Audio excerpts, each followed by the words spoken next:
So, I'm back playing this. I just got done about hour, hour and a half ago, since the last episode, and I just found out that my Xbox Game Pass subscription runs out in 3 days, so I need to hurry and finish this as soon as I possibly can. So I'm not good with intro, so let's just get right back into it.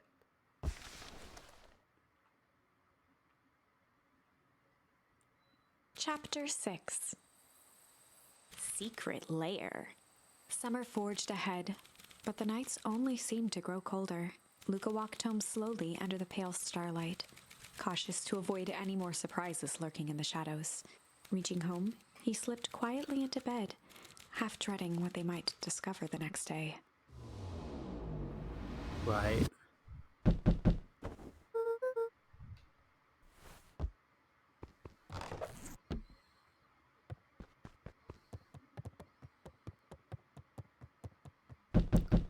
I'm coming. Jeez. Calm down. Lola, what on earth is that? Oh my god. Really? That ridiculous thing on your head. Oh, this? It helps me think. You're gonna need a lot more of those. Joke all you want. We'll see who's laughing when I crack this case wide open. He's cracking this case wide open and you're laughing. The coast is clear? Yup, whatever she's been up to this week, it's been keeping her busy most of the day. Very well. The game is afoot.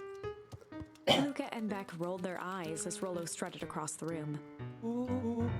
If I were a Gran, where would I hide my deepest, darkest secrets? Either the parents' room or the closet. Perhaps where you might least expect it. Rollo flung open the cabinet with confidence. He Aha! laughed as a veil of dust hit his face. I think it's safe to assume anything that dusty isn't what we're looking for. Or maybe that's what she wants you to think. And again, any good detective knows not to trust their first hunch. First hunches are for suckers. It's in the fire. Eureka! She's lit a fire in order to burn the evidence. I called it. She keeps that fire going every day, Rollo. Drat, it may already be too late. Just think of the mounds of documents lost to ash. Okay, I'm gonna stop you right there. Can we just think for a moment? Luca, is there anywhere Gran doesn't want you to go? Yeah, the closet upstairs. I knew it. So maybe it stands to reason that we should check there first? No dice, it's locked. Well.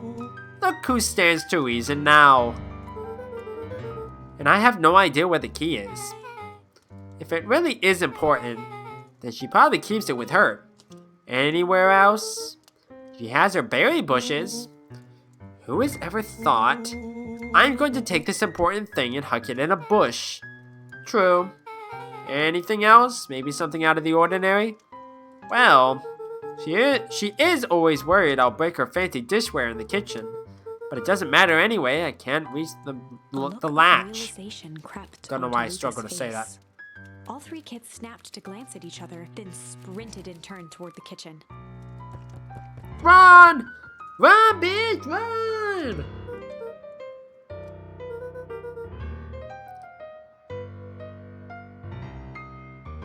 This is your time to shine. I don't know why I zoned out there.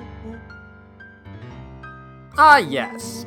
You caught upon my expert detective skills. And now I shall proceed with... Before he could finish, Lucas scrambled up Rollo's back. Careful now. Hey, this isn't my idea of detective work. Every squad needs a good lockpick. And every good lockpick needs a sturdy head to sit on. This is beneath my standing. Stop complaining and hold still. Got it. The three crowded around the hutch to peer in. There's nothing in there. It's like, oh shit. With the glass doors opened, a perfect porcelain display gleamed in front of them. Their eyes searched for anything amiss. But the only distinct feature was its impeccability. Well, that was anticlimactic. Yeah, I don't really know what we were expecting. Like, oh hey, let me just yank on this random teacup and... Pulled on one of the teacups.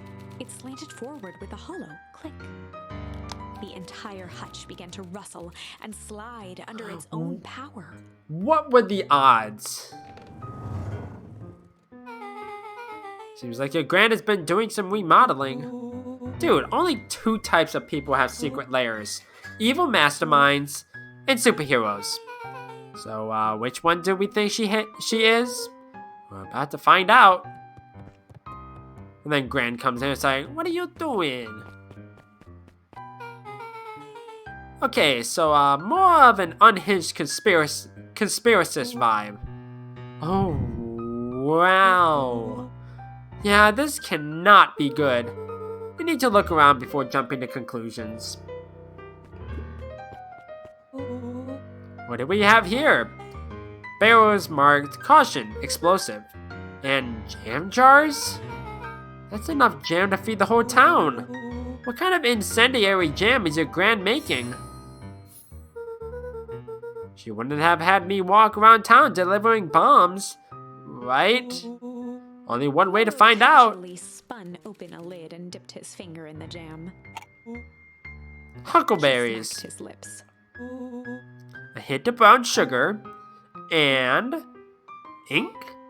What? Luca plunged his hand in the jar, fishing out a soggy slip of paper. Aha! He offered the slimy note to Luca and licked his fingers clean. It's addressed to Mrs. Fratelli. A grand jamgram? It says, "Last night I used the disguise that was provided to scout the location. The timing window should be possible. Operation Spark Plug is a go." Aw man, are they doing a heist? Whatever it is, it can't be good. So more a bombshell than a bomb, am I right? Am I right, lads, or am I right, lads? You are right, lad. You're new here, so I'll let it slide. But I'm the bad joke guy around here. I'm the bad joke guy. Duh. Wait for it. Oh, I thought they were zooming out. It's like, oh, Grant's here. Yeah! Is there anything that's gonna come from this? I did see that there was an achievement for like touching the melon in town like 20 times or something. A spider web of string connected photos of people from the town, interspersed with hastily scrawled notes. Well, she sure has kept herself busy. Is your Gran a serial killer? Because I'm starting to get a vibe. Don't be ridiculous. Sure, she's tracking the movements of everyone in town out of the kindness of her heart. She put little symbols by some of them. Yeah, Mr. Nuncreed has a check mark. The clipboards are all inside a big circle. My moms are both on here, both with question marks. Gus Valentine has a question mark. Eris has a question mark that's been crossed out. Mr. Kerr has a bullseye. The killer has chosen her next victim. We don't know what any of this means. Whatever it means, it's probably not good. Luca jostled each cabinet drawer in turn. Only one was unlocked. He fingered through the filing cabinet, pausing at a bulging folder labeled Walter. Walter! For a long moment, he just stared at it. What do you got there? It's my dad. Looks like some of his old medical files. Your dad was a doctor? Nodded and caressed the label with his thumb. Well, are you gonna read it? Here, let me help. Rollo swiped the folder from the drawer and began leafing through the pages. He whistled to himself, barely looking at the text. How about you actually read some of it? 1 sec. Dense documents such as this are a lot like a cheeseburger. It's best to skip straight to the middle. That's where all the meaty bits live. Wow, I had no idea we were in the presence of the preeminent scholar in dense documents and cheeseburgers. By all means, He proceed. stopped at a page and mimed holding up a monocle. Ah, here we are. Follow-up examination of Terrence Wilby. Patient shows further signs of paleness and malaise. Body temperature continues to drop. He now describes soreness of muscles and joints. This is similar to the symptoms exhibited by Mrs. Wilby just a few days past. Still waiting on lab results from Noah Joseph. looked up with heightened surprise. See? Creepy. Yeah, that's kind of disturbing. Who's Joseph? That's Mr. Nuncree's name. Noah's Wait, finger traced across the page. there's more scribbled in the margins. Could it be contagious? Mr. Wilby claims the tap water at his home has been contaminated. Perhaps environmental? Lab results only raise more questions. It's like he came back to this report later and made those notes. So it might be related to something Noah scanned else. through several more pages. Here, the writing looks shaky. I just couldn't help her. This disease, or whatever it is, progresses so fast. And with his wife passing, Terence's condition follows close behind. Exacerbated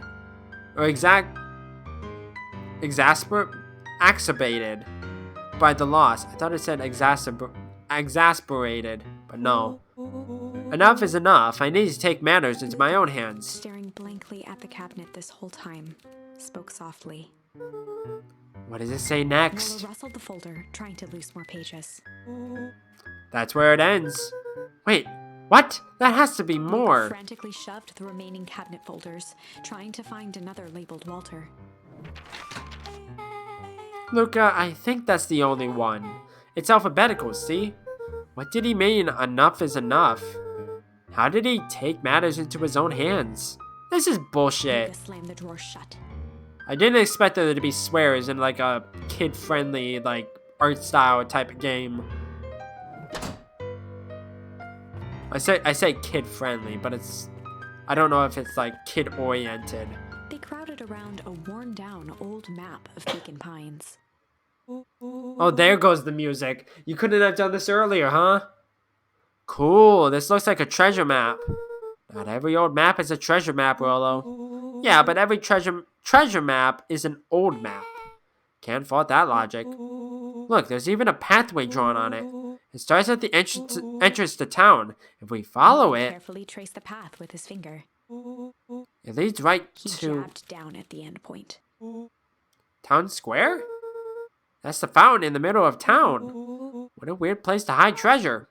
Although that doesn't look like treasure to me. The end of the path on the map has the same symbol as those explosives over there. So it's not hiding treasure? Real bummer. Well, what's the thing you've been excited about for the past month? The festival. No. Did you just say gulp? This feels like a gulp kind of situation. Everyone will be gathered near the center of town. She's gonna blow up the festival. Not if we stop her. Uh-oh. What was that? Luca looked up from the map. What was what? No, I heard it too. That was the front door. Which means someone just shut the door. Which means someone's upstairs. Shh, quiet. Hit the lights. Beck flicked off the light, and they became statues in the dark. Overhead, creaking floorboards bent under slow, deliberate steps. Okay, there's a problem here. The entranceway is still open. So even if you have the lights off, somebody opened the cabinet thing, like the entranceway. So even if Gran came back, it's like, who's down here? The kids looked up, the tilt of their necks following each footfall.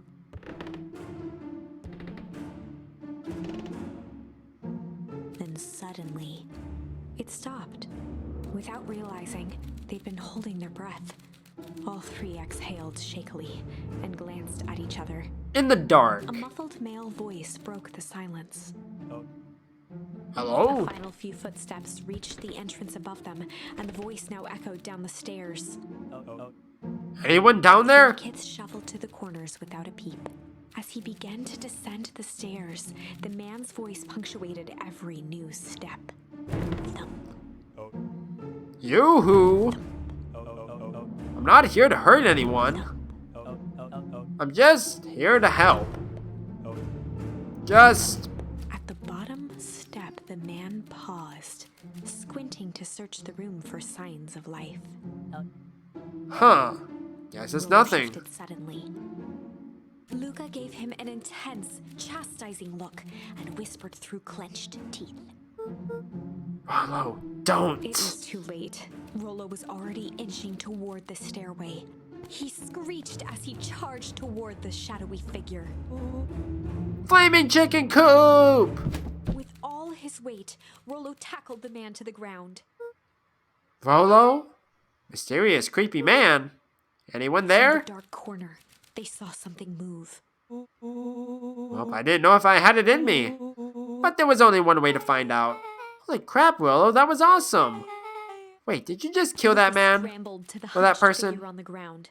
Pressing his fingers to the man's neck, he sighed with relief. You should clobbered him good, Rollo. He's knocked out As cold. Beck flicked back on the light, Luca and Rollo both gasped in stereo. Mr. Tolliver. Huh. Chapter 7. The Interrogation of Hiram Tolliver. Dun dun dun! Still unconscious, Mr. Tolliver slumped heavily in a shoddy old chair. His hands were bound with rope, his feet tied with some loose string. The kids huddled in a circle, discussing their plan. One thing was certain, they couldn't just let Mr. Tolliver go. I don't know why it stutters. It seems fine. I don't think my computer is slowing down or anything. They needed to know Actually, what he was doing in Luca's house. It might be because Discord is open. I saw that there was a thing with NVIDIA where it's like, oh, if you have Discord open, your GPU can't reach full speed, which is gosh darn stupid. After some deliberation, it was decided. They run the classic good cop, blank cop interrogation. Chill cop. They'd run the classic good cop, chill cop interrogation. Why'd you say chill like that?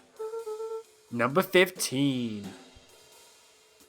I'll handle this. Just gotta play it cool. Luca walked calmly to the light switch, flicking it off and on a few times. Mr. Tolliver shook his head, gathering his wits. Golly, I sure got my bell Over rung. to find Luca, who returned a calming grin. Sorry, Mr. Tolliver. This was all a big mistake. Luca, what's going on here? Why do you have me strapped down? No one's fault, really. Rollo just got a little startled.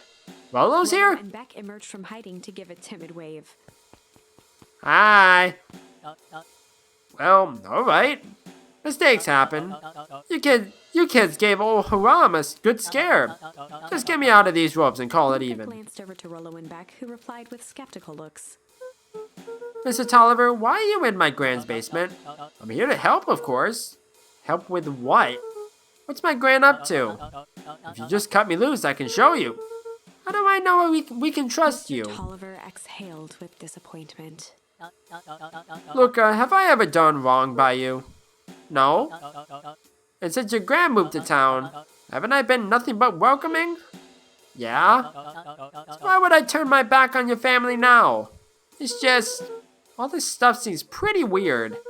A board with names of people from town, an archive of my dad's old disturbing patient He notes, gestured to the corner. barrels of explosives. I can explain everything. You just need to untie me. You kids deserve an explanation. Why can't you give the explanation before we untie He you? looked again to Rollo and Beck. This time they shrugged. Luca began to slowly loosen the bindings. Mr. Tolliver gently rubbed his wrists. That's a good lad. This will all make sense He in edged time. imperceptibly toward the stairs as he spoke. You see, this town has secrets, Luca. A very dark past indeed. Before the kids had even noticed his movement, Mr. Tolliver was at the light switch. A past that must be brought to... Punctuated his final words by flicking the switch and rushing up the stairs. light. Wow. Son of a... Darted to the wall and turned back on the lights.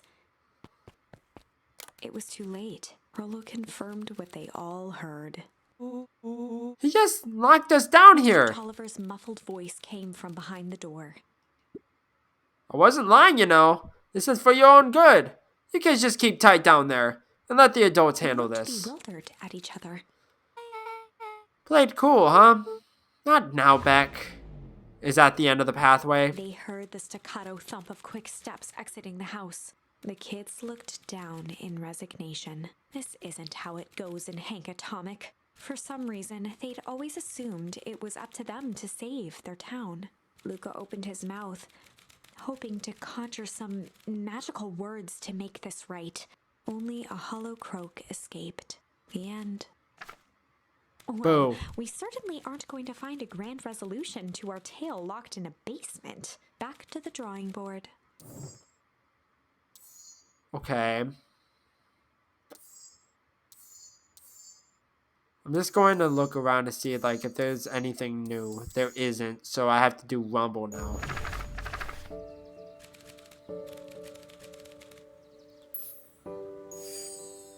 Luca began to respond, but the sky answered for him as the clouds above began to rumble with ominous thunder. You sure we can make it home before the storm kicks Luca off? surveyed the roiling clouds. I say the odds are good. Maybe you should stay here and I'll just make a break for At it. that moment, the heavens opened up, unleashing torrential rain. Of course. Care to recalculate those odds? Hurry inside, you two, before you catch cold. Poor Rolo. Luca, Nelly will keep trying to reach your gran on the phone. In the meantime, you two hold tight. Sorry, not much to do up here. Most of my stuff is still in the boxes. Mind if I poke around? Be my guest.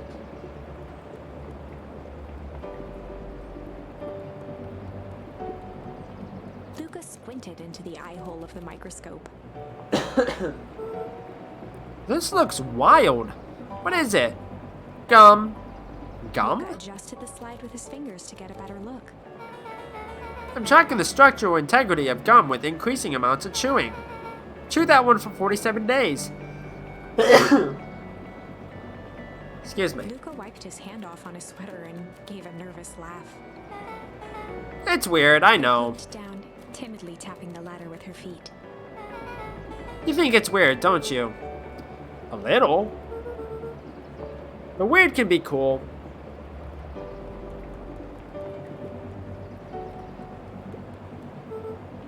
Oh wow! Roland and I have a radio just like this at the treehouse. Probably not exactly like this one. My mom and I tore the whole thing down to the bolts. Filled it with some state-of-the-art vacuum tubes. She seems pretty awesome. She gets carried away sometimes. I think she feels guilty for working too much. So when she does have time for me, she showers me with high-tech overcompensation. Luca flicked at one of the toggles. I bet you can get all sorts of stations on this. Not out here in the boonies. You wouldn't believe the stuff I could pick up back in the city. But around here, it's all farm reports and static. Aw, shucks. Luca bent down to examine the bouquet of wilting flowers. Judging by the odor, they were well past their prime. Pungent. He flipped open the attached card. Happy trails from Coach Walker and all the Fairview Condors. Boy, you weren't kidding about poking around, huh? Oh, sorry, was this from your old school? The most recent one, yeah. Some schools gave me going away cards. Some did flowers. And when they're really trying to feel good about themselves, they do both. So you moved a lot. Yeah, that's the thing with having a brilliant parent. There's always a better job somewhere else. Yeah, I've moved around a ton growing up. These flowers would last longer if you put them in some water. That's the sort of thing I would do if I cared. But you cared enough to keep them is all. Luca, can I ask you something? Of course. Dang, didn't that hurt? I'll be honest. That hurt more than I expected. Well, at least you look cool doing it. Beck took a moment to watch the rivulets of water running down the window. Do you ever feel alone? I do. Like even when people are around? Yes. Well, Rolo can be pretty absent-minded sometimes. I'm serious. Does it ever feel like your family doesn't care what you want? It didn't used to feel that way. I know Gran loves me, but sometimes when she looks at me, it's like she's looking at a problem. Luca took a deep breath, exhaling slowly. I know the feeling. How do you deal with that?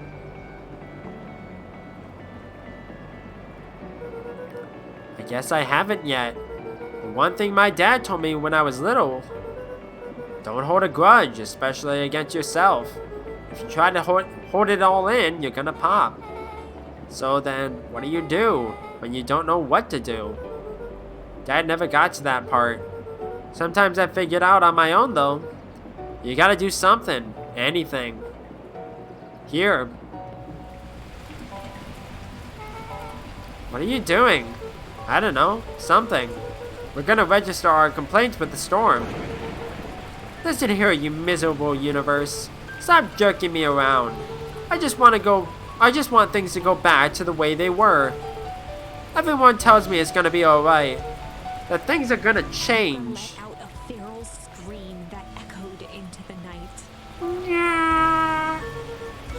Every time something changes, everything gets worse. This music is awesome. Screw this town. Whoa. Let me try. Moving sucks. I hate it. I hate that I hate it. Why can't I just deal with it and be happy for my mom? Why can't we just stay somewhere? Blah! Voice dropped to a trembling whisper. I just want to be a normal kid. Brushed off her shirt and straightened up. There. Wow, I actually feel a little better. As quickly as it began, the storm abated. Thanks, I needed that. Wow, that storm really took a beating. It's like, fine, I'll go away then. Oh, I didn't. Did I read that? I should head out before the rain starts up again. Sure, I'll walk you out. I probably missed a piece of dialogue. I apologize. See you and Rolo at the festival? Sounds good. Luca, don't let the universe jerk you Beck around. gave Luca a light thump on the arm before heading in. Chapter 5. Friendly Feud. The air was heavy with the hard rain's residue, the smell of wet things. Despite his dreary surroundings, Luca felt at peace. He'd never shared those details about his dad with anyone, not even Rolo. But it's not like this changed anything. Rolo was still his best friend. Adding Beck to the group would help balance things out. Everything's better in threes. This is what Luca told himself as he headed to the treehouse. Two's a number, three's a crowd, or whatever the phrase is. Okay, go to the treehouse. After the foul harvest destroyed their wealth and reputation, the Valentines shuttered off their estate from the rest of town. There's nothing else here. Am I gonna see the thing? The Valentine mansion loomed over every other building in town, both figuratively and literally. Oh, hi. Hey, Dawn, tracking down a lead? You bet. I heard a juicy new rumor.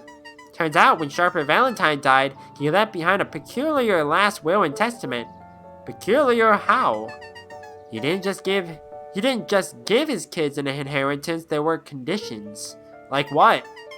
The document stipulated that Eris had to take on a child as a ward.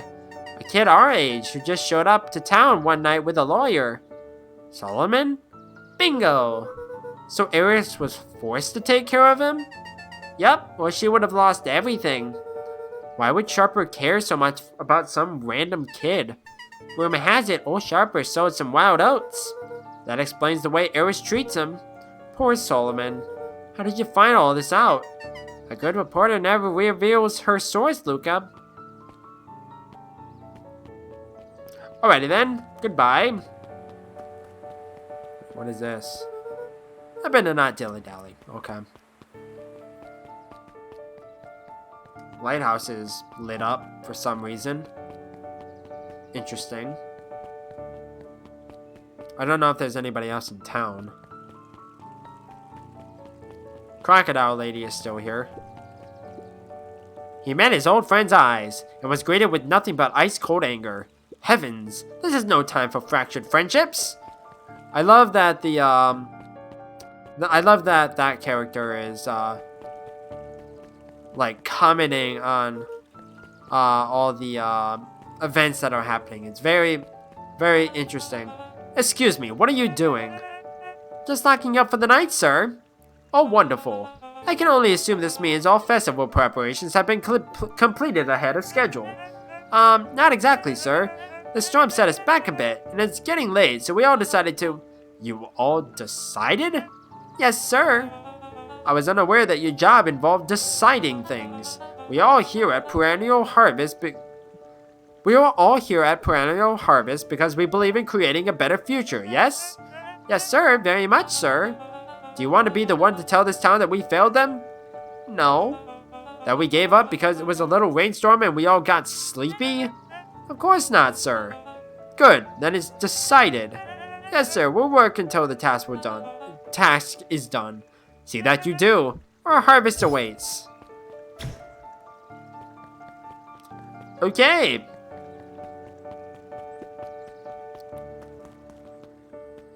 Actually, before I do anything... It's too late. I was gonna go, touch the, melon, but too late now. Rolo, are you still up there? I'm sorry. Rolo isn't expecting visitors at the moment. Come back never. I had only ever heard him speak in this stiff yet gentle tone a few times, and it always meant one thing. You're upset. Oh, what makes you say that? Maybe because my best friend abandoned me for no reason? I didn't abandon you. I'm just a little late. Scoffed. The rain held me up. Liar. You weren't even home. What? The storm got bad and I got worried. So I went looking for you. Imagine my surprise when I made it to your house and you weren't there. I hadn't made it back yet. I'm not a fool, Luca. It doesn't take all day to deliver some jam. No, The storm rolled in out of nowhere, and I got stuck after dinner at Beck's... stumbled on his words, knowing he'd said too much. Beck? Dinner? What the heck is a Beck? She's a new kid in town. She's actually kind of cool. You'd like her. She needed help convincing her parents that she made new friends. New friends? I spent all day waiting for you. And you were off making new friends? It's not like that, Rolo. You know, while I was waiting, I made some upgrades to Mission Control. It was going to be a surprise. But you took so long, the storm knocked it all down. Just like you knocked down our friendship. What does that even mean? He became instinctively angry in response. Both boys were now shouting across the distance. It means you're a bad friend. Wow. Wow, this is taking a turn I did not expect. You don't care about me. Of course I care, you ass. I knew I'd get in trouble waiting so late for you. But I kept my word. 'Cause that's what friends do. Oh, wow, what a noble sacrifice you made. Easy for you to say. Your grand doesn't even care. You can stay out as long as you want, and you wouldn't even get in trouble. Seriously? You're acting like I chose this? If that's what you think, then maybe you're the bad friend. Changed to a calm, yet more intense anger. Maybe Pa is right. Storms bring more than water. This one brought out the real Luca. Stop quoting your Pa's nonsense like it means anything. Or at least my Pa is still around. Whoa. The words hung in the cold night air. Rolo's stomach dropped, knowing he'd crossed a line. But it was too late. Luca, Good night, Rolo. Dang it.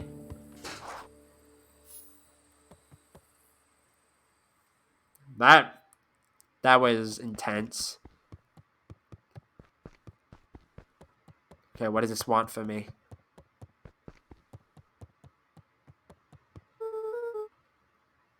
If Rolo thinks I'm still going to the festival with him, he can shove it. Okay, what does this want from me?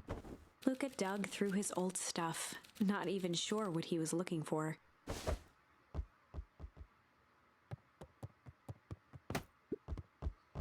Rolo. What a jerk. Well, the universe seems to be jerking around you now.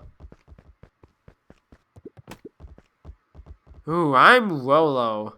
Look at me and my amazing family.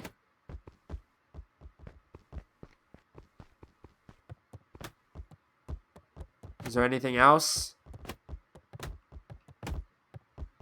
Unsure.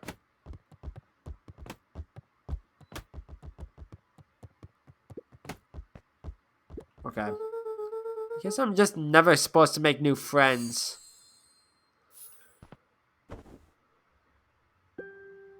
Luca? Man cooed gently from the hallway.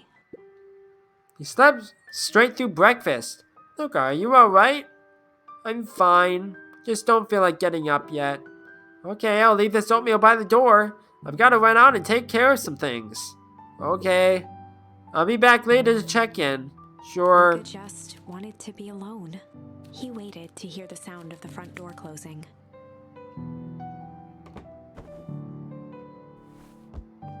Take the... I bet Rollo's still gonna go to the festival.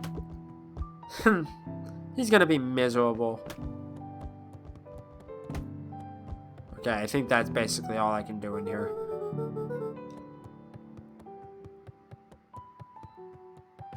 Do I still have to keep kicking the ball around? What does this want from me? Unless I'm supposed to do something.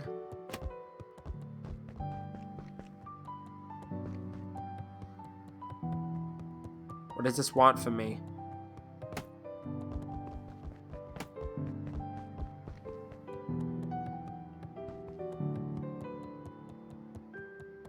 I don't know.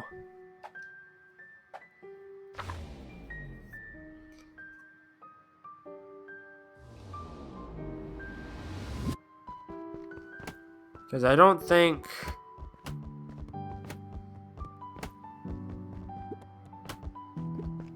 Oh, go back to Luca sleep. dozed off again. I'm stupid. Luca, I see you didn't eat your oatmeal. Wasn't hungry. Well, just in case you get hungry, I'll leave a sandwich here too. Thanks. Rolo came by. What did he say? He wanted to talk to you. What did you say? I told him you weren't feeling well. Good. So you plan to just sit in your room all day? Pretty much. Well, I need to pop away again for a minute. If you decide to end your pity party and go outside, I think it'd do you some good. Noted. Luca still couldn't bring himself to go out. Besides, if he ran into Rolo, he'd have to actually confront the situation. Well, it's always good to confront your problems head on. Well, head on it might be a bit much, but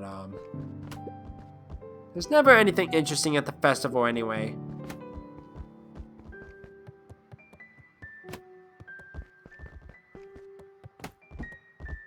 There we go. The Adventures of Hank Atomic. The complete first Luca volume. carefully opened the cover and began to read.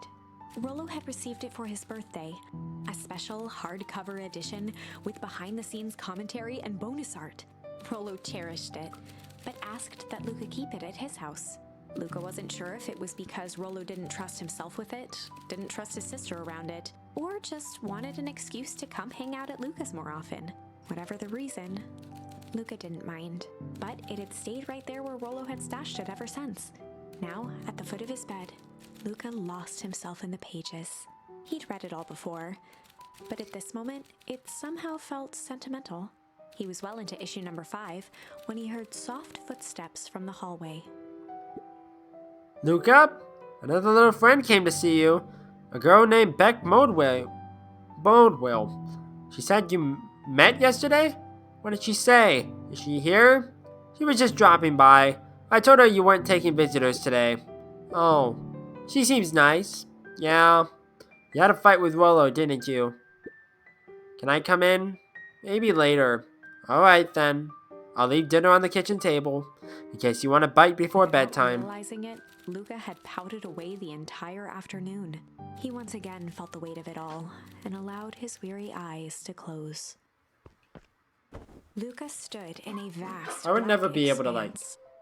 sit in, like, bed all day without, like, starting to become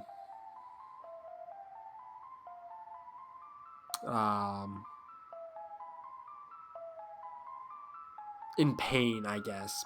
He looked up at his father standing beside him. Walt was working a straw at the bottom of a fountain glass, trying to collect the last bits of milkshake. Dad, where are we? Taking a final loud gurgling sip, his father peered up from the glass. He jangled the straw playfully with a warm smile, then lifted the empty glass as if to point into the darkness. The source. Luca's eyes followed his father's gesture. In an instant, he was sitting in front of a blazing campfire. Across from him sat a large figure in a yellow hazmat suit. The figure's voice was a scratchy echo. Well, if it isn't the man of the hour, make yourself comfortable. Luca held his shivering hands over the flame to warm himself. It doesn't work that way here. Their yellow-gloved hand pointed to the base of the flame. It's a cold flame. See? Luca peered at the base of the fire. It wasn't wood that was burning. It was Beacon Pines itself. Tiny buildings, freezing and crumbling as they were consumed by flame. Luca could see small shadows moving in the burning city. People. Luca leapt to his feet. We've got to help them! The figure gave a dismissive wave of their hand. Why waste energy helping people who can't even help themselves? The figure bent down to examine the panicked crowd as they desperately tried to stop the flames. They only care about what's right in front of them. Not like us. Luca's voice was a trembling whisper. Us? The figure slowly stood up, grabbing its helmet with both hands. With a jolt and a twist, the suit emitted a gasp. A cloud of torpid mist escaped, slowly revealing the face within. Luca's own face looked back at him. Oh, that's Older, creepy. Worn, distant. The sensation was oddly familiar, as if he'd caught his own reflection by surprise in the mirror. The doppelganger smiled. I tried to help once. He gestured towards his face. And all it got me was this. Luca staggered back. You aren't me. Luca felt a hand catch his shoulder. His father was there again, beside him. Every choice sets us on a path. This is the end of one of your paths, son. Luca watched his older self shake its head ruefully, its face twisting into a cruel grin. Well, Dad, if you wanted him to see this, far be it from me to disappoint. Luca watched in shock as the figure took a confident step forward and plunged into the flames. In a flash of cold light, he was gone. What does all of this mean? Luca felt a reassuring squeeze Good on question. his shoulder. Just remember, why we choose matters just as much as what we choose. You always ask why or To what, see but a not hazy how. figure at the foot of his bed, silhouetted in the morning sun. Mom? No, dear. It's only Grant. Luca rubbed his eyes. The kind, concerned face of his gran came into focus. How are you feeling? Fine? Anything you want to talk about? I don't feel like talking. That's just as well. How about you sit there and listen a bit? Whatever you and Rolo thought about doesn't matter. But Gran he... silenced Luca with a gentle pat on the leg. Fights between friends happen. What was said doesn't matter. Well, I don't know about that. The important thing is that it's not the last thing you ever say to each other. Well, not as friends, anyways. But he said stuff about Dad. Well, do you think he meant it? No. He was just mad. Mm-hmm. And did you mean any of the other things you said to him? No. Good. One must appreciate friends in their best moments and accept them in their worst. Now get your little butt out of bed. The festival's today. You don't want to miss that, do you? I guess not. Seems like a good opportunity to make amends with Rolo, Luca doesn't gave it? a reluctant nod. So buy him a corn dog and apologize. Why do I have to buy him a corn dog? But he's the one that... What did I just say? Buy him a corn dog. That's a good boy. Everything's better with corn dogs. I need to get going now. Got some last-minute festival business to take care of. I'll come find you at the fountain a little after lunch. Alright. I love you, Luca. Love you too. Luca took a deep breath. Okay. Chapter 6. Through Thick and Thin. Despite Luca's bitterness, Gran was right. He needed to hash things out with Rollo. A big fight changes the nature of a friendship. Whether, in the end, it is for the better or for the worse, all comes down to understanding. If one is not careful, the same familiarity that builds the strongest of bonds can become the wrecking ball that shatters them. Luca emerged from seclusion, taking in the crisp festival air, but the events of the day weren't on his mind. He had to find Rollo. Rollo is dead again. Never actually went back up here. Is there anything new up here? No, it doesn't seem like it.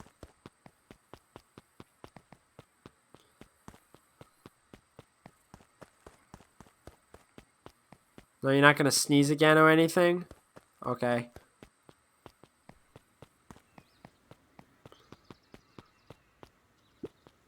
There you are. Luca, Rollo wanted me to tell you something. What is it? Elsie rolled her eyes, shaking her head. A space adventure, though you needn't buy it. If you be brave, go somewhere quiet. Roxy, I don't... It's a riddle, Luca. My goofy little brother wants you to Luca find him. looked down and kicked at the dirt. Look, I know you two had a fight. The only thing more annoying than my little brother is my little brother without his best friend. So I'm doing him this one favor. So I need one favor from you. Whatever it is that went down between you two, squash it. Space adventure, though you needn't buy it. If you be brave, go somewhere quiet. It's either the treehouse or the woods. Either one. Unique New York. Unique New York. Huh? Oh, don't mind me. Just warming up for my big ceremony speech. Pointed to his grinning mouth. Gotta limber up the old gap box. You nervous? Oh, heavens no. We'll break a leg. Give me the gift of a grip top sock. Can I not interact with you? I don't know who Perennial Harvest thinks they're impressing with this ridiculous festival. Totally. This town's still falling apart, the weather's still cruddy, and this season's harvest looks like it's gonna be worse than last year's. You said it. No amount of corporate pandering is gonna change any of that. Exactly. But the lemonade at the drink stand over there does look pretty tasty. Fits. I'm still gonna be mad at them. I'd just rather be mad while sipping some delicious lemonade is all. Welcome to our festival. Don't forget to come back later for Mr. Kerr's speech. And the Perennial Harvest Festival sign reveal. You don't want to miss it. How goes the beetle hunt? Pretty rotten. I haven't seen so much as an excavate. And it's not just the beetles. This morning I couldn't find any critters at all. It's like everything that buzzes or skitters just packed up and left. I'm sure they're out there somewhere. Maybe all the commotion of the festival just spooked them. Yeah, maybe that's it. Or maybe they're all dead.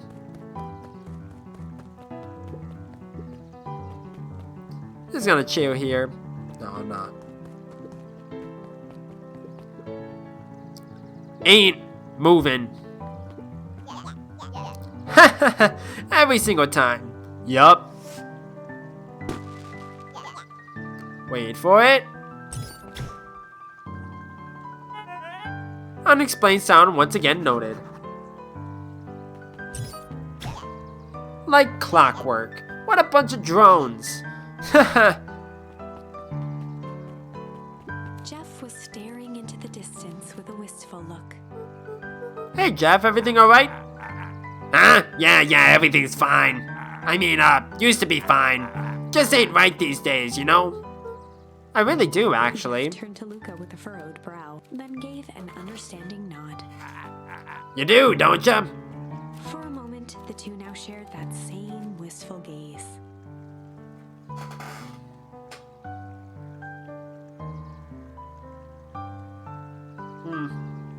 Okay.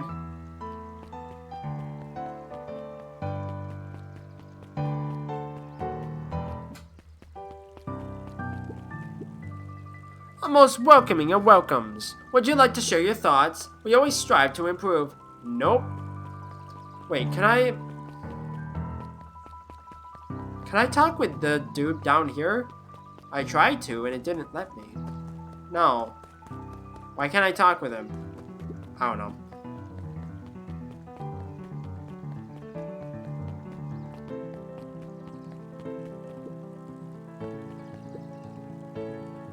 This is the first time I've seen this many smiling faces since the foul harvest. I had my doubts about perennial harvest, but I must admit they do put on a nice party. Okay. Hi, Luca. How's Griffin doing? What? Oh, nothing. Became flesh. Just pretend I didn't say anything. What, you got a little crush on him? Or her? I don't know. Oh, you don't have anything to say right now? Okay. Hey, Luca. So you done at the library? Huh? Oh, nothing. Griffin looked away suspiciously. Nothing at all. Luca, did you know that Beacon Pines is actually unincorporated? A lot of people don't know that. Wow, yeah, I didn't know. What's that mean? It means most public works are handled internally. We do all the pipelines, the water treatment, building regulations. That's great. Census taking.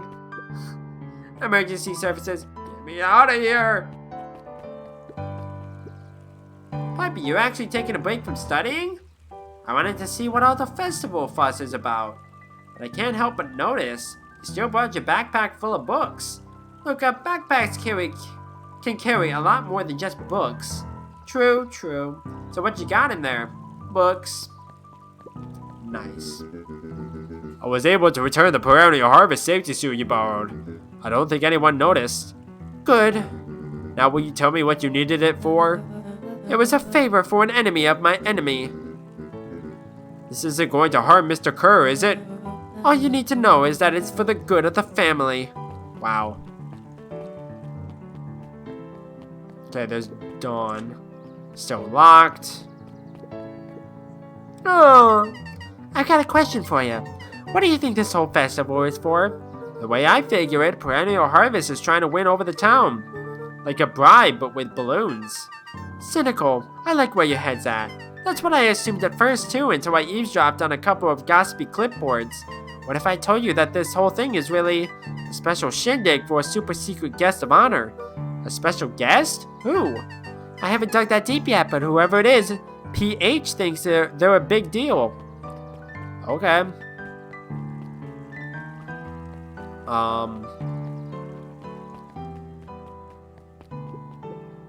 The library, somewhat quiet. Oh, okay, that's where the quiet thing is. So I want to go back and I want to go to the treehouse before I do anything.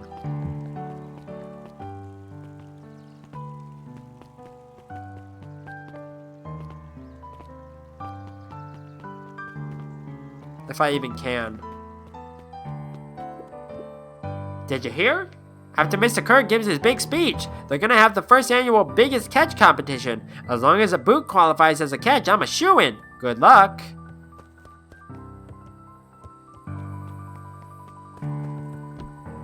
Okay, nobody's in here. Okay. Go back down, please. Thank you.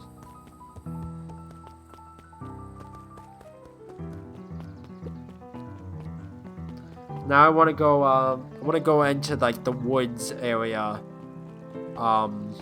just to make sure that there isn't anything out in that direction. Maybe I'll see I forget what her name is.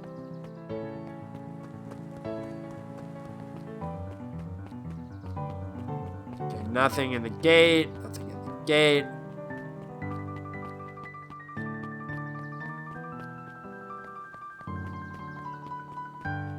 Okay, nothing here.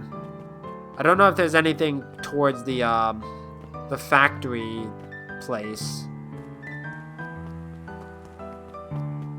Probably not, but I might as well just double check. No, it doesn't seem like it. Okay, so let's go back to the library. It's always good to explore everything because you never know when you're gonna get a thing.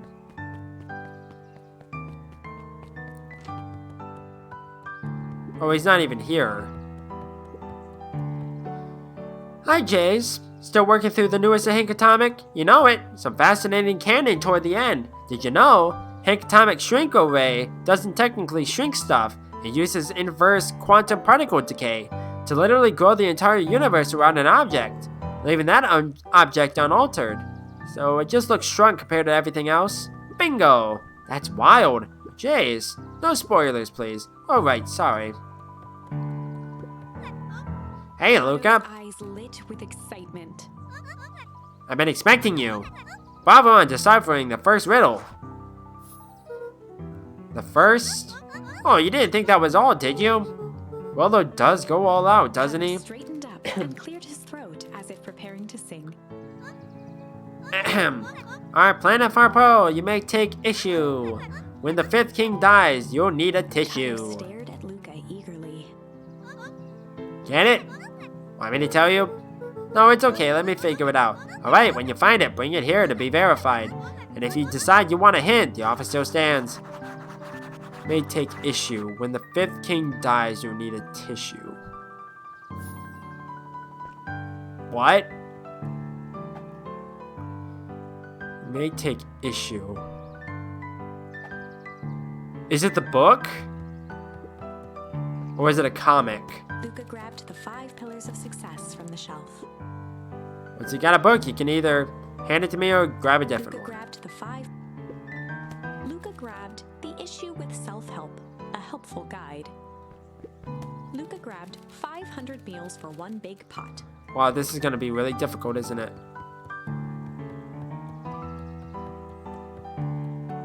Okay, I can't actually grab any of those. Luca grabbed natural photography. Luca grabbed the modern science of atomic radiation from the shelf. Luca grabbed The Adventures of Hank Atomic, issue number 4. Luca grabbed The Adventures of Hank. There we go. Ah, you found it! Moved his book from the desk and replaced it with Luca's, turning on the lamp. As he slid the book under the purple light, 2 words glowed. The Adventures of Hank Atomic, issue 5. Luca clicked his tongue with recognition. Rollo's cipher pen. He used to write secret messages everywhere with that. And only I had the special flashlight needed to reveal it. But I lost it. Well, apparently he traded Jeff for this purple light bulb. Parted with its entire Halloween candy stash. Oh, Rollo. Now let's see here. He began flipping through the pages, stopping when he hit a glowing word. Get away with such a He continued grift. flipping. Only found in Grub. Cart. Reaching the end of the book, Oh, I know where that is. That's it. Grift in Grub? Cart? Grift in Griffin. Griffin's Grub Cart. Oh, never mind. He wants me to go to Griffin's snack stand. Ah, brilliant. I guess you off then. Good luck on the rest of the scavenger hunt. Thanks, Kato. I thought it wanted me to go to the bait, box thing, but no. That makes a lot more sense.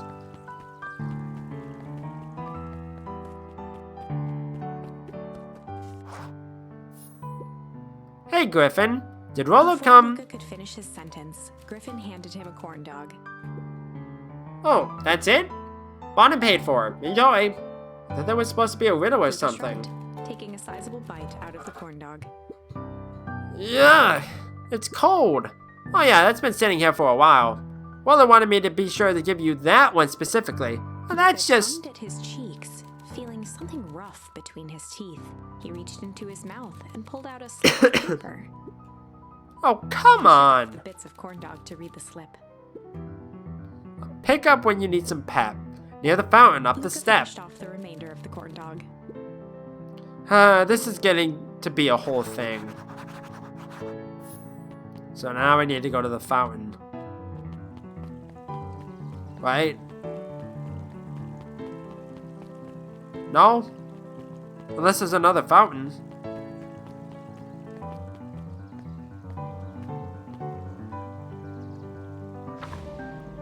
No, not you.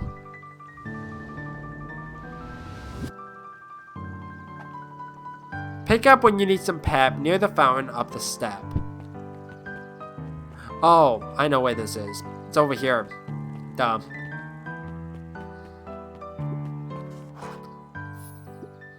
There you are, Luca. There's no way I'm actually doing this. It's way below my pay grade. Oh, come on, you big stiff. Let the kids have some fun. Fine. But Rolo owes me one. He waved his hands around sarcastically as he began. What takes flight but has no wings? Your final task of friendship brings. See, that wasn't so hard. I feel cheapened somehow. I think it's sweet. It takes flight but has no wings. Your final task of friendship brings. Good luck, Luca. No, I didn't mean to do that. God dang it. I always picked the wrong one. It takes flight but has no wings. Your final task of friendship.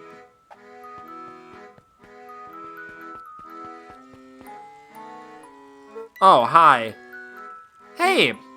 Hey! Did you find the comic book? Yup. And you got the corn dog? Yeah? Well then. I know it doesn't make up for what I said, but here, you've earned Rolo this. sheepishly handed Luca the balloons.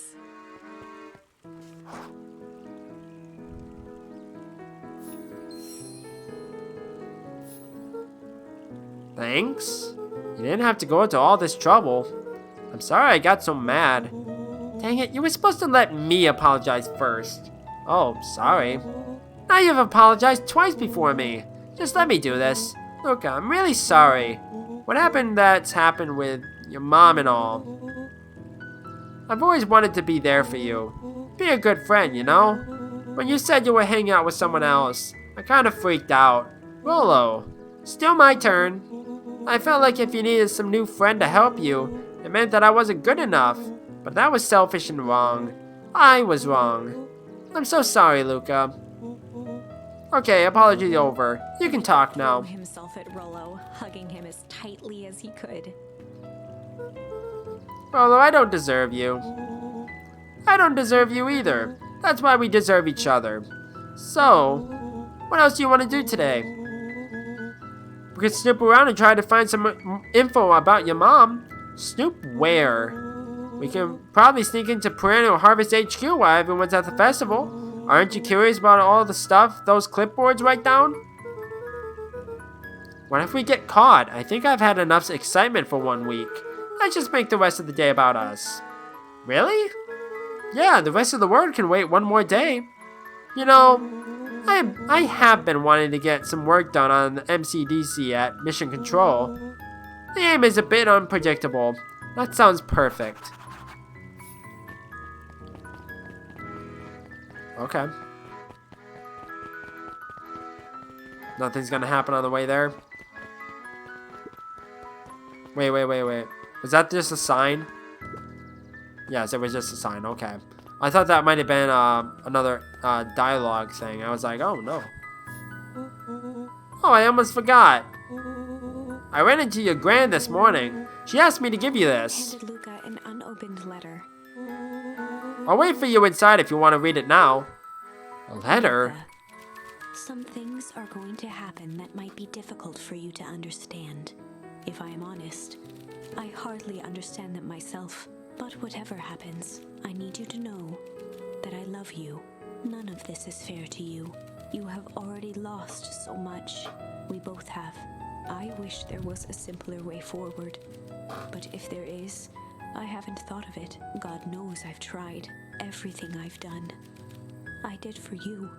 I hope someday you can accept that. Love, Gran. I love you too, Luca Gran. folded the paper into his pocket and headed up the ladder. What, is she gone? What's up with the letter? Anything you want to talk about? Maybe later. Sure, whenever you want.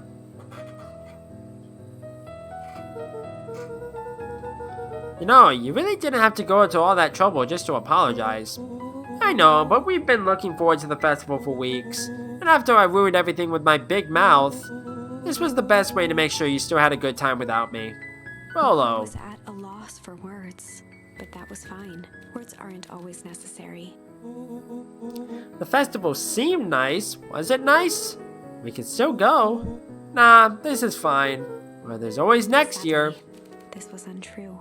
A distant rumble shook the treehouse. Uh-oh. Huh? What was that? Oh man, we missed the fireworks. It wasn't fireworks. It was something the boys couldn't possibly comprehend. Something as old and cruel as time itself. Tale as old as time.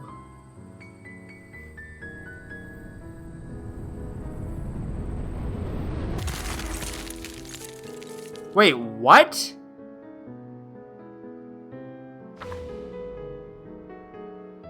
Like, I would understand if there was Tore through the room. something else, but Unfathomable chill. that's actually rather terrifying. Before they could react, it encased them in ice. Two boys, reunited by friendship, only to be cruelly separated by a malevolence beyond reason. And so, our story ends on this melancholy scene.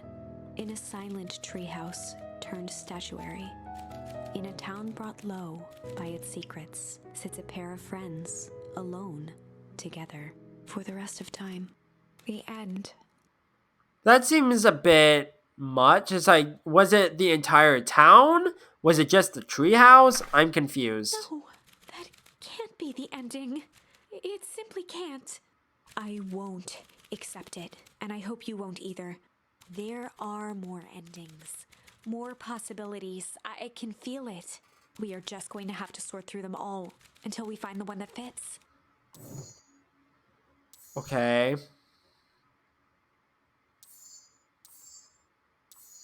I'm just making sure that there's no other ones. Okay. So let's go back to this one.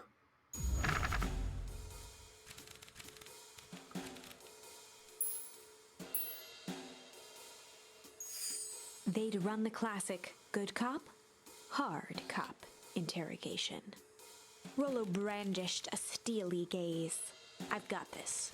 Read about it 100 times.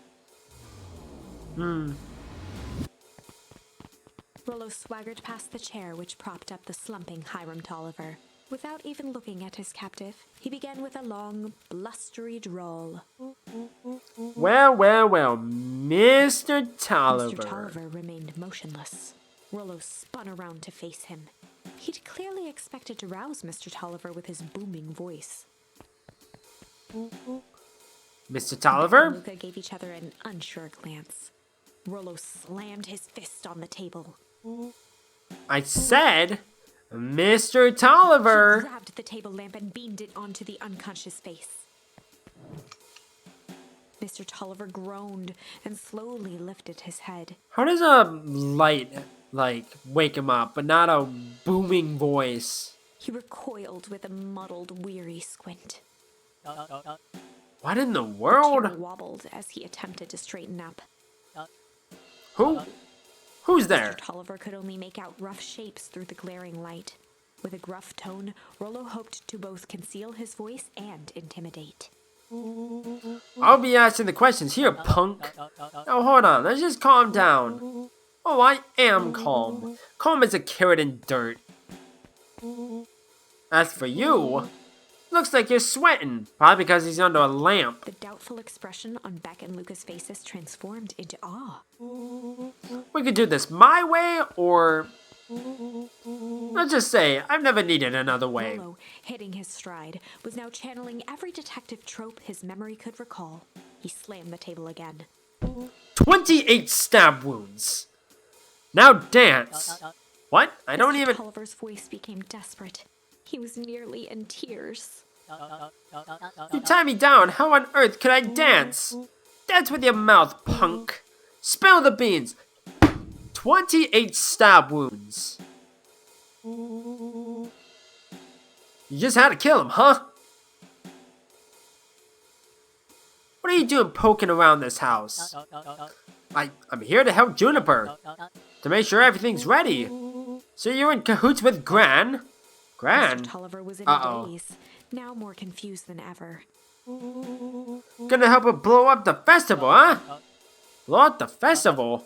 Good He shook his lord! head, feeling more and more dizzy. No, you've got it all wrong. Where is she now? She's, headed to the source. Source? What's the source? His It's voice where faded to a whisper. the town began, where it all began. What is Operation Spark With Plug? that, Mr. Tolliver passed out cold. Rollo swung around with a repentant grimace. Damn, Rollo. I think you went a little too hard on him. What did he say about the source? It's where the town began? We need more information. Yeah, but we'd better not push Mr. Tolliver any farther. Give me 1 second. Oh, okay. Sorry. Is there anyone else who might know more? What about the History Museum? It just got set up for the festival. Nah, that tent was put up by the Valentines. Everything they do is just a bunch of fluff to glorify themselves. Is there anything more reliable? The library? If there's any information about the source thing, Kato can help us find it. Okato. Let's go get some answers.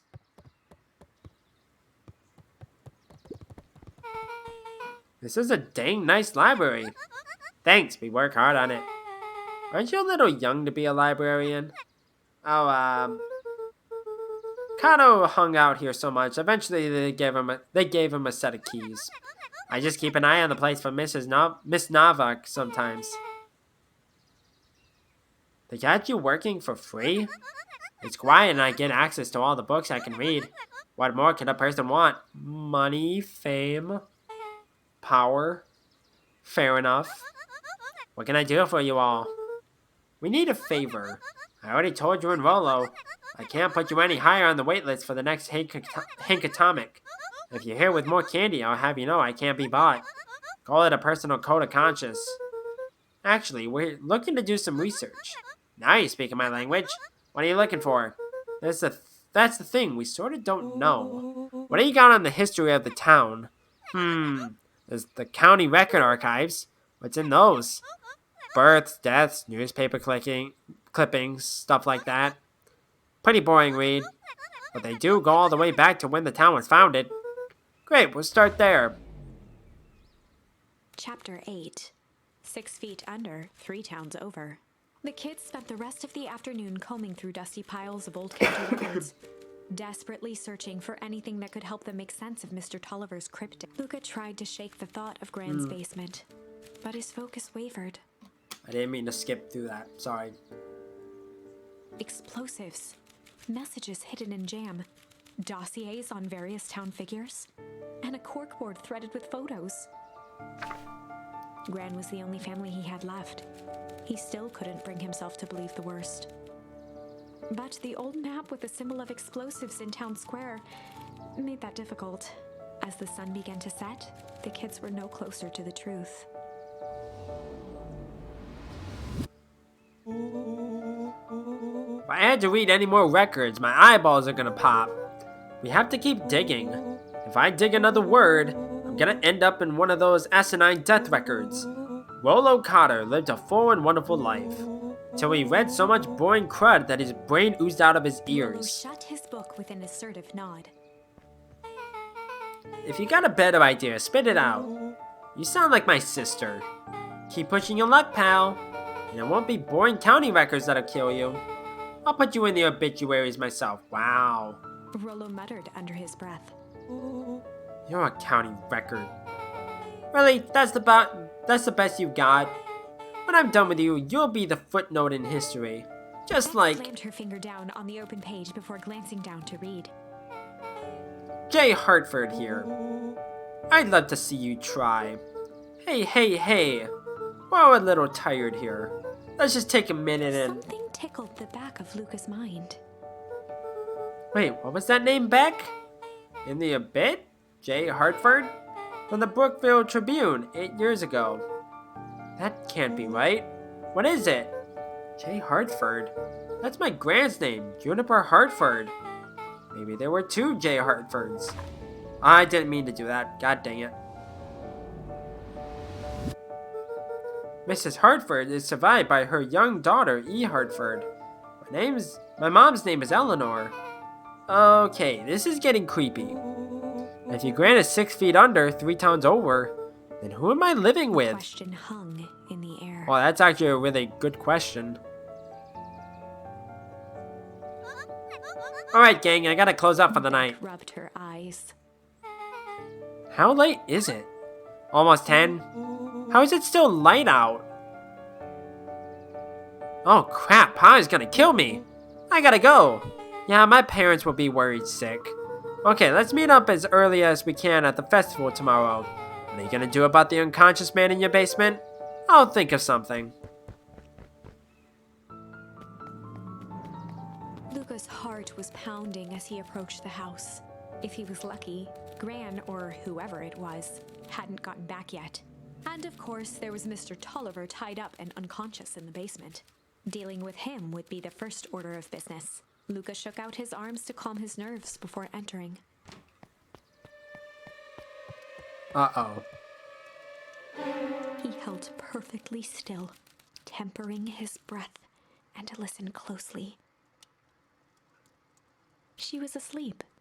His only hope was that she hadn't found Mr. Tolliver before dozing off. Check on Mr. Tolliver in the basement. Should probably just walk as slowly as I can and quietly. Uh-oh. I don't like this. This is actually kind of scary now. Oh no. Mr. Tolliver was nowhere to be seen. Maybe he woke up, escaped from his bindings, and left without a Maybe trace. Gran knew everything. What do I do? Luca's hungry stomach groaned. Not realizing it, he'd gone the entire day without eating. Okay, I can figure this out. Just need a little brain food. Luca rushed over to the pile of jam jars, unscrewed one, and shoveled a handful into his What are mouth. you doing? It could be poisonous. I'm afraid your jam delivery will be He flipped delayed. the lid to read the label. Mr. Nuncreed, heh. Okay, now I can think. So if Gran knows we tied up Mr. Tolliver, I'm screwed. If she doesn't know, then I need to play it cool. I guess the only option is to go to bed and act as if nothing is wrong. Gran will think Mr. Tolliver finished what he was sent to do and left when he was done. Go to sleep. I have a feeling I'm gonna cross her. Yep, I had a feeling. Gran? Okay, stick to the plan. Go to bed and play it cool. I'm kind of scared now. This turned into a horror As Luca game. climbed the final stair, the emotion of the day dragged heavily on him. With each consecutive step, his legs weakened. His stride began to falter. He tried to grab for the railing to steady himself. Something was wrong. Come on, legs. Just a few more steps. Luca groaned I knew and it. tried to move. I knew it. His limbs might as well have been bolted to the ground. Through numb lips, he mumbled just before falling asleep. The germ? I knew it. I freaking knew it. It's like, it's suspicious. What, right? It's like, oh, Mr. Tolliver is gone. Oh, Gran is asleep, quote unquote. It's like, of course the jam was gonna be tampered with. What did you expect?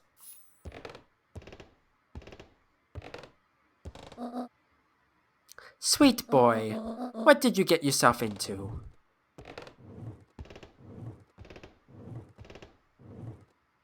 I have a feeling I'm going down to the basement. Rest now and let me handle everything.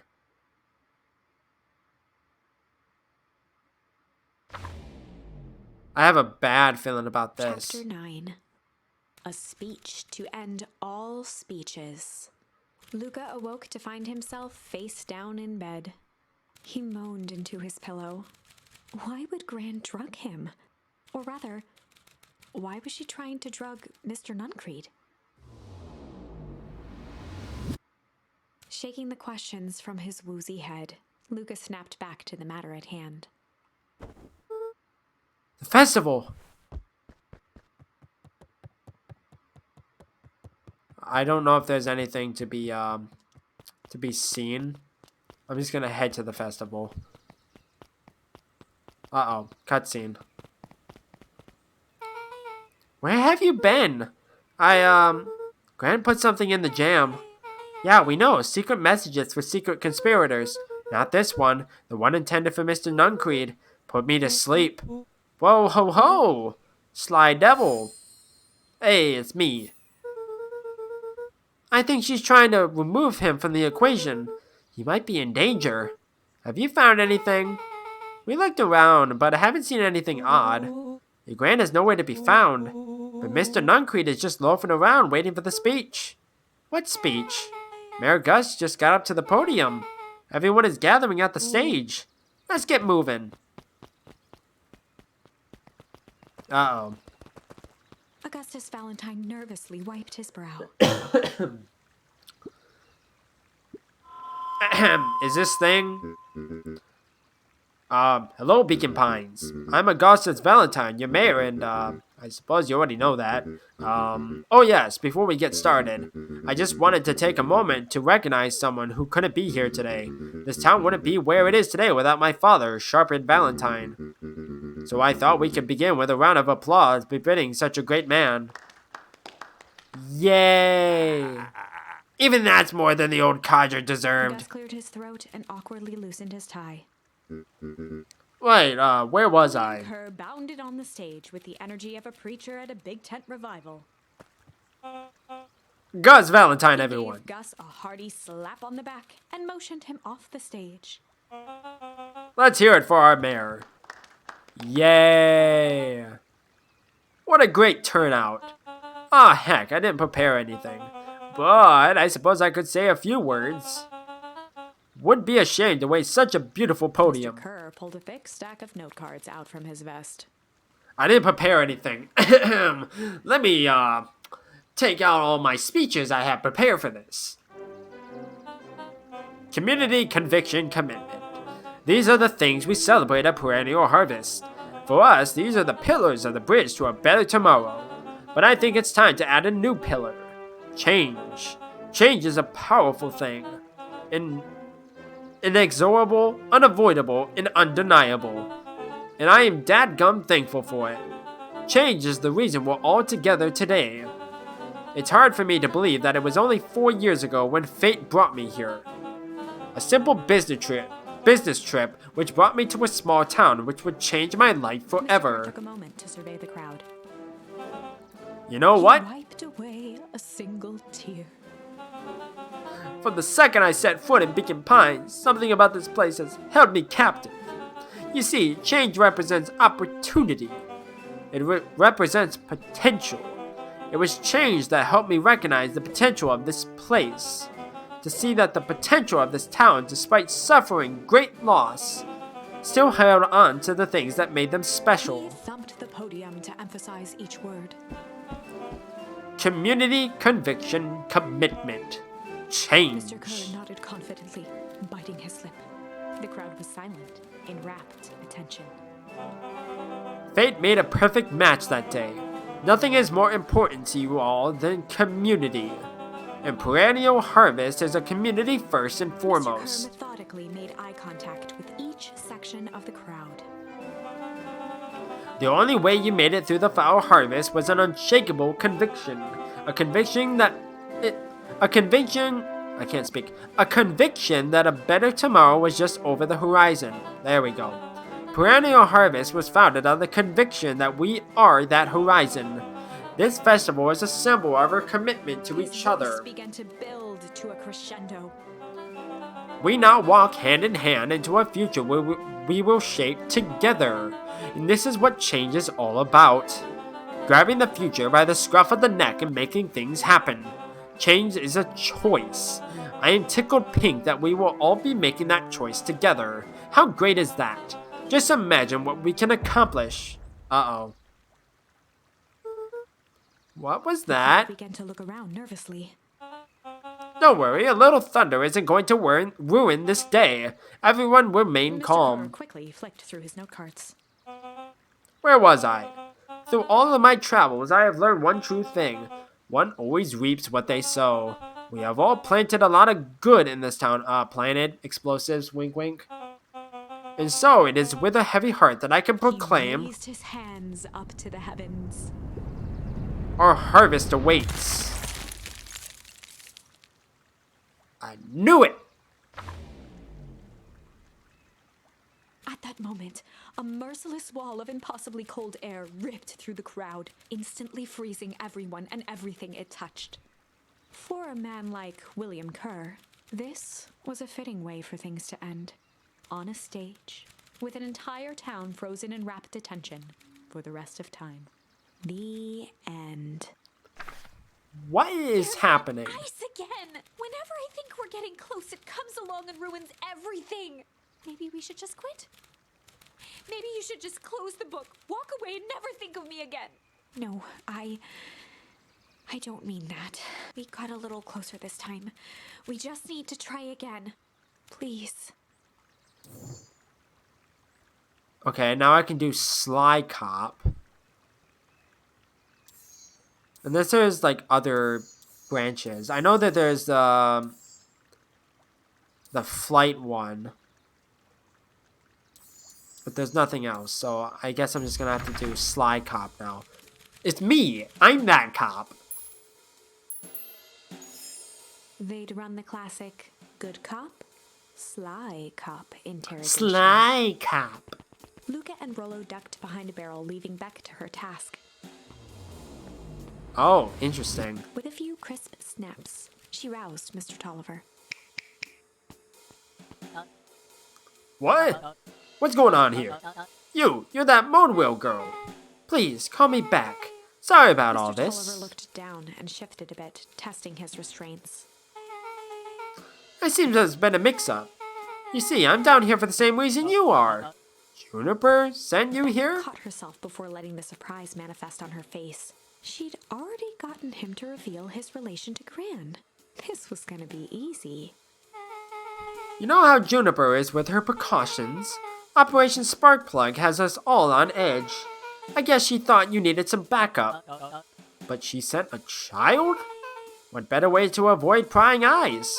Who would suspect a kid? I suppose that makes Mr. sense. Tolliver wriggled a bit in his restraints. Oh, I'm so sorry. Beck quickly removed the ropes. That had to be uncomfortable. A little, yeah. But you understand. We never know who to trust in this Mr. town. Tolliver rubbed the growing knot on his forehead. Very true. So it turns out we're both here Twirled to her hand, as if to prompt Mr. Tolliver to finish her thought. destroy the Shook evidence. her head and clicked her tongue. Yep, the old gal is nothing if not Mr. thorough. Tolliver let out an amused huff in agreement. She sure is. Can't blame her though. If anyone were to find out we were going to destroy the source, well, we both know how bad that might be. No one would know anything once I finish cleaning things up down Beck here. was on a roll now, playing Mr. Tolliver like a fiddle. You sure you can finish this up on your own? Juniper trusted me for a reason. You can leave the rest to me. Good, there is one more loose end I'll go work on. Loose end? Oh, it's nothing, really. The other day I had the radio on scan while restocking the candy shelf. And wouldn't you know it, I intercepted an odd phrase in a perennial harvest transmission. Underground secrets. That's ominous. I think it might be a password, but Juniper dismissed it. Said it wasn't mission critical. What's the password for? We don't know. So we have a password and nowhere to put it? It's gotta mean something, right? Good thinking. You should probably go work that out. I've got this under control. That's a relief. Between you and me, this basement gives me the willies. Heading for the stairs, Mr. Tolliver hesitated and turned to Beck with a puzzled look. She grinned and gave him a peppy wave. With a shrug, he continued up the stairs, whistling a jaunty tune. You guys catch that? Sure did. This whole time, Mr. Tolliver's had a candy shelf, but all he ever sells us is apples. Beck blinked slowly in disappointment. Rolo. Password, Rolo. Well, sure, but once things are back to normal, I'll be having a word with Mr. Tolliver about that candy shelf. Fine. In the meantime, I've got an idea. She turned to the table and began tearing small scraps of paper. He said he heard a password on the radio. Any good spy transmission is never what it Beck seems. marked each scrap of paper and leaned back. We just need to find the hidden meaning. Okay. What's another word for underground? Buried, covered. Could it be a cover-up? Maybe it's one of those each letter is a number thingy. So U would be 21, N would be 14, D would be... Ooh, it's an anagram. Nuncreed's drugstore. Luca and Beck looked at Rolo with amazement. Rolo, that was incredible. Well, it's either that or Kren's new drugstore. Yeah, I think you were right the first time. I like how those were the only two options. It's like, it's either this or that. No in between. How did you do that? What can I say? I love ciphers. Well, I guess we know where to go next. Investigate Nuncreed's drugstore. I'd like combine the two words. Hi. You scared me half to death. Sorry. You kids haven't seen Mr. Tolliver around, have you? Nope. He's got me waiting around like the last slice of pie. I swear this man would be late to his own funeral. Alrighty then.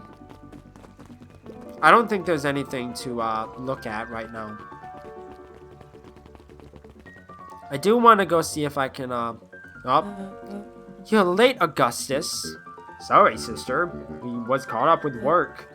Work? You? I had a few more details to lock down the festival. Oh, what do you have to report?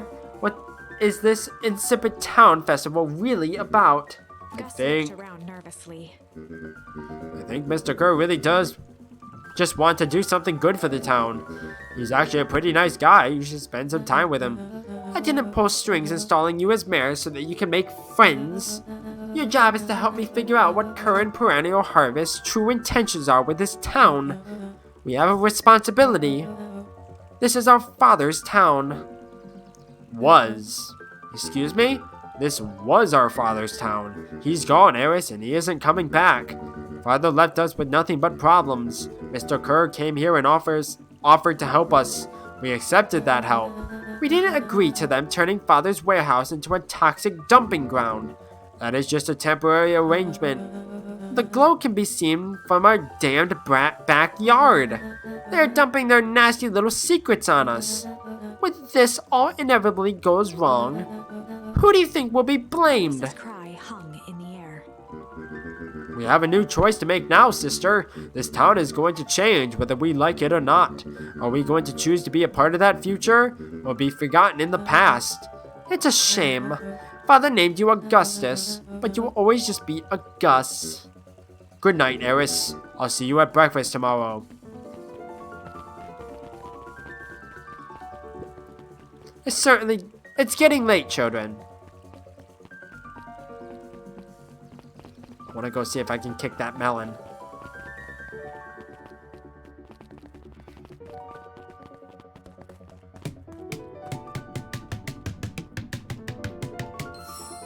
Yep.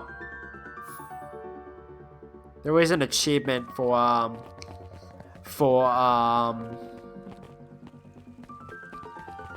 kicking it, but that's with the jam delivery that I already did, so I would have to go back through that pathway again.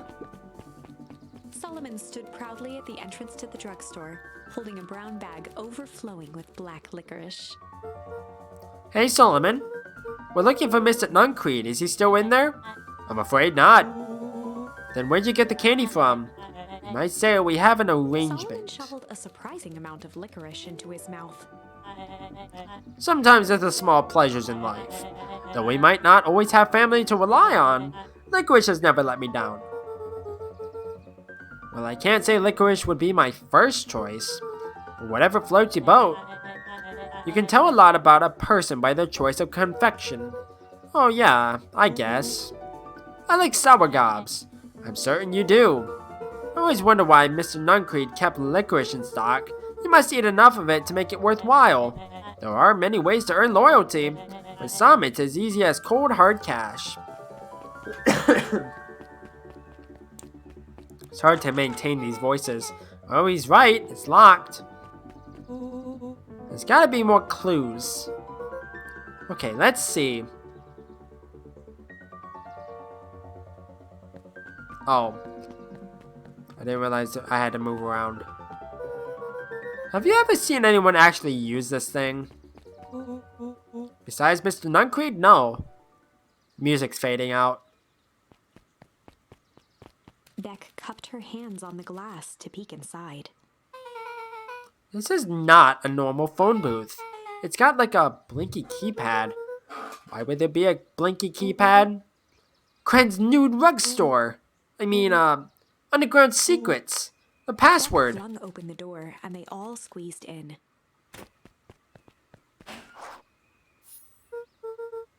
Alright, let's see. Luca cracked his knuckles and entered the letters into the keypad.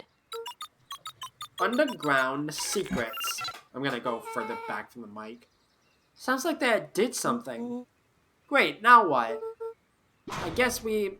The inside of the phone booth dropped loose from its shell.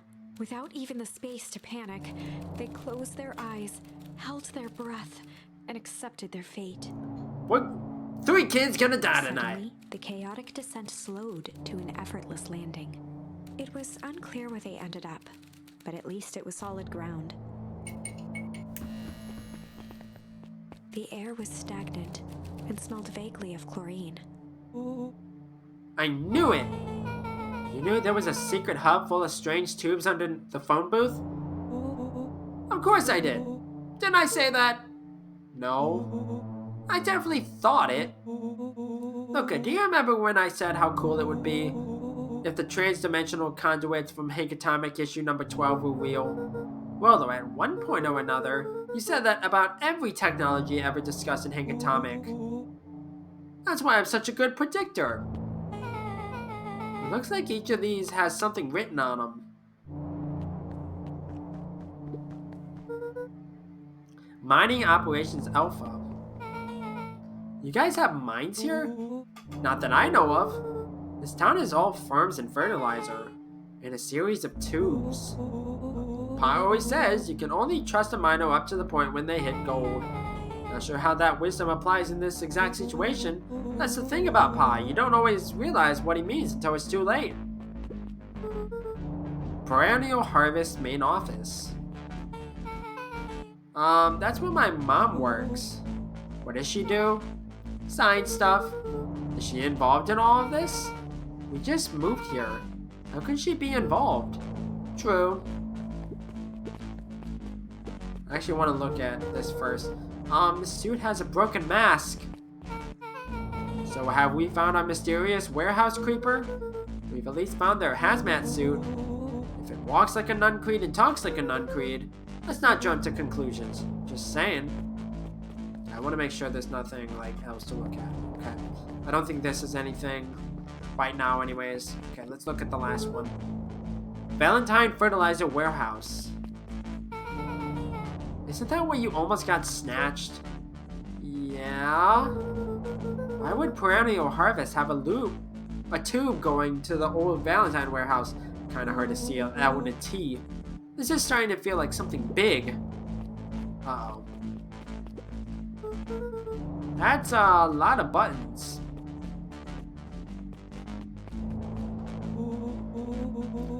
Stand aside, Earthlings. I've read enough Hank Atomic to know my way around sci-fi tech. His hands hovered over the field of blinking buttons. Eeny, meeny, miny. Rolo, what did you do? Nothing. I didn't even mow yet. What was that? Hide. Where? There's nothing but weird tubes down here. Just get back.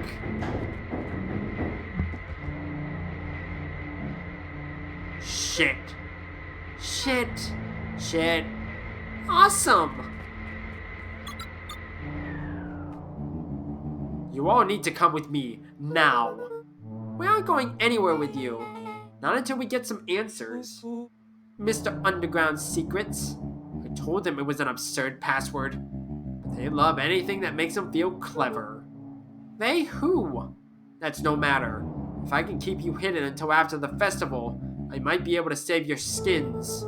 We don't care about our skins. Hold on now, I like my skin. This all stops now, Nuncreed. Joseph waited for a moment in silence. You sound just like him. Who? Walt. You don't get to talk about my dad. You know, your father and I were friends back He before gestured toward the strange tubes. all of this. That's a lie. It's true. I used to bounce you on my knee. What happened? Same thing that always happens. Reality, complications, life. We were a team, Walt and I. An idealistic doctor and a bright-eyed pharmacist. Both hell-bent on helping folks. So you were his sidekick? No, we were partners. He helped the patients and I helped him. Yep, total sidekick. Nuncreed let out a growl of a sigh. Luca, I need you to know this. I need someone to know this. One day, Sharper Valentine comes to us, says he's got an opportunity. He'd found something he didn't quite understand, and he was willing to pay us both handsomely to help him understand it. My dad said no. Your father and I both believed in helping people, but the thing I could never get him to understand was, it's a lot easier to help others if you help yourself now and then. Classic sidekick into villain plotline. Walt loved being righteous almost more than he loved his family. He was wrong about one thing, though. When he begged me not to take Valentine's offer, he said, Joseph, if a person says yes one time to Sharper Valentine, you'll make sure they keep on saying yes to him until the day he's dead and gone. He shook his head wistfully. Sharper's long gone, but he still got me saying yes. Is there a point to this sob story? Not really, no. Just an old man trying to delay what he's doing. Nuncreed took a menacing step towards the children. I try to keep you safe. I try to keep you and Juniper out of this. But you forced my hand. Luca began to laugh. What? You really don't know? My gran isn't out of this. She's been scheming right under your nose. Juniper? Seems like she's planning on crashing the town's party. She's going to disrupt the festival. Why would she? The color drained from Nuncreed's face. How does she know? Apparently she knows a lot of things. What? Let's just say this isn't the only underground lair we busted into today. And honestly, hers is way cooler. She's got maps and explosives and bad intentions, big man. Nuncreed grabbed Luca by the shoulders. His eyes were frantic. You need to tell me what she's going to do right now. She doesn't understand what it is she's messing with. Tell me now. She's in danger, boy. I don't know. She had a map with a mark on the fountain in town square. Fountain, but why would... A jolt of realization struck Mr. Nuncreed. She knows about the source? What the heck is the source? If she tried to destroy the source, it could catalyze and... God, she's going to freeze us all! You all need to run. Run where? Away. As far away from this town as you can get. Head west and don't look back. That did not go how I expected. So, we're totally following him, right? Totally. See you on the other side. Are we going last? You good? Yep. I love this town. Chapter 8. The Cold, Hard Truth. Beck leapt up, allowing the suction to yank her into the dark. Dimness eclipsed around her like the shutter of a camera as she seemed to cover great distance in mere moments. Her only points of reference were glints of upcoming turns, which approached with frightening speed, only to carom her gracefully along. She heard the tinny, distant echoes of Rollo's glee. Once she stopped fighting against it, the ride was impossibly smooth. Then, all of a sudden, as if minutes had passed in an instant, light blazed into view. A burst of wintry air snuffed across her face, and she was flung out into the cold. Everyone's dead. The end.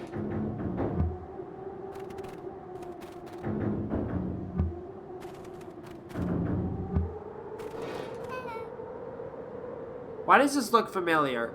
That was intense. Yeah, I think I might have parted with some fluids in there. Gross.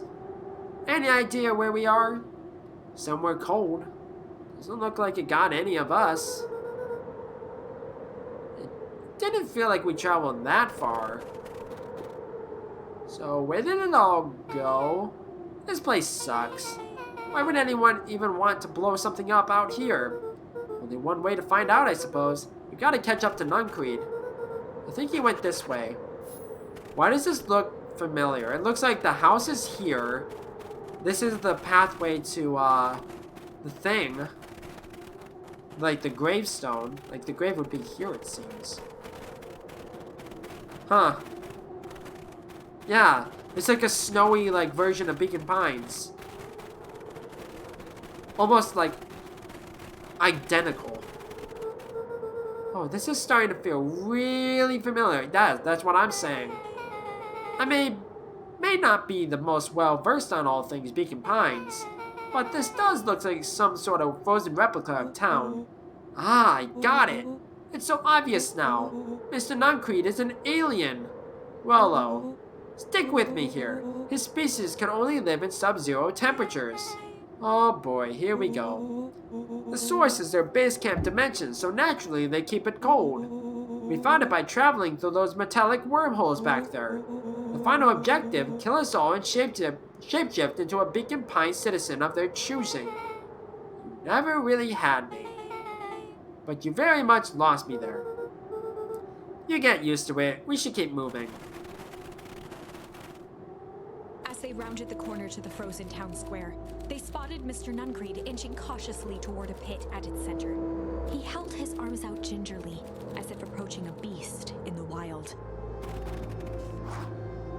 Upon closing the distance, Luca recognized what Nuncreed was after.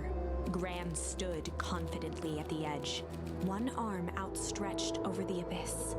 Nearby, a wheelbarrow had been emptied out. She held a lit torch, which flickered in the bitter wind. Juniper, I don't know what you think you're doing, but I assure you this is not going to solve anything. If you drop that, you've doomed this whole town. Oh, it wasn't me who doomed this town. I've been watching you, Joseph. I know what you've done. You and your co-conspirators. Gran? What's happening? Luca, you and your friends need to leave right this moment. Mr. Nuncreed turned back toward the kids, desperation in his eyes. Listen to your grandma, Luca. This is between me and Juniper. Back held steadfast in awe. Luca approached closer. Mr. Nuncreed spun back toward Gran, his voice growing louder. You got it all wrong, Juniper. Just hand over that torch. You don't understand what you're doing. How can I possibly trust you to do the right thing? Walt told me everything. He trusted you and you betrayed that trust. Luca, did you know that this man's entire life is a lie? If it weren't for him, your father might still be alive. Nuncreed winced with anguish. His voice hardened. That's not true. Both now yelled, not to each other, but at fate itself, making their peace with long-held burdens. The wind howled with encouragement. Walt was like a brother to me. We just had different ideas about how to effect change. Very convenient that your way just happened to line your pockets. Now that's not fair. They menaced at each other, both catching their breath. The moment balanced on a knife's edge. Amid a blur of emotions and memories. Luca's mind flooded with questions. Well, it's flooding my mind with questions The too. wind calmed, as if to give him the stage. And in the stillness, he began to weep. And in the stillness, he began to weep. It was all just too much. Falling to his knees, Luca whimpered softly. The tears crystallized as they hit the snow. Gran stared at Luca for a moment with warm sympathy, remembering why this was all necessary. This will all make sense soon, Luca. Then everything can go back to normal. I She promise. stiffened up and brandished the torch at Mr. Nuncreed. You can't hide behind those people any longer, Joseph. Once the precious source is destroyed, we'll see where their loyalties fall. Juniper, Ignoring don't. his final plea, Gran flung the torch into the deep darkness. She smiled and exhaled in relief. Mr. Nuncreed moaned in resignation. The torch echoed as it ricocheted down the hole, punctuated with a thunderous thud. You see, Joseph, I learned one very important lesson in life. If you want things to change, then you must be willing Before Gran to. could finish, the ground shook her to silence. Ice.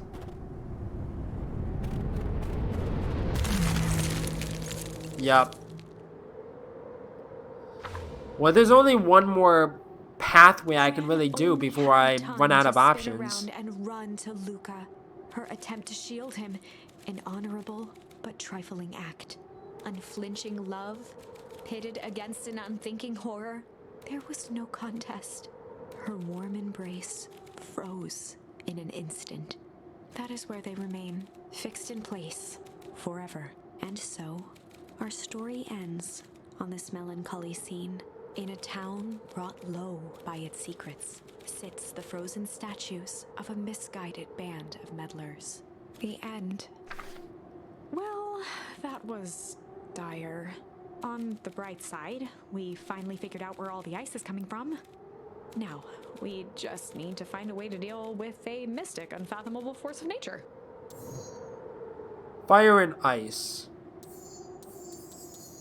Like I said, there's only really one more pathway I can go. I think. Right? Because I can't do anything else here. I got all of those. Got all of those. Got all of those. Got all of those. Got all of those. Got all those. And I got those. So the only thing left is this. Before I run out of options and I don't know what to do. Fight or flight. Luca drew himself I just realized. up and decided to take the only option they had left. Flight. He squinted down the barrel of the mission control defense cannon, aiming it through an opening in the dense tree branches.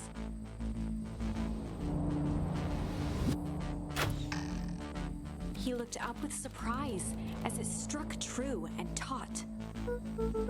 Wow, I can't believe that worked. Hey, Mr. Kerr. We love to hear your thoughts, but I'm afraid we have places to be. Come on, Iggy. See ya, jerks. Fine. We know where that leads them. This way, we'll take the tunnels. Luca and Iggy winced as they sprinted through the thicket. The branches clawed at them, reluctant to give passage. After what felt like a marathon, Luca stopped in his tracks as they reached the clearing. What the? That was all he was able to say before Iggy slammed into his back.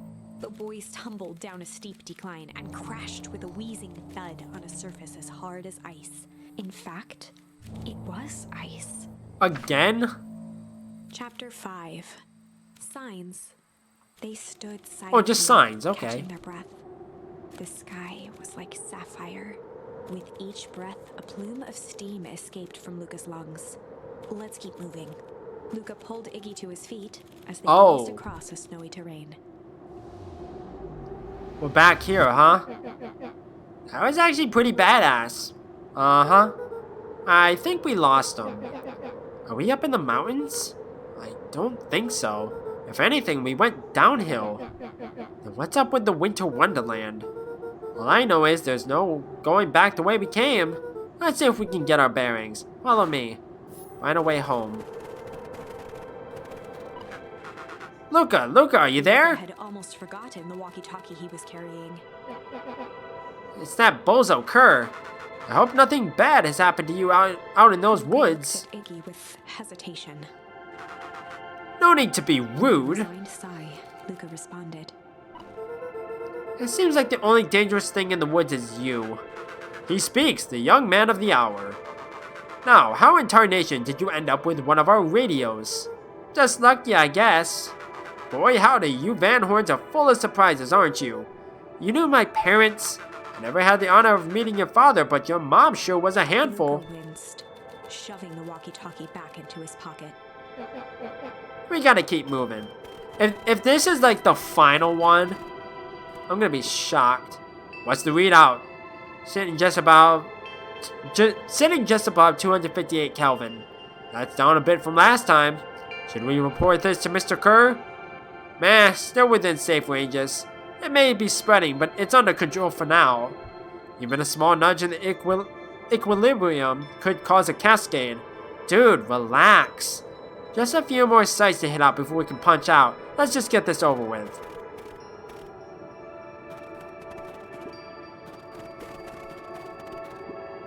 What's all this? Hard to say with all the snow.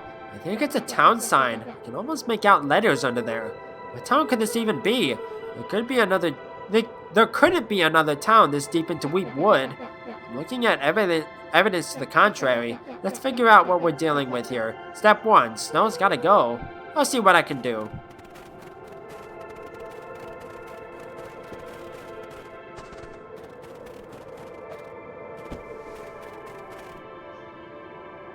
The boys stared in disbelief at the sign that now clearly read, "Welcome to Beacon Pines." This doesn't make any sense. We're in Beacon Pines. How's that possible? We ran away from town. How did we get back here? I guess we got turned around? Where did all this snow come from? Well, it's been colder than normal lately. That's a pretty big difference between sweater weather and this Arctic hellscape. The puddle we fought at before, it was cold too. Maybe all of it leads to one source. You think it's related? What the hell is going on? We're gonna get you some answers. Let's keep moving. The fencing glistened, each chain link encapsulated with a translucent layer of ice. Looks like the stuff they put up around Weep Wood. The stuff who put up? I don't know. It's all frozen. Looking down at the frozen stream, Luca could faintly see a school of minnows encased in the ice. Whatever happened here, it happened fast. The fish didn't even have time to run. Or, swim run. The crunching of footsteps trailing Luca went hush. He looked back to see Iggy's face twisted with confusion. Everyone's gone. What? There's nothing here but snow. There must be an explanation for all of this. We have to keep looking. You can look all you want.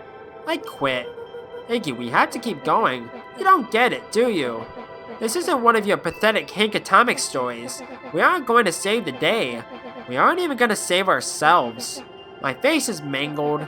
The town is destroyed. And everyone we ever known is gone. You don't know that. You can't just quit. Do whatever you want.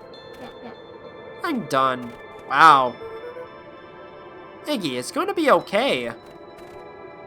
Luca peered upward at the darkening sky. He let out a long, foggy breath. Faintly, Iggy began to cry. Seeing Iggy in such a pathetic state gave Luca a sense of compassion, and more than a little guilt. It is getting pretty late, I think. Probably not a great idea to stumble around in the dark anyway. Luca allowed himself to collapse next to Iggy. Let's just rest for a The bit. boys huddled together for warmth and comfort. If not for exhaustion, their minds would be racing, trying to make sense of the events of the day. As it was, all they had energy for was to sit in silence, numb. Well, here comes everyone else, because of course. The way the snow covered everything over, it's kind of calming. Yeah, I haven't had time to say it, but thanks. Huh? For getting us away from those creeps. I sorta froze up back there. Iggy, I should be the one apologizing. This all happened because I lost my temper. Nah, that's bull hockey. First of all, you didn't know what that gunk would do. You didn't, right? Of course not. And second, stop with this baloney about losing your temper. But I did lose my temper. Sarcastically to his half-deformed face. Obviously. But that's exactly what you should have done. Huh? I was being a horse's ass. You were supposed to be a horse's ass in response. That's how it works. Iggy, I'm having a hard time following. You wanted me to fight you? Of course. Jeez, you goody-goody types take forever to understand this very basic point, yeah. Why would you go around saying cruel things trying to get into fights? It's something to do. You're an asshole because you're bored? Sometimes I just feel empty. You wouldn't understand. You and Roller are always having a blast together. Laughing and calling that dinky little treehouse mission control. Wept openly. Perfect little Luca Van Horn. With his perfect little life. My life is not perfect. Everybody in town likes you. Not everybody. Well, that new girl hasn't even unpacked yet, and even she already likes you. You have Tish. His nose with a sleeve. I love Tish. Tish is great. But she ain't exactly the world's greatest conversationalist, you know? He gave a warm chuckle. I get that He impression. cleared his throat as he wiped his eyes. Huh, it must be raining out here. Definitely. Arched into a wide yawn. We should probably try to get some sleep. Yeah, let's lay low for now. Tomorrow, we'll get to the bottom of all of Luca's this. eyelids began to slowly drift shut. Luca? Yeah? I always did want to see the inside of your dinky little treehouse. What do you think? Not bad. I'll give you the full tour when we get back. You know what? That's all Luca could whisper before succumbing to sleep. Iggy snuggled in some more. When it comes to worst days of my life, this one wasn't half bad. Aww. That is the sweetest part of this game so far. Even though it's dire circumstances. Luca was playing with toy blocks on the living room rug. He looked up to see his parents on the couch. His mother held his father's head in her lap. She idly stroked his hair while humming a song. A voice behind Luca spoke. "This is how you remember them, huh?" Luca turned to see his own face. The doppelganger from his dreams, still clad in a yellow hazmat suit, still carrying a look of disdain behind empty eyes. Aww, look at this perfectly cozy scene. You know it wasn't really like this. The figure picked up a toy block and inspected it. It's amazing the facades that one can build given the right materials. Not that I blame us. These are a child's memories, all warm and fuzzy. You don't remember, do you? Luca snatched the block from the figure's yellow-gloved hand. Remember what? The doppelganger pointed to the couch. The last day we saw him alive. The day he chose to abandon us. Luca turned to look at his father, still lounging on the couch. That's not true. He didn't abandon us. The doppelganger waved his hand dismissively. Everything is true here. It's just a matter of what we choose to see. Well, let me show you. The world flickered and pulsed. Luca was sitting next to his bed, listening to his heartbeat with one of his dad's stethoscopes. The doppelganger limped into the room. Now, we both know that's not how this went. He grabbed Luca's hand and guided the stethoscope to the floor. Luca heard muffled shouting, brought close by the stethoscope. It was his parents, fighting. Do you remember what we did next? Luca gave a slow nod and crept down the hall to peek through the banister. He could see the outline of his mother at the bottom of the stairs. Damn it, Walt. We can't afford to get involved in this. She was scared. His father stepped forward. What am I supposed to do? Just watch? There's a sickness in this town, and we both know who's behind it. I swore an oath to help people. I won't turn my back on them. Luca's mother grabbed Walt. She was crying, pleading. I can't lose you. Walt calmly removed Eleanor's hand from his shoulder. What's right is right, and what's wrong is wrong. Well, what's right is being with your family through thick and thin. And what's wrong is being selfish enough to put others before others. I could never live with myself if I let Sharper get away with this. Eleanor raised her voice. But that's just my opinion on it. Spare me your bullshit platitudes. What about our son? Luca flinched, dropping the stethoscope down the stairs. Walt turned with a panicked smile. Luca, is that you, buddy? With tears in his eyes, Luca descended the stairs. Mom? Dad? What's going on? Walt dropped to a knee to meet Luca eye to eye. Nothing, buckaroo. Your mom and I just got a little overexcited is all. Luca placed the stethoscope against his father's chest. His heart was racing. It sounded like you were going somewhere? Walt gently removed the device from Luca's ears. Listen to me, Luca. I have some business to take care of. I'll be back in time to tuck you in. Luca hugged his father tightly. Promise? Walt stood up and walked to the door. He glanced over his shoulder. I promise. With a wink and a grin, he put on his hat and strode out into the evening sun. We know that's a lie now. A figure approached Hey, who are you? from the foggy snowfall. It stood above them, lingering in contemplation. Slowly raising one hand above Iggy, it snapped out 2 brisk raps on his head. From a deep slumber, Iggy sprang up defensively. Get your hands off Whether me. it was the calming presence or the recognition that he was not in danger, Iggy felt his clenched fists lower. Just what do you think you're Luca doing? looked up, gradually remembering his whereabouts. The figure exhaled a cloud of warm vapor.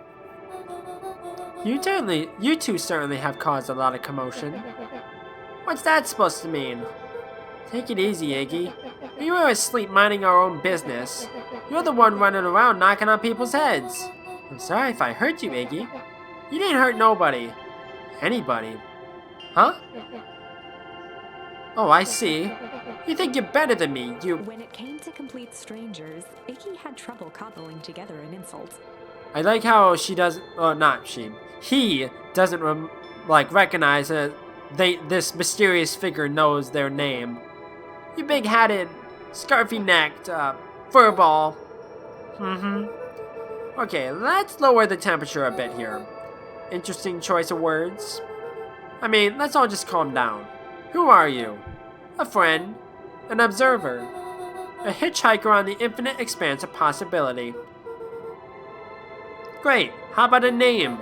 If you must call me something, you can call me Nat. He huffed with gratification.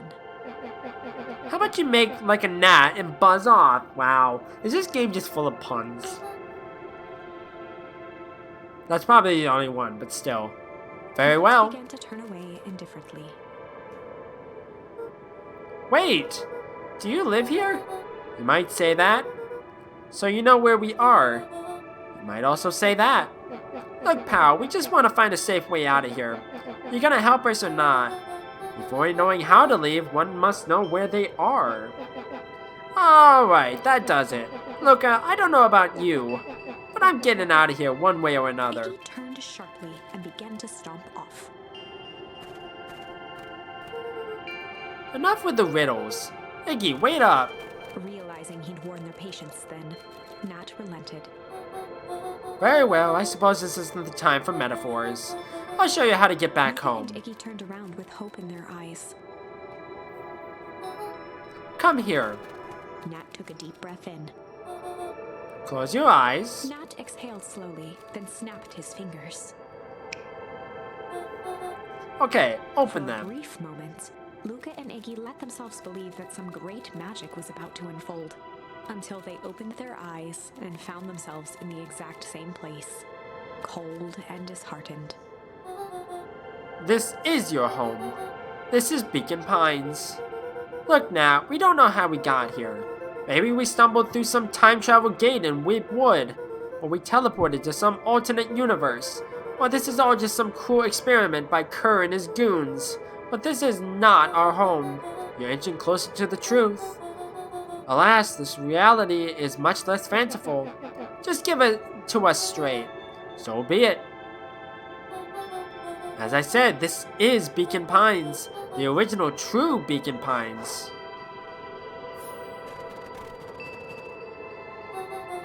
You both grew up here, but the town you've called your home for the past several years is a replica.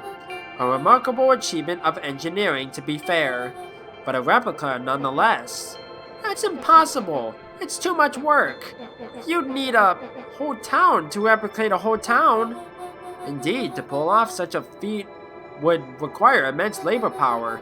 That which could be moved would be moved. That which could not would require a precise duplicate. We would have noticed. Someone would have noticed. You'd think so, unless the auditing was impeccable. A mind-numbing attention to detail. As for the innumerable trivialities which complete the tapestry, well, you could leave that to this miraculous thing we call a brain. It has a real aversion to discontinuity, a revulsion even. The brain has a wonderful way of smoothing out the rough edges, keeping us sane. Luca and Iggy looked around uncomfortably. So you're saying that someone made an entire new town and moved us all and no one noticed? Precisely. But why? Why is the one question that can never be answered with certainty. The best one can do is to uncover... He narrowed his eyes, furrowed his brow, and uttered, the source. Why'd you say the source like that? Why He indeed. began to laugh uncomfortably. It's all ridiculous. There's no way they He could, looked down at his feet. His eyes started back and forth in contemplation. With a sudden pain, a thought struck him. This really is home. He sprinted off into the pale distance. As Iggy turned to follow, Nat called out. Iggy, it's not too late to turn back. Simply head west through Weep Wood.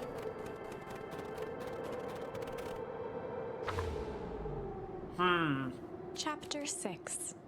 The Source. Nat expressed his sympathy with a shrug and sauntered off as unassumingly as he'd arrived. He'd given Luca and Iggy what they needed, and nothing more. As Luca sprinted across the snow, the events of the past few days became clearer, pieces to a larger puzzle.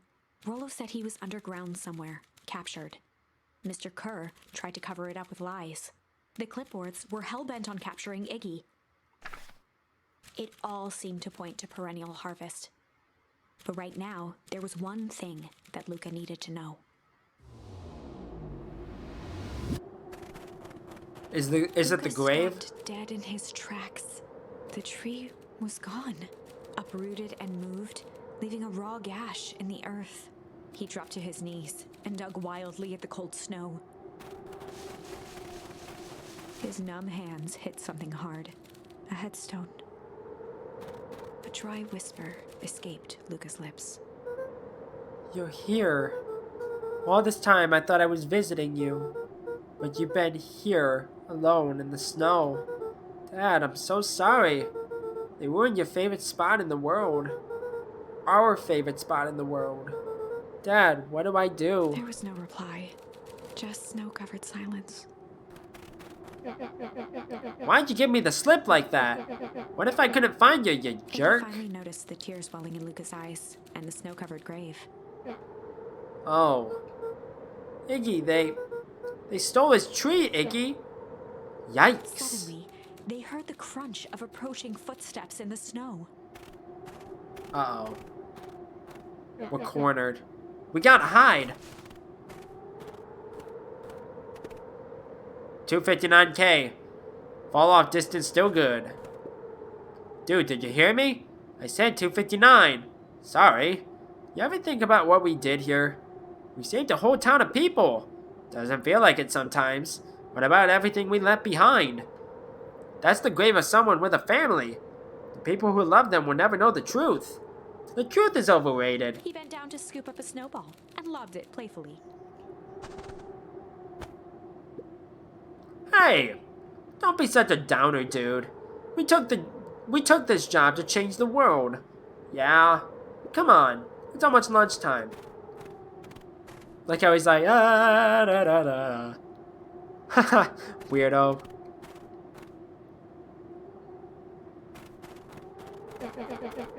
Here I thought I was a jerk.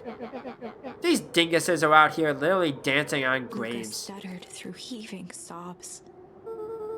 I thought I was visiting him. I thought he was with me.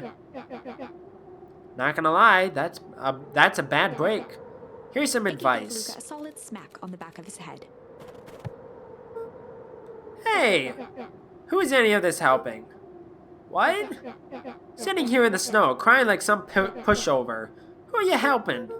Iggy, look what they did. They lied to everyone. Blah, blah, blah. Luca Van Horn, you're a lot of things, but you ain't no pushover. What did I tell you before?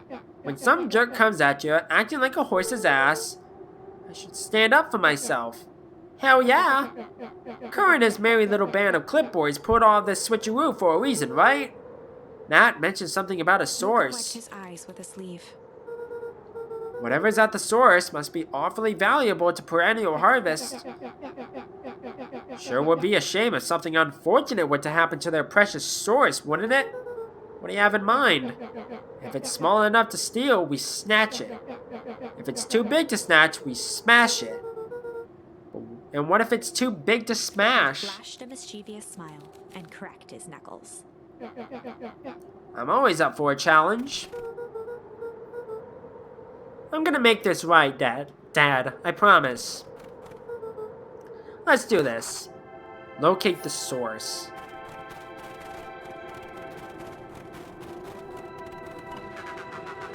It can get awful cold out there in those woods, Luca. Probably best you two stay put and conserve your energy. Help's on the way. Where's Rollo? Where's my mom? Did you kill her?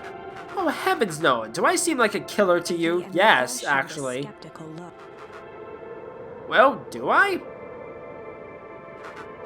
Oh, shucks. Now that hurts my feelings. Screw that guy.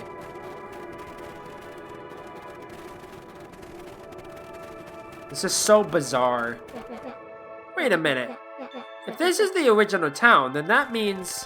Iggy darted behind a large pine and began digging furiously. He emerged holding a shoebox with a crude skull painted on its lid. What's that? Long story. So a few years back, I, came into possession of some premier grade fireworks. Not the wimpy firecracker stuff they give kids. The good stuff. So why did you bury it under a tree? That's the long part of the story. You and Rollo were doing chores at Rollo's chicken coop, and you guys pissed me off for some reason or another. Luca rolled his eyes with realization. No, you Iggy didn't. stifled a chuckle. Yup. I just wanted to give you guys a little scare. But like I said, these were some primal fireworks, so I might have underestimated things. You blew up the chicken coop? I prefer to think of it as an incendiary redecoration. Sorry, but you should have seen the looks on your faces. Willow got grounded for months, which is why I needed to stash the evidence and lay low. So I buried them under that tree. But when I came back for them later, they were gone. I figured some grown-up found them and tossed He them. triumphantly raised the shoebox. Turns out it wasn't the fireworks that got moved. It was us. Unbelievable. So, if I'm understanding it correctly, do you think this is a game? Newsflash, boyo. You're not a hero. You're a little brat who is in way over his head. A hero who is just someone who refuses to give up. Comics these days are rotting children's brains. If everyone thinks they're a spaceman superhero. I was always partial to Hank Atomic myself. Is that so? Do you really think you have a chance against us? You have no idea how powerful we are. Prepare for blast-off, loser. I was gonna say. So, do they freeze the town, transport everyone to a replica, and then unfreeze the town, and then keep repeating the cycle? Am I understanding that correctly? I have no idea. Luca and Iggy inched up to the edge of the hole with bewilderment in their eyes. Arctic air breathed out of the cavern in heaving gusts. Echo! Echo! Echo! Echo!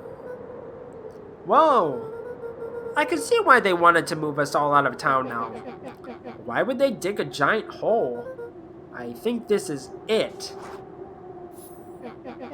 This is the source? It's a dang hole? No, it's what's in the hole. That's the thing. How do we smash a hole? Uh-oh. Oh, it's much more than that, my annoying little friend. Kerr! Where's Rolo? I wasn't lying before. He's safe. Well, safer than you two, at least. Drat, it's cold. You just had to drag me all the way out here, didn't you? Kerr gazed down the abyss in contemplation. I just realized. We're wearing a sweater. That means we're warm. I just realized. It really is something, isn't it? What did you do to our town? What is all of this? Well, that's a doozy of a question. This is the source, where they collect the unrefined, Kerr scratched the back of his head. Honestly, boys, I don't understand any of this well enough to explain it. Fact of the matter is, I'm not paid to know. What do you mean you don't know? Ain't you in charge?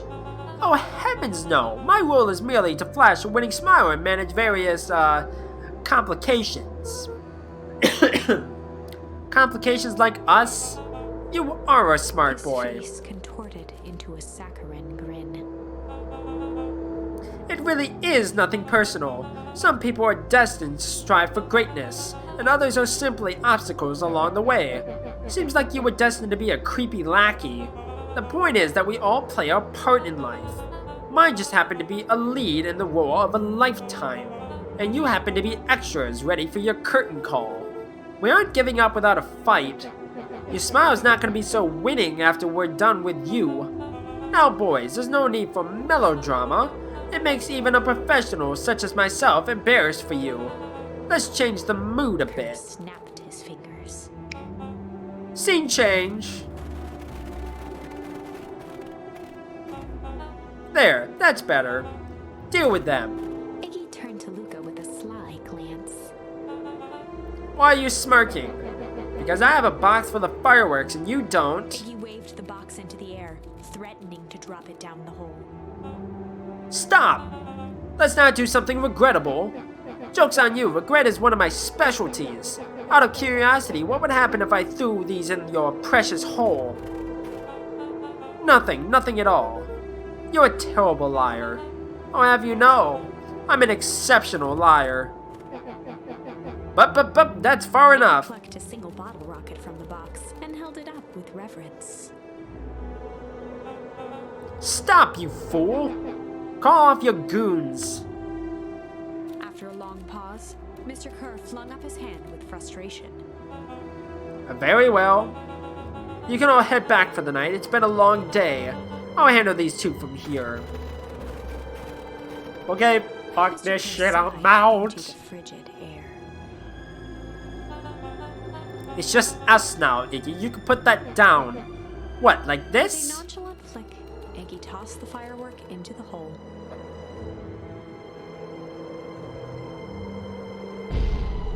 Two kids gonna die tonight. Ooh. Whoa. Growl, Kerr leapt at Iggy, crashing through Luca. Iggy tried to twist away, but in the struggle they both tumbled over the side. Luca dove forward, bracing Iggy's hand just before it slipped. His grip was made precarious by the cold, wet snow. He could see Kerr further down, clinging to Iggy's coat. You reckless child, what have you done? Luca, listen to me. Hold on tight and use the walkie-talkie to call them back. What channel do I use? It doesn't make a damn difference, they're always listening. If you do that, the clipboards would just haul us up and snag us both. The only way you can get out of this is if Kerr's out of the picture. Just let go and save yourself. If he lets go, we both die.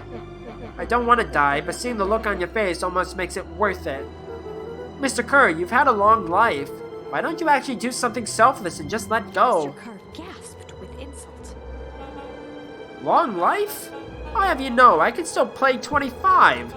You should have heard me sing the part of Bilious Young. With a wild look in his eye, Mr. Kerr began to hum a proud melody. Ba-dum-dum-da-dum. Ba-dum-ba-dum-dum. Wow, can you believe this guy? Luca's hand began to cramp. His voice began to crack. Oh, hum is for the other branch, isn't it? Like Luca began to hum? Kerr, just let go. No can do. If you want to save your friend, you have to save me too. Luca, look at me. It's okay. I felt Iggy loosen his grasp. You aren't gonna kill your friend like that, are The you? muscle in Luca's body burned. I'm not his friend. Yes, you are. Nah, I'm just a no-good bully. Like you, Kerr. Iggy, no. His hand slipping. And I told you what you need to do with bullies. I can't. It's your only way out of this mess. 2 birds with 1 stone. It makes sense for us to fall together. Give me 1 second, I'll be right back.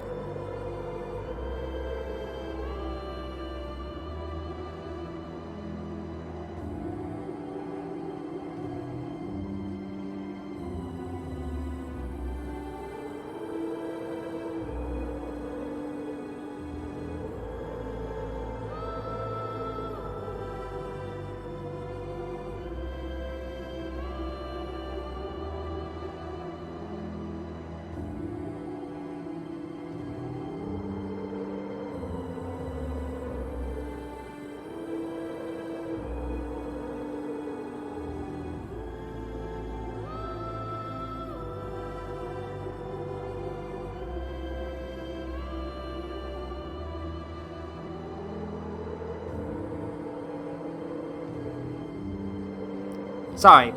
Anyways, Waikadoos travel in packs. Calm settled over Iggy's face. Luca, let me do His this. voice was colder than the bitter air billowing from the chasm. Let me do the right thing for once. Luca had no choice but to... Huh. When did I get these? I think I'm gonna do refuse and then accept. Luca had no choice but to refuse Iggy's request. He tightened his grip and reached for the walkie-talkie in his pocket. A wild delight crept onto Mr. Kerr's face. That's a good lad. Now, radio for help.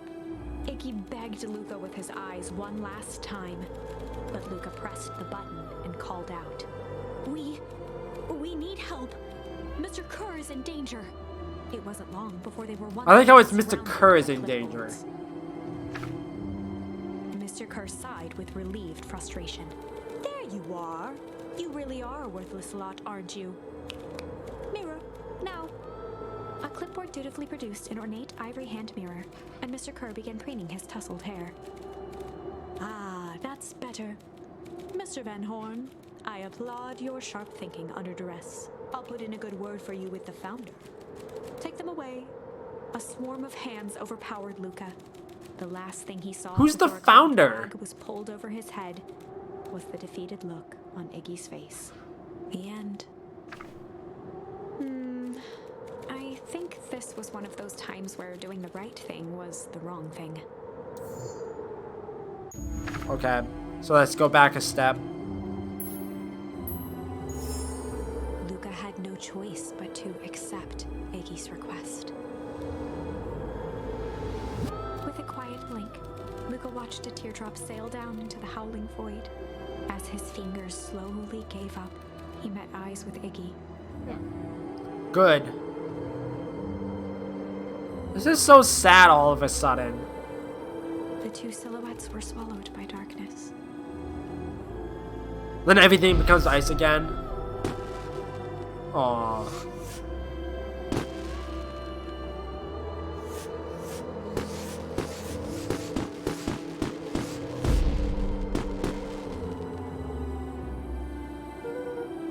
Hell of a goodbye, Iggy.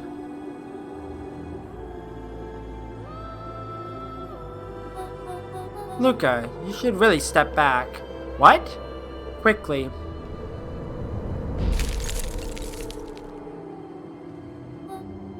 Curious.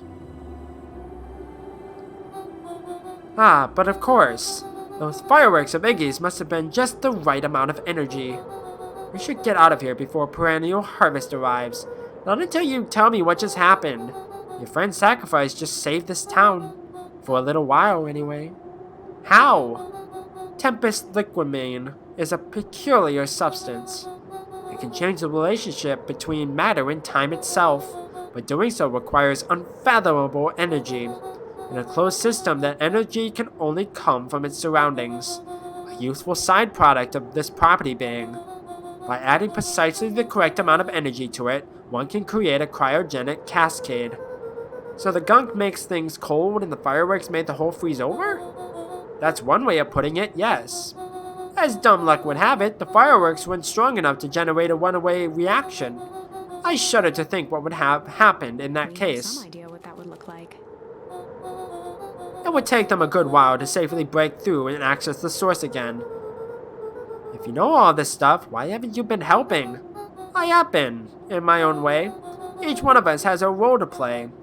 Iggy's role, it turns out, was to buy us precious time. Mine has been to observe and wait. Wait for what? You? Me? Why? What's my role? A fierce twinkle flashed in Nat's eyes. Luca Van Horn, you are going to save the world. With a chuckle, Nat turned and walked west. Dumbfounded, Luca followed behind him, trudging through the snow. Every step taking him further away from everyone and everything he knew, and closer to destiny. To be continued in Beacon Pines, Pines Harder. Revenge served cold. Second time's a charm? Wait, 2 charm. Wait, that's it? This ends with a crummy cliffhanger just when it was getting good? I was even starting to like Iggy. Same. I refuse to be associated with some never-ending parade of sequels. Let's go back and find something more definitive.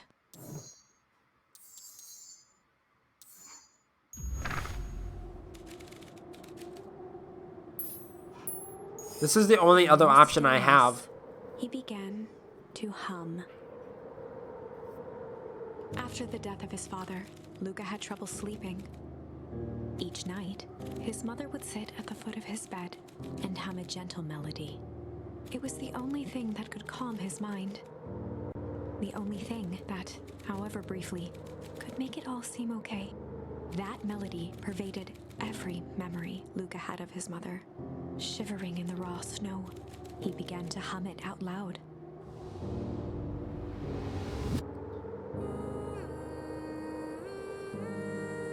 Oh, this just took like a sad and like heartwarming turn.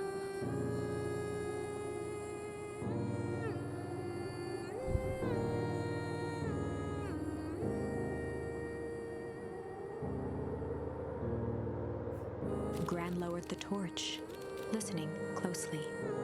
As recognition slowly set in, her heart sank. Those countless nights of consolation, the incomparable loss they shared together. She let the torch fall to the snow and sizzle out. A few steps toward Luca was all she could bear before dropping to the snow herself. Through a flood of tears, she began to hum along, note for note.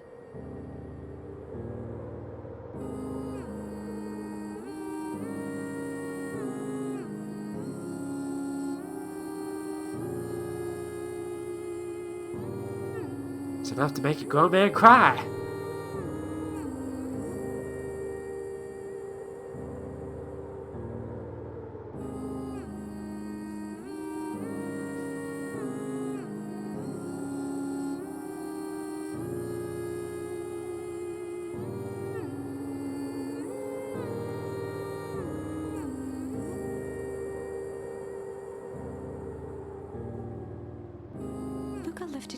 head in I was gonna say, do I have to do something? The last time he heard that melody was the last night he saw his mother. How do you know? I'm so sorry, my little buckaroo. Buckaroo? Only people who call me that are my dad and your mother. Luca blinked through blurry, watery eyes. Wait a trying minute. To see more clearly. He could just make out the impression of a familiar face. He peered across the snowscape at the woman on her knees. Something about her was undeniably his mother. Only smaller, older, changed. I just realized she's been going from town to town to town to town, like over like the period of like several years. So she's just older.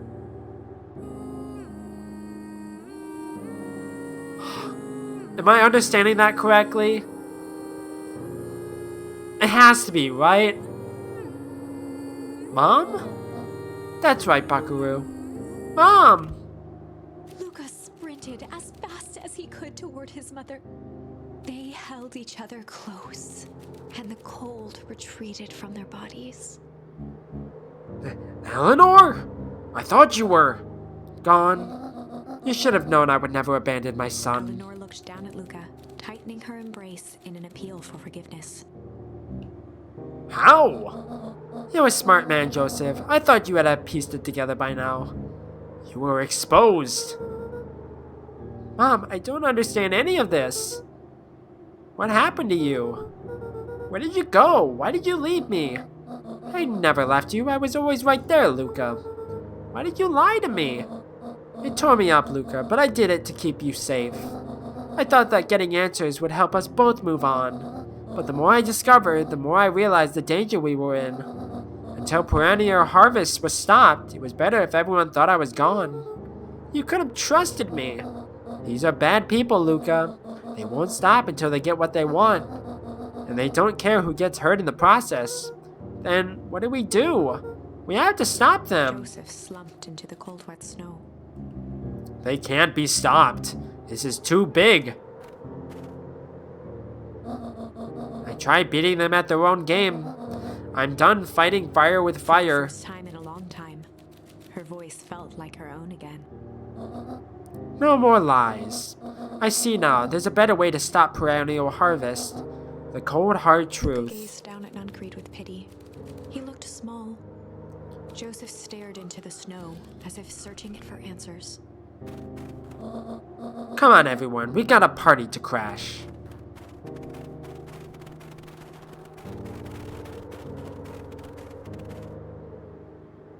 That was actually really heartwarming.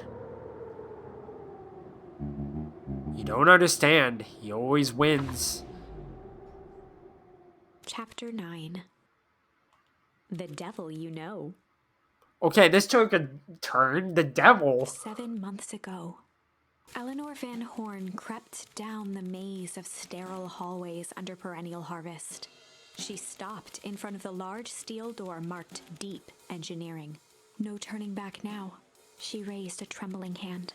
The stolen keycard worked as promised, and the door buzzed open with mechanical efficiency. Okay, I don't know why it's like She was stuttering. immediately hit with the smell of disinfectant. It was some sort of laboratory. In one corner was a desk covered in papers. Across the room stood a tall metal pod with hoses protruding from its base. She rushed to the desk and began shifting through the piles of papers. They were experiment reports on something called Tempest Liquamen. There were dozens of them, every one stamped failed. Give me 1 second. Something is causing my my GPU to race. Eleanor heard the sharp echo of footsteps approaching. She was out of time. Her eyes scanned the room, eventually landing on the strange pod. Muttering a curse under her breath, she dashed over and dove inside.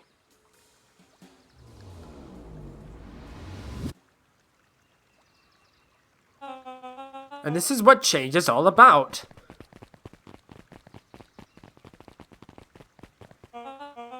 grabbing the future by the scruff of the neck and making things happen. Change is a choice, and I am tickled pink that we will all be making that choice together. How great is that? This man is a liar.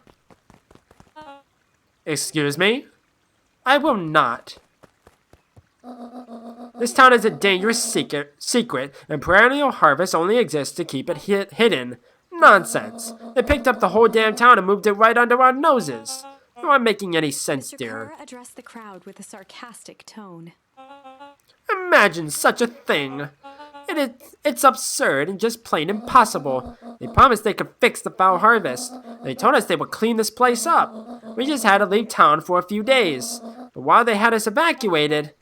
Mrs. Hartford, I'm afraid I'm going to have to ask you to. You're afraid of a lot of things, aren't you? You sniveling little worm. This is growing tiresome. A little help, please.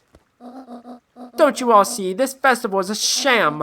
An excuse to have the whole town gather in one place. They're planning something awful. I don't know what, but these people are wicked.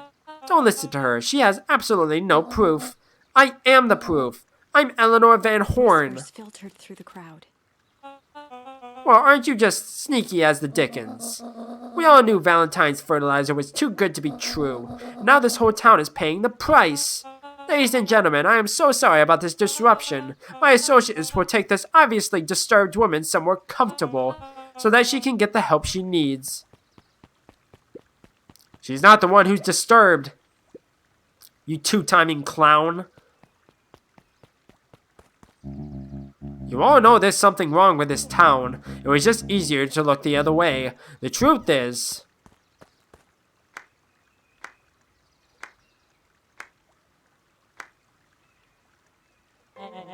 That's quite enough, Mr. Nuncreed. Comment dragged on Joseph Nuncreed's face.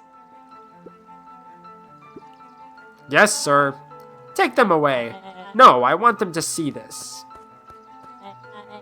Ah, the ever-tempestuous Eleanor Van Horn. You've been quite the thorn in my side. Like a weed that's burrowed in where it doesn't belong. I must confess, you look dreadful. He paused for a moment, plucking a piece of fuzz from his sweater and discarding it to the ground.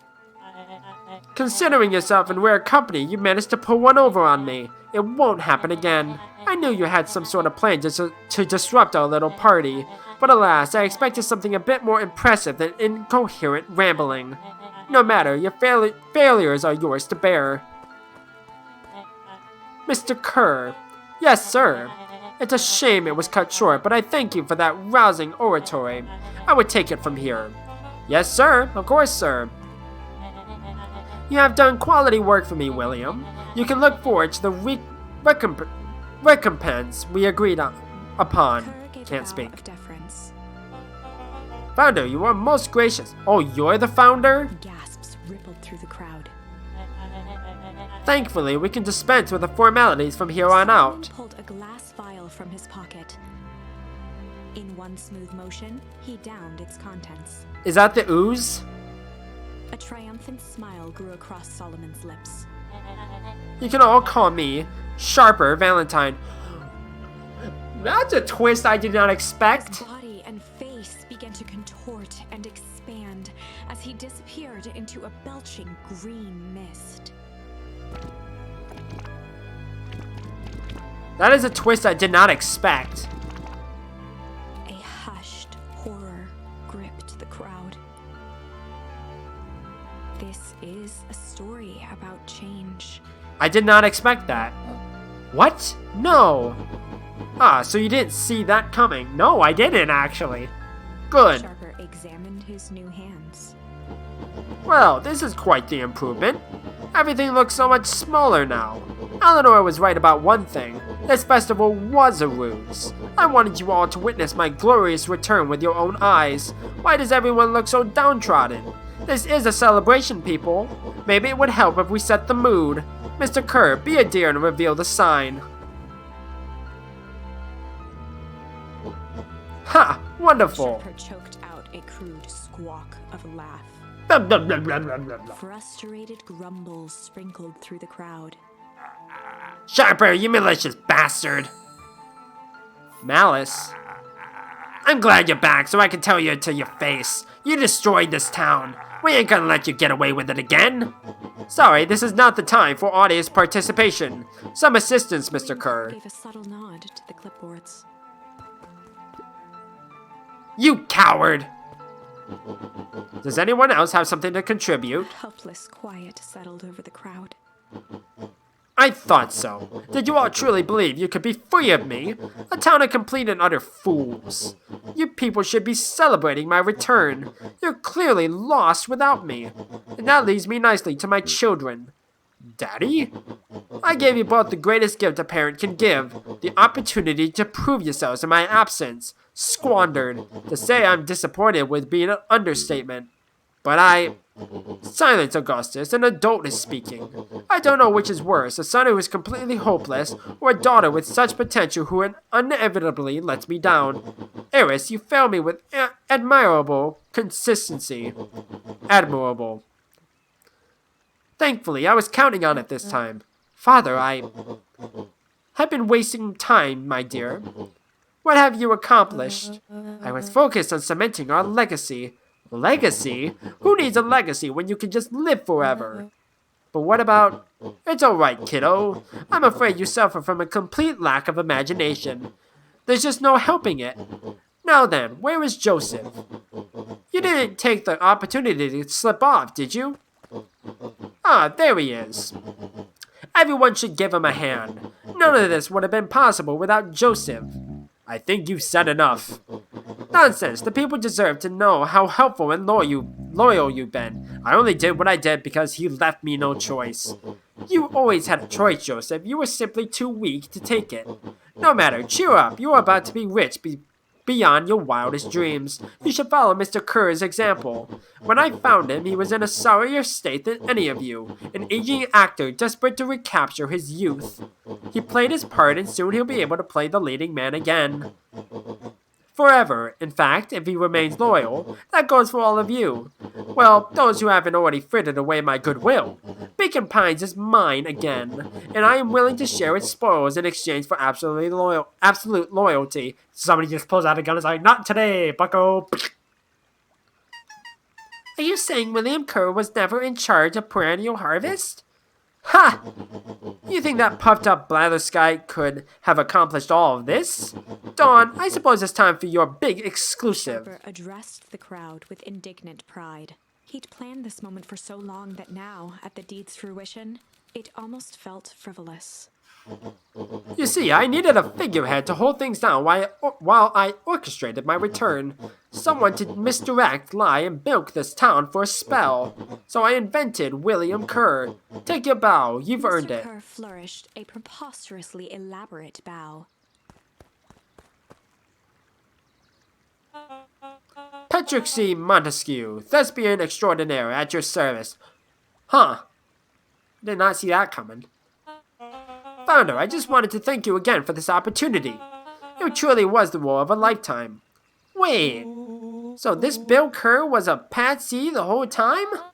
Now that your secret is out in the open, what's to stop this town from rising up against you? Oh, that's the delicious part.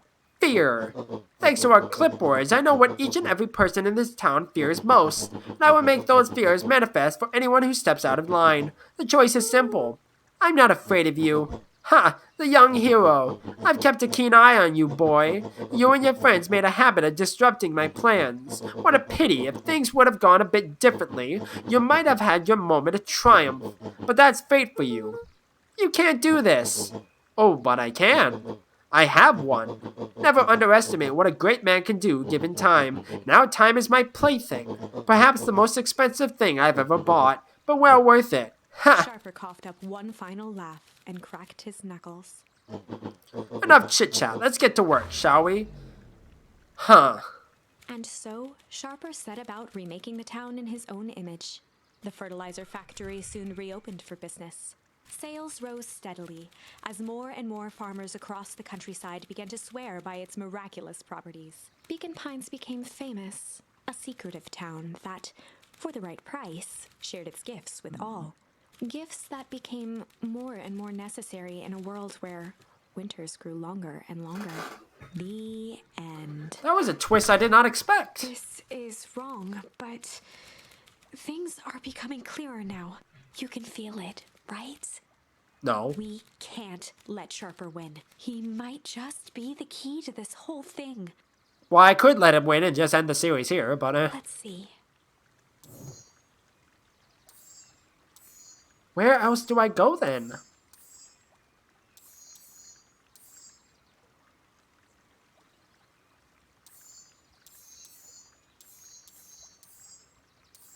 Wait, when did I get Malice?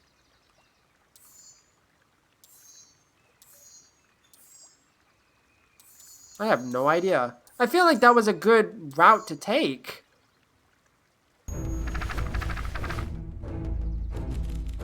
Give me 1 second. I need to make sure that my computer isn't dying on me. It's not. Okay. There was a malice lurking behind those eyes, like a trap ready to spring. Please don't break on me, game. Concrete's hand on his shoulder.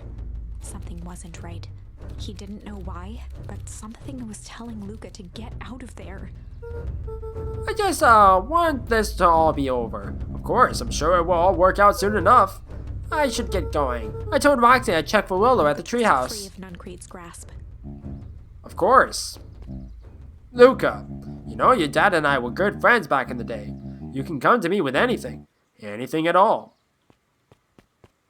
Get me the hell out of here.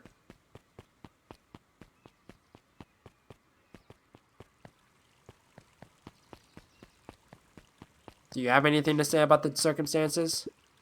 He looked down and muttered in a gruff voice. Mom always told me my problems would look smaller once I grew up, but my problems always seemed to grow right along with me. Heavens, I sense big trouble ahead.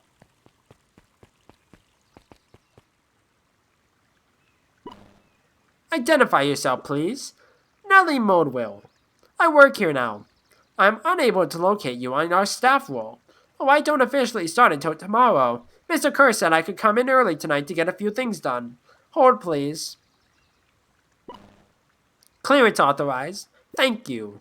Our harvest awaits. That was weird. Whoa! You can get a wrench to the noggin sticking up on a guy like that. Don't scare a man while he's junking, Sonny. Evening, Jeff. Isn't it kind of late to be drunken? I might as well ask the same thing of you. Find anything good? Bah, ever since Perennial Harvest moved in, even the junk is trash. You can learn a lot about a person by looking at what they throw away. With this bunch, it's all shredded paper and coffee cups. Well, I'd better get going. I didn't see nothing if you didn't see nothing. See what? Exactly. Okay, I'm just making sure there's nobody else to talk to. Okay. Anything new to say? Hey, Jetson, have you seen Rollo come this way by any chance? Afraid not. And elusive as this fish in this here pond.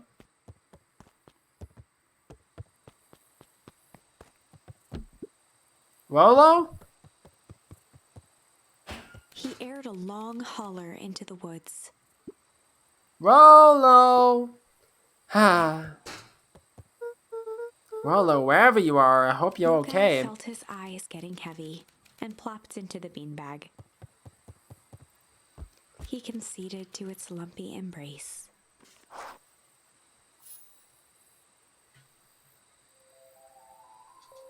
Once Another again, dream. Luca found himself in a vast black expanse. This time, he knew exactly where to go. He took a single confident step forward. The world flickered and pulsed. He found himself standing in front of the frigid air of a blazing campfire. The source. He plopped down cross-legged and gazed into the cold flame, waiting. Soon enough, the fire began to die out, popping sporadically, until all that was left was a single ember.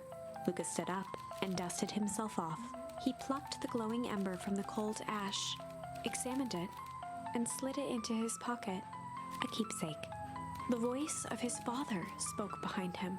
You made me proud, Buckaroo. Luca turned to face him. Dad, what is this place? A warm grin grew across his father's face. A place where everything that has been and everything that could be all wait together. Luca found himself staring at his father's face, trying as hard as he could to memorize every single detail. Wait? For what? Another voice spoke out as Luca's doppelganger stepped forward. That's up to you. Without knowing why, Luca began to weep. Is any of this real? Are you real? Luca's father bent down to As slash real as you the believe tear. you are. Or believe they are. Of course. I'm as real as the part of you that misses me. Yeah, that's what I meant. Luca turned to look at the older version of himself. And you? The doppelganger choked back tears. I'm as real as the part of you that's angry he's gone. Does that make sense? Through his tears, Luca laughed. I think so. His father pulled him in for an embrace. Time to go, buckaroo. This is just so sad. Luca was startled from his dream by a banging on the floor. Are you in A there? commanding voice rumbled from below. Just as Luca sprang to lock the entry hatch, the door knocked open. Uh-oh. Chapter 5. Dangers big and small. Luca stumbled back. He heard the rope ladder creak under significant weight. Keeping his eyes fixed on the hatch, he inched backward to the balcony. As his hand grasped the door handle, Luca froze. A large figure clumsily wriggled up through the hole. Stop right there. Who are you? Well, sheesh, I know it's dark and all, but I figured you'd recognize me. Oh, you're Rolo, except you're older. Who are The you? large figure cocked its head inquisitively. Stop now, or I'll clobber you with a baseball bat. Whoa, whoa, whoa, take it easy. Luca, you need to get your eyes checked. It's me, Rolo. Nice try, but I know you aren't Rolo. You're like one of his random uncles or something. Where is he? Haha, uncle? Luca, quit messing around. It's me. If it really is you, prove it. Flaming Chickacoob, Luca. Luca's jaw dropped. He peered more closely at the man standing in front of him. Something about him was undeniably Rolo, only bigger, older, changed. How? What happened to you? When I was running away, I ran into more people in those yellow suits. They grabbed me and dragged me away.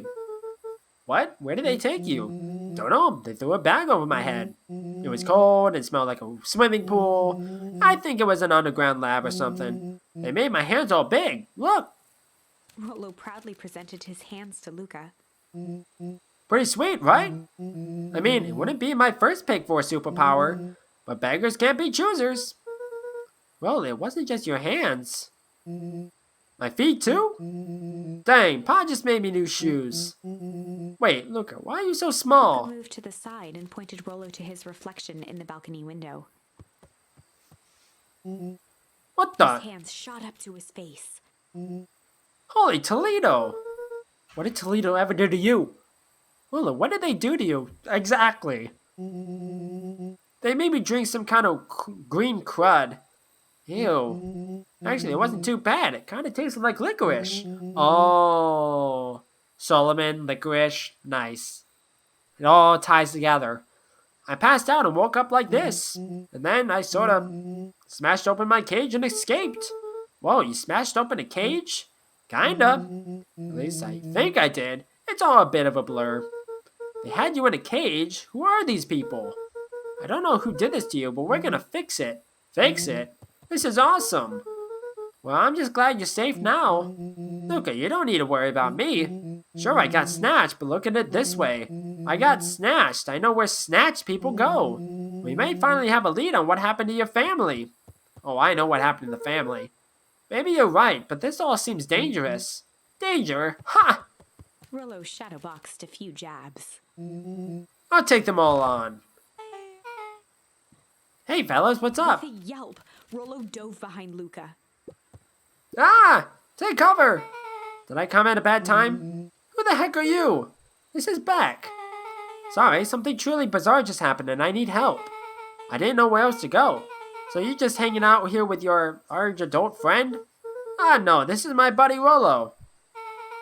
This is your missing friend? One and the same. He seems a little old. I'll have you know this is a recent development. What the heck does that mean? Oh, I'm sorry, you're the one who just showed up out of nowhere. So we'll be asking the questions here. That's fair. How did you find us? You silly little treehouse? I think you mean our silly little mission control. I hate to break it to you, but your secret path isn't so secret. And I could hear you racket from a mile away. See, Luca, this is why we need to improve security around here. Not now, Rolo. Beck, you said something bizarre happened? Yeah, but... She shot a nervous glance at Rollo. Anything you can say around me, you can say around Rolo. This has been a weird day all around, hasn't it? Yep. Beck's eyes narrowed. Okay, so it all started when I made it back home. My first order of business was to try to salvage my hair. So I dyed it with some stuff from the chemistry set my mom gave me. Oh yeah, I forgot that the goop landed on her, too. Okay, just need to play it cool, and hope no one notices. Notices what? Oh, nothing, I was just... come over here and let me have a look. Oh, honey, what in the world did you do to your hair? I just kind of felt like a change. Thing is, this is going to take forever to grow out. You were the one who said that change was a good thing, right? I was talking about your mother's new job. I was talking about us moving in. Well, I guess I just took your lesson to heart. Anna tried to put on a smile. Before I forget, I came up here to tell you that Nellie had to go to work. Tonight? Her and Mr. Kerr decided it would be good for her to get some things done before tomorrow. That Kerr guy seems like a grade A creep. Beck. He is. Him and his weird cult of personality. You are not going to ruin this job for Nellie. It means too much to her. Oh, I know exactly how much it means to her. It means enough to her to exile her daughter to this podunk town. This place sucks.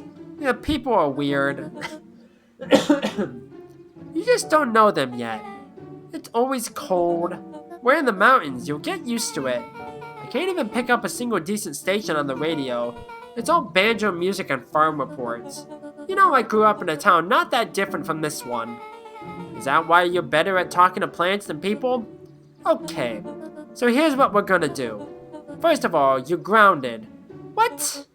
In the morning, I'll have Nellie come and see what we can do about fixing your hair.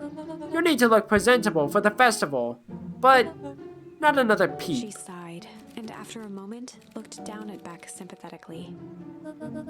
I know moving is hard, honey, but that doesn't mean you have to make yourself miserable all the time. Other people seem to have that covered for me. Oh, and if you decide to rebel by dyeing your hair more... She flashed a sly grin and tousled Beck's hair. I'll just shave it off for you. Think of how rebellious you'll look then. Very funny. Thank you. Good night, sweetie. Good night, Mom. Wait. First of all, this town does not suck. Second, you need help because you got grounded? No. I'm sorry you got in trouble. It's my fault your hair got screwed up in the first place. Don't worry about it. I actually kind of like this look. Great, can we get back to the story now? The next part is the important bit. I have this radio I upgraded with my mom, and I was too angry to sleep. So I tried to dial in something worth listening to.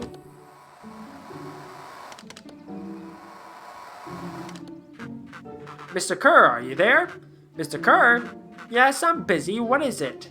Apologies, I have the founder on the line. Patch him through immediately. One moment.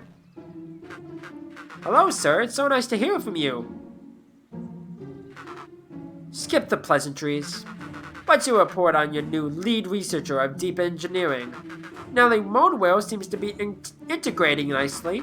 At this very moment, she's working to help us meet our deadline. She offered to work overtime before I even had the chance to suggest it. Excellent.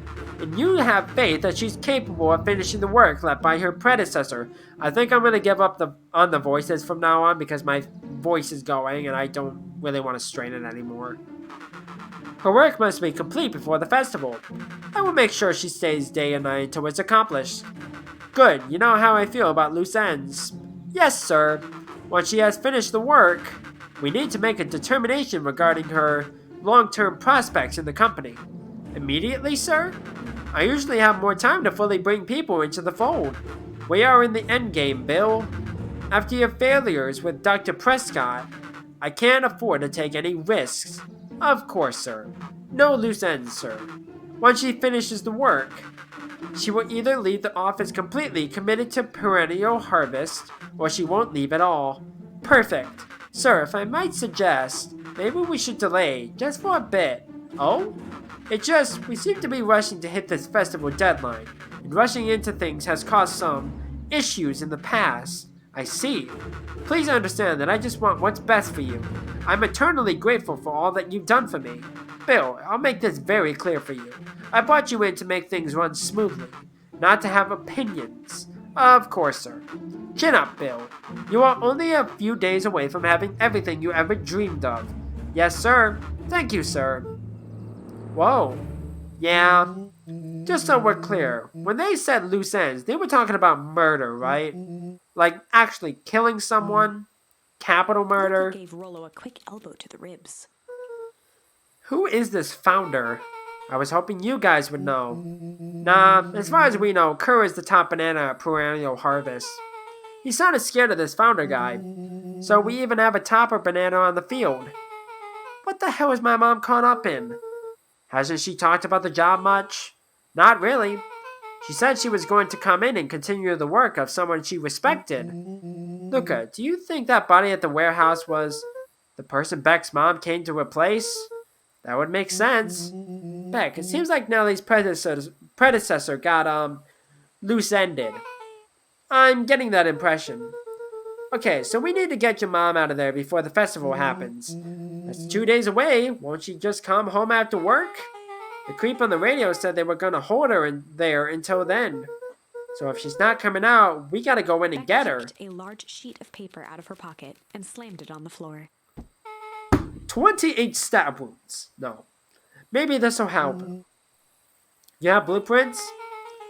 Maybe. Well, it's really just a welcome map for my mom's PH orientation day. But it shows the layout. Sure looks like blueprints to me. Look, here's the reception area. There's a big room marked Founder's Office. It even has the exits marked. Guys. We have a deadline. We have an ejector. We have blueprints. You realize what this is, right? Started to wiggle with excitement. I think we're heisting. This is officially a heist. Chapter 6. The heist. They spent the night's end huddled around that small map, formulating a plan to infiltrate the headquarters of Perennial Harvest. It would be no small feat. A modern facility equipped with all manner of technology, not to mention the swarm of clipboards that would most certainly be scattered throughout. By the time the sun began to peek through the car window used as a makeshift balcony door, all were in agreement. This could just work. The final day before the festival would be used to prepare. They'd need to pool every resource at their disposal, pull every favor with a thread. Even enlist some unsavory characters around town with important tasks only they were suited for. Luckily, there was enough ill will and mistrust toward Perennial Harvest that alliances could be found at a bargain. Luca, Beck, and Rollo rubbed their eyes as they exited the treehouse. They hadn't slept at all that night. There was no time. The festival was to begin in 1 day, and they each had their assignments. Alright, quick recap. Rollo, you're gonna talk to Roxy. Cordially. Without her and Fitz, this whole thing could go bust. Me, Cordio is my middle name. Uh-huh. And how do you plan to explain your new... He gazed vaguely at Rollo's sizable figure. Circumstance. Bah, she'll be so happy I'm alive, she won't even notice. Snorted an involuntary giggle. And Beck, you're sure Alona won't just shoot this whole thing down when she hears it? She'll listen. Once she understands that the danger Nellie is in, the danger we're all in, the plan will make sense. Okay, this leaves me with Jeff, then Iggy. How are you gonna persuade them? I'll think of They something. each looked at each other with sleepy confidence and nodded. Well, Godspeed. Enlist the help of Jeff. Enlist the help of Iggy and Tish.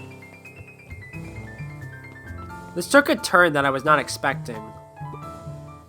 Okay, I'm gonna fish because I have more things now. Luca tied a small magnet to the line, fishing with the law of attraction. I don't know how many things I still need.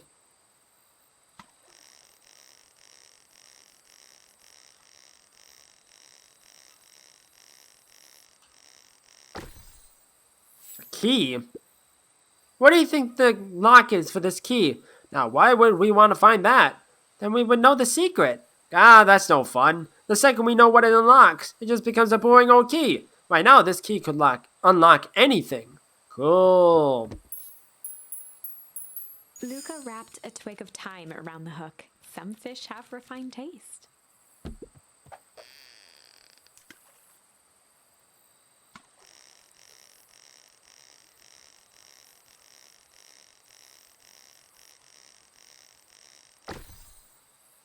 Is that a watch? Probably a sharper Valentine. Figures. If he had his way, probably a sharper Valentine would be written on everything in this town. Should we give it back to him? He may not even want it back. This man's got a contentious relationship with time.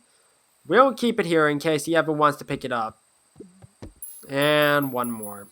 Luca stuck a I feel like I'm twig-stretchy missing hand a onto the singular hook. one. Those things always get dirty anyway.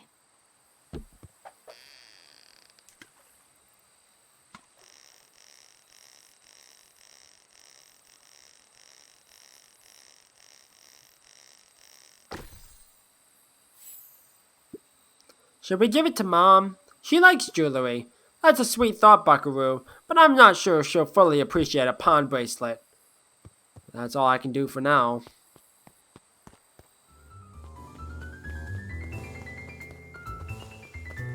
Okay, can't talk to you right now. Can't talk with you. You gonna stop me? No, okay. Undaunted, he shook his head. Over? No? Endings are merely a state of mind. This doesn't end until I give up. Wow, I admire the conviction, but can he really pull through? I feel like this is the last path I can take. Wait, where are they? I don't know. No, but like really, where are they? Let's go this way first. Oh, you ever wondered why an agricultural company employs an army of survey takers? The clipboards? They say they're just trying to make us happy. There's a typo. I hate it. Do they want to make us happy, or just figure out what makes us happy? An important distinction. Where are they? I don't know.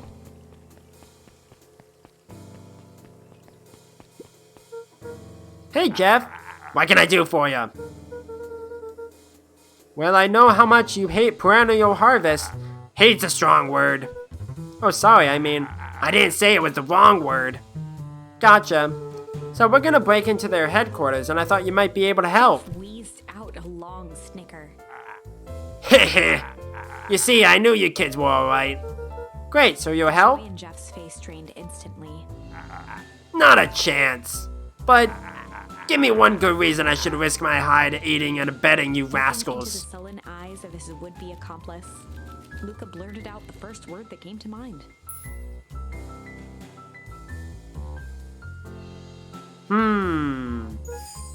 Junk. Yeah, what of it? Sonny, I've got more junk than a king has copper. Ain't interested. Luca wasn't. He shouted out. Okay. Jeff's brow perked up. What'd you say? Go ahead and hide Some then. traction. Luca carried on with vigor. Let a bunch of kids do what needs to be done. We're not Jeff's afraid. scowl faded with a sigh.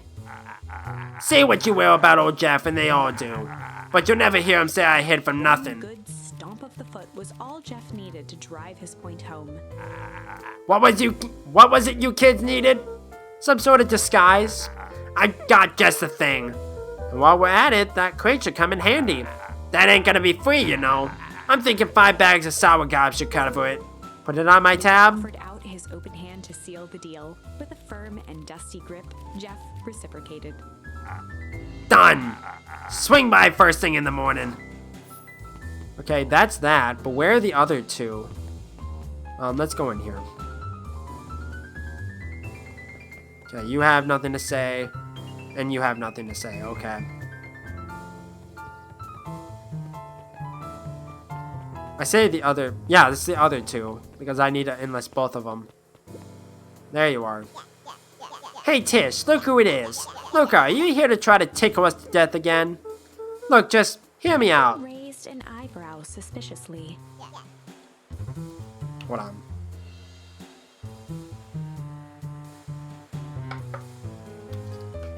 We're listening. Iggy, I know we've been both giant bags of shit to each Iggy other. gave a reluctant shrug. You're not wrong.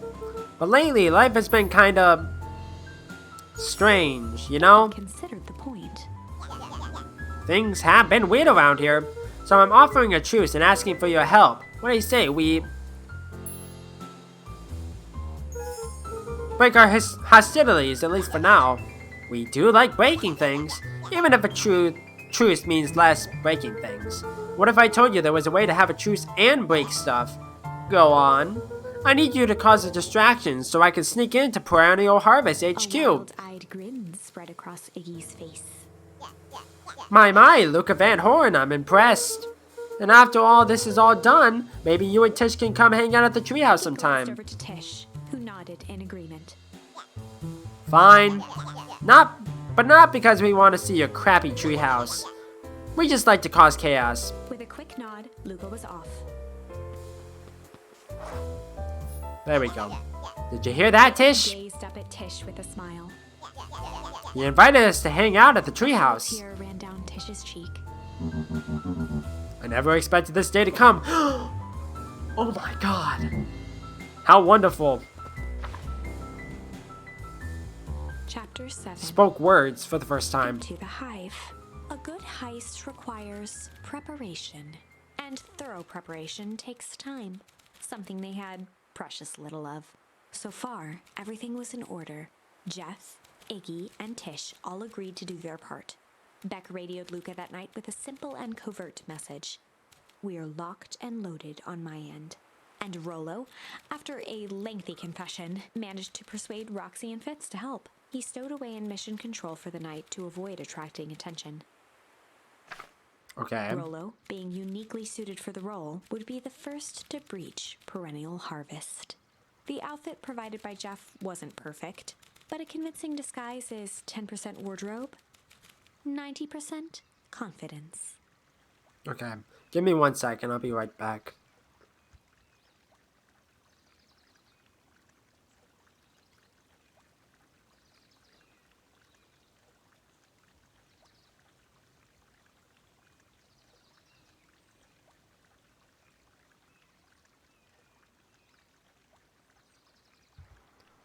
Sorry. Anyways. Just had to turn on Rollo took a few room vigorous fan because it was breaths getting warm and in shook here. out his arms. Just stay calm, Rollo. You can do this.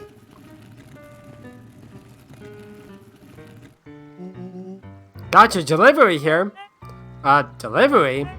I don't have anything in my notes about a delivery. One moment.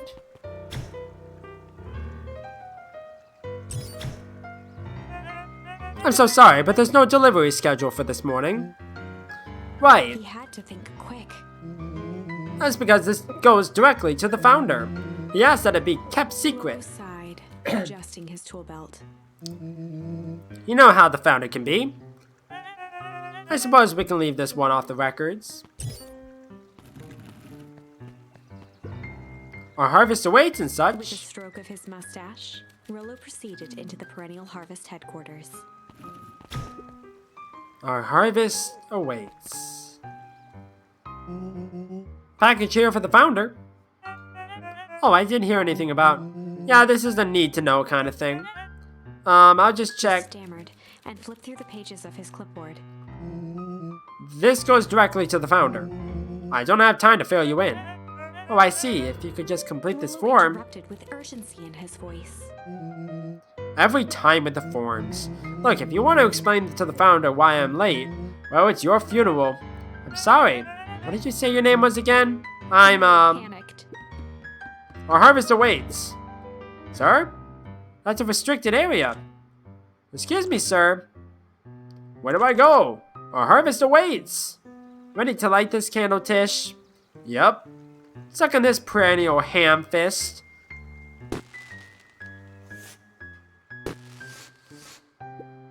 What was that? Distraction was enough for Rollo to regain his confidence. Just open the damn door. I've got a job to do. Clipboard fumbled around in a frenzy. I should check on that noise. Oh, come on. Just buzz me in already. Okay, okay. Ha ha ha ha ha. Phew. That was close. Our harvest awaits. Hey, I figure, when in doubt, stick with the classics. Well, that was a close one. But you put it off. Nice work, Rollo. Alright, everyone knows what to do? Yep, deep engineering is to the north. I'll go with back, in case you need some muscle. Or head east to the founder's office, and you two be safe.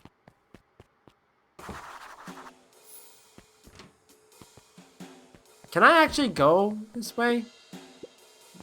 Okay. That's odd. There's not even any cups for the water.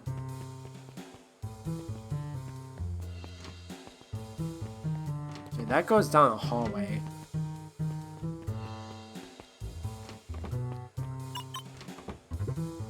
Solomon? Solomon stopped in his tracks. Luca? What are you doing here? It's a long story. Are you okay? Confusion flashed across Solomon's face. His words rushed out dramatically. No, I am most certainly not okay. Some strange people grabbed me and... Were they in hazmat suits? Yes, how did you know?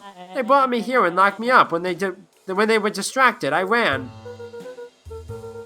Dang, okay, you should stick with me. We got a plan. His facade briefly faltered. We? Yeah, Roland and Beck are headed to deep engineering. Why are you telling him your plan?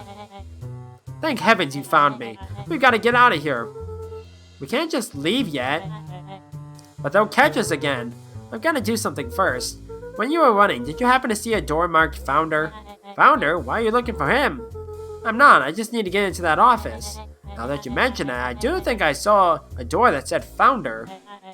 It was just down this way. Luca happened to notice a plaque above the door. Office of the Founder. Knocking comes with consequence. Oh, here it is. So it is. It's pretty lucky that I ran into you, or else I might have missed it. God dang it.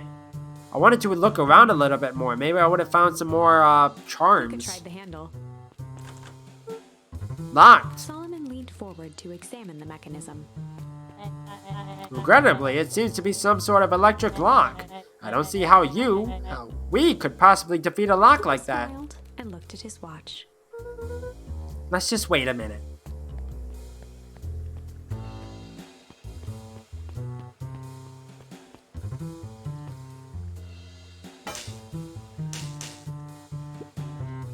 I don't know what sort of friendly business you're up to, but I like it. She mimed a quick hat tip and ambled off with a whistle.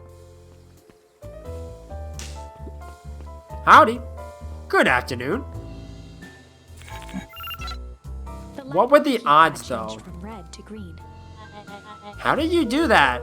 It's good to have friends. Okay, let's get inside before someone spots us. Ah. Luca switched on his walkie-talkie. Rollo, I'm in. As expected, there's a control panel.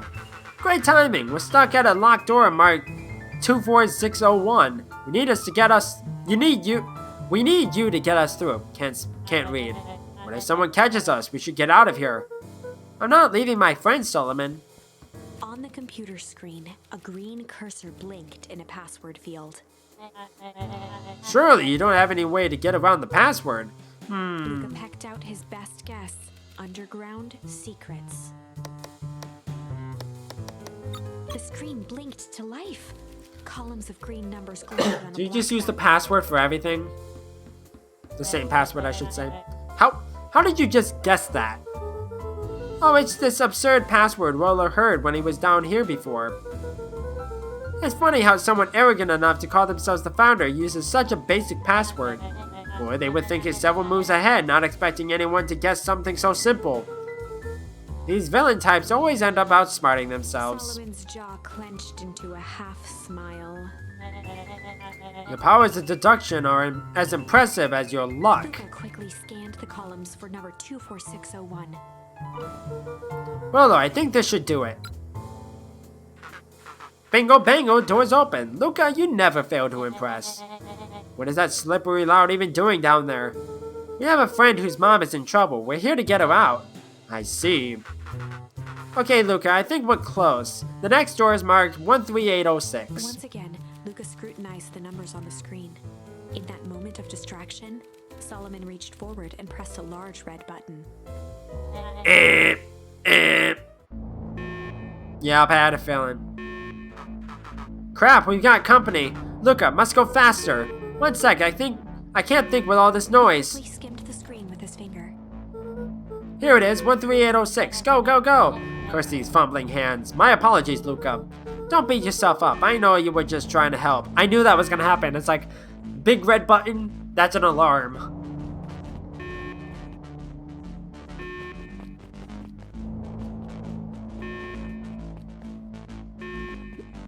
Oh man, no water cups. Rollo.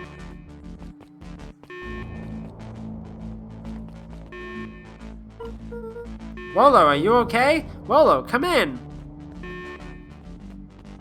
Mr. Kerr approached with a sneer and spoke into his walkie-talkie. You can turn off the alarms. They're With trapped. self-satisfaction, he called into the hallway. That, my dears, is a dead end. Nowhere to run. Rollo, where are you? Are you okay? Yeah, I think we lost him. Making our way back to Nellie's office. You two rabble-rousers are coming with us. Nope. Kick in the knee. You learn from the best. Make a break for it. Did that little shit just kick me? Don't just stand there after them. Oh, I think that worked. Roxy and Fix have them on a wild goose chase. I am having trouble following what just happened. Like I said, it's good to have friends. Rollo, how long do you think Roxy can distract them? How long can Roxy keep someone so pissed off they can't see straight? Let's just say we've got time. How did they get in? It's like, I understand that it's like we came in through like a box and it's like, oh, it was a distraction. But how did they get in? Oh, I think I just skipped over dialogue again. Entering Nellie's office now. Mom? Oh, honey, what did you do to your hair? I thought you'd be happy. I finally used the young chemist lab kit. You sure have a knack for making me incredibly proud in the most frustrating ways. We need to get you out of here. We? Who is your adult friend? Oh, I'm not an adult. Ever heard of a growth spurt? I had more of a growth spew. No, that's not possible. Nellie leaned over to examine his teeth. Substantial banding on the enamel of the molars consistent with Tempest liquamine exposure. Is this what you call the gunk they forced me to drink? You drank it? Oh no. They told me it was only being tested on plants. Oh, Beck, sweetie, I promise I didn't know. Mom, what the hell is going on at this place? I was brought here to work on the discovery of a lifetime. A novel chemical compound was discovered under Beacon Pines in a wellspring they called the Source. They named it Tempest Liquamine. It pulls energy from its surroundings in order to fundamentally alter matter's relationship to time. It was a secret to Valentine's fertilizer. They harvested the source, infusing small amounts of Tempest liquamine into the product. It worked wonders, drastically accelerating plant growth. Crops would be ready to harvest in a fraction of the time. But it led to complications. The foul harvest. Perennial Harvest came in to clean up the mess, to succeed where Valentine failed. But Tempest liquamine is rebellious. Rebellious? You can think of it as a manifestation of change itself. It's volatile by its very nature. So the more you try to force it to do a specific thing, the more it resists. Yes, I can relate to that. My role was to finish the work of my predecessor, Dr. Prescott, harnessing Tempest liquamine to reliably manipulate an organism's age. Just imagine how many people we could feed. Mr. Kerr was very insistent that we achieve a successful result before today's festival, but you didn't, right? I sighed. You know how much I love a good puzzle. I poured myself into the problem. It wasn't long until I discovered oddities in Dr. Prescott's notes. Oddities? They contain obvious errors, mistakes that someone of his reputation would never make. So I fixed them, and now I get to replace my entire wardrobe. And I really am truly sorry. Man, these clothes were all hand-me-downs anyway. It sounds like Dr. Prescott figured it out, got cold feet, and intentionally sabotaged his own work. I had considered that possibility. I sent a letter asking him to clarify his thinking. Mom, Dr. Prescott is dead. Kerr had him killed. What? I overheard them talking about it on the radio. It's why we gotta get you out of here. Like, now. Wait, the vial. I finally solved the chemical equation allowing direct control of aging. Mr. Kerr picked it up just before you came. All the more reason we gotta hightail it. Luca, we've got Dr. Moldwell heading your way now. Roger that, be careful. Alright, everything's on track. And what is your plan for escape? We'll go over everything when they get here. In the meantime, maybe we can dig up some more info. Let's see what this bad boy has on it. Security system, time card logs, payroll. You know, for being so evil, this guy sure is boring. Someone muttered inaudibly. Just you wait. Huh? Oh, nothing. Yeah, I know your dirty secrets now. Malice 80 proof whiskey. I thought they said Malice so proof. I was like, that doesn't make any sense. A hard drink for a hard man. Wow, even his alcohol is Solomon once arrogant. again muttered under his breath. I should just smother you right now. What's that? I said I shouldn't bother you right now. Don't be silly. You're no bother at all.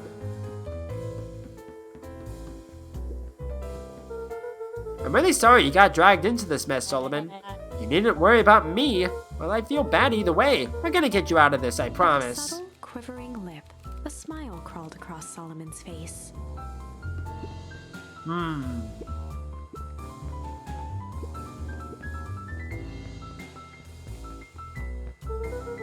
Looks like the founder was helping Kurt plan the festival. Why would such a secretive leader be obsessed with a party? Only time will tell. He held his hand up to the ashtray. Still warm. He must have been in here recently.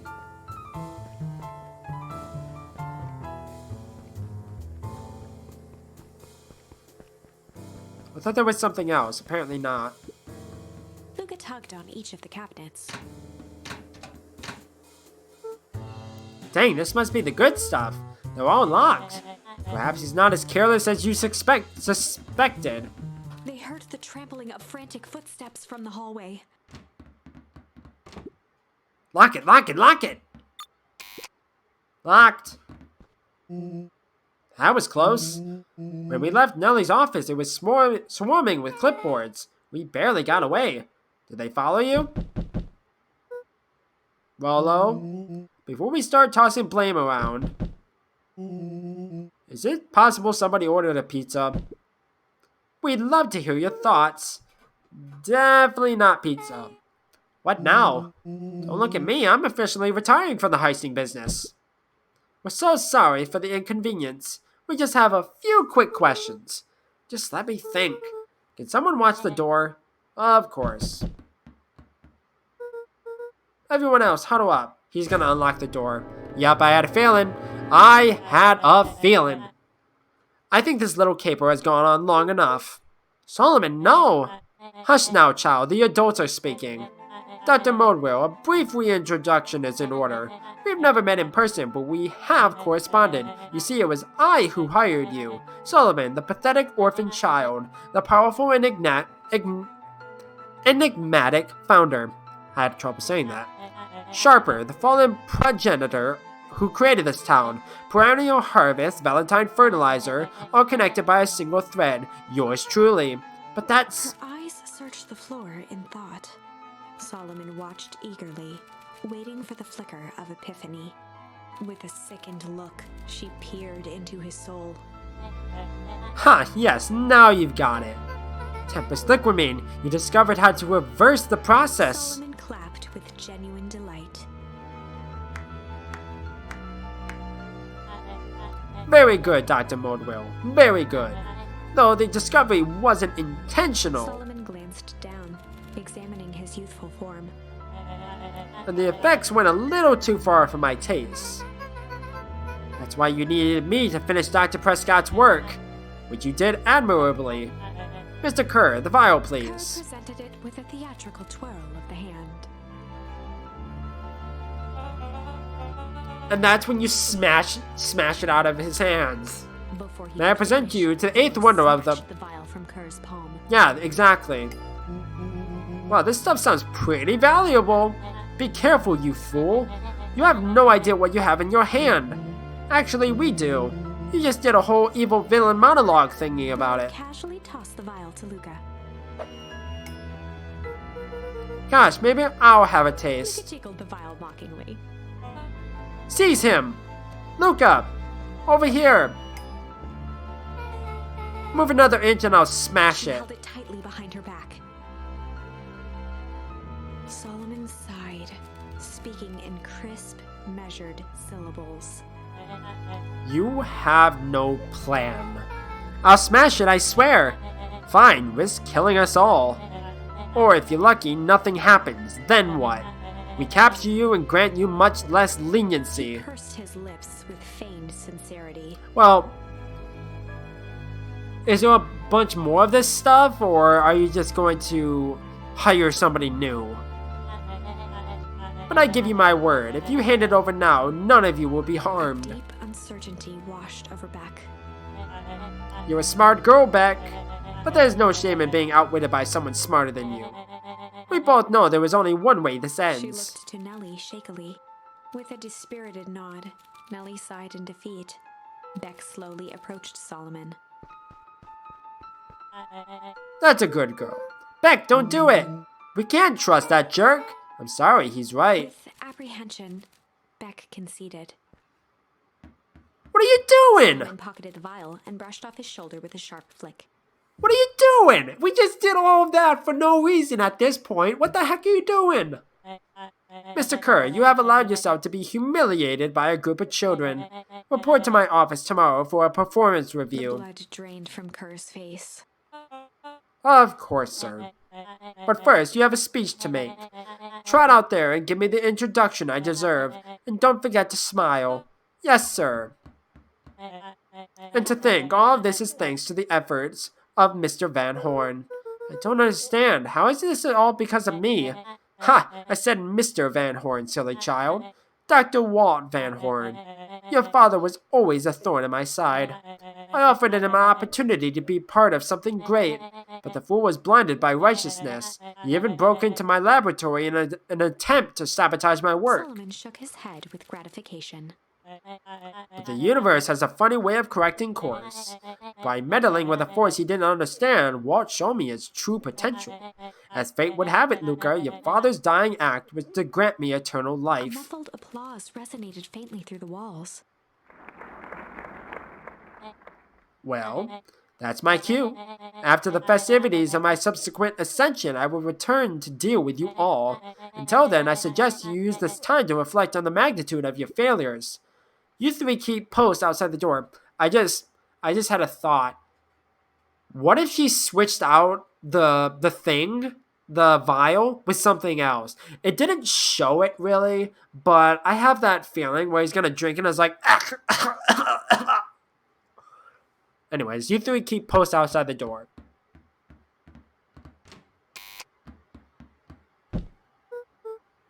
Well, crap.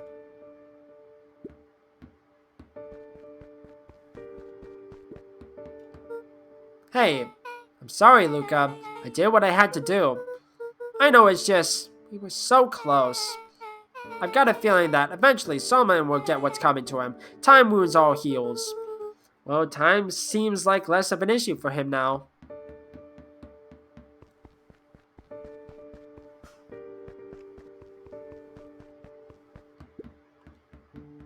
Nellie was staring at the floor, deep in thought.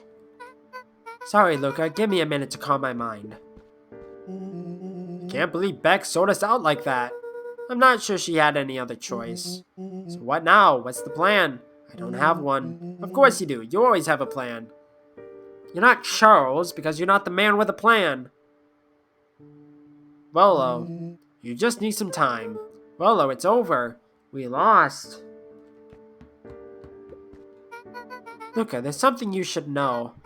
After Mr. Kern locked me in that office, I had nothing but time and curiosity. I poked around a bit, hoping to find a means of escape, but I found something else. A note hidden in a false drawer. What sort of note? Dr. Prescott must have sensed his time at Perennial Harvest was growing short, so he left behind a letter with the hope it would be found by his successor. It was a confession of sorts. He left it for me, but its contents... Look, I think they were meant for you. Why? What did it say? It was about an incident with your mother. Dr. Prescott found her in his lab with a stolen keycard. There was an accident. She had been exposed to extreme amounts of Tempest liquamine. I knew it. The color dropped from Luca's face. She survived. Dr. Prescott decided to help her recover. He no longer trusted Perennial Harvest, so he kept her whereabouts a secret. Over time, your mother led him to reconsider the purpose of scientific discovery. Science is often the vanguard of change, but that doesn't mean it's always right. He realized that no one should have control over something as powerful as time itself. I now believe that's why he began to intentionally sabotage his own work, and it cost him his life. That's a reasonable conclusion. Luca was overwhelmed with emotion. But if she's alive, where has she been? Where is she now? A sudden explosion sounded from the hull. Chapter 8. Comeuppance. Ears still ringing, Gran picked herself up off the ground. Through the dust and smoke, she looked over to see Mrs. Fratelli helping Hiram Tolliver to his feet. She'd had to beg, borrow, and steal to acquire those explosives. How many nights had she spent visualizing how she'd use them to make things right? And now, her one shot at destroying the source, that damned hole that swallowed so much of her life, was gone. Traded for this jagged hole in a wall and a foolhardy shot at rescuing Rolo. With Fratelli and Tolliver at her side, she stepped through. It was a strange feeling. The last time she'd stalked this maze of hallways, it was in a different body. They quickly rounded a corner to find a group of clipboards guarding a door. Something worth guarding is probably something worth seeing. She leapt forward, brandishing her cane. If her last chance at vengeance for things lost was truly gone, she would just have to fight to keep what she still had. Huh. Okay.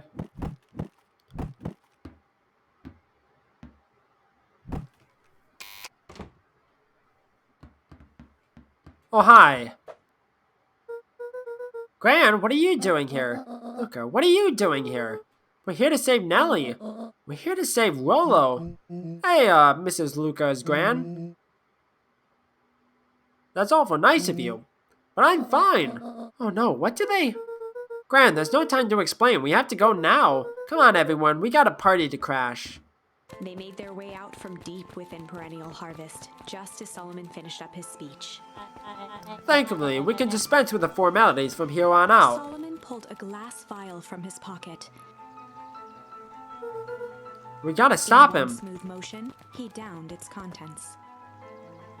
A triumphant smile grew across Solomon's lips. This is when you should say, that's actually Sharper Valentine. That's not actually Solomon. It's like, say it before he transforms. No! Well, I guess that's it. We lost. Wouldn't be so sure about that. Unless my theory With a mischievous right. look, Beck elbowed Luca. Remember when I had the vial behind my back? I might have tweaked his wonder portion with a little malice. I might have tweaked his wonder potion with a little malice. Malice? The whiskey from his office? Yep, dude had an unfinished glass on his desk. Figured his grow juice could use a little hair of the dog. You can all call me Sharper His body Valentine. and face began to contort and expand as he disappeared into a belching green mist. I feel like that was wrong. That was the wrong choice.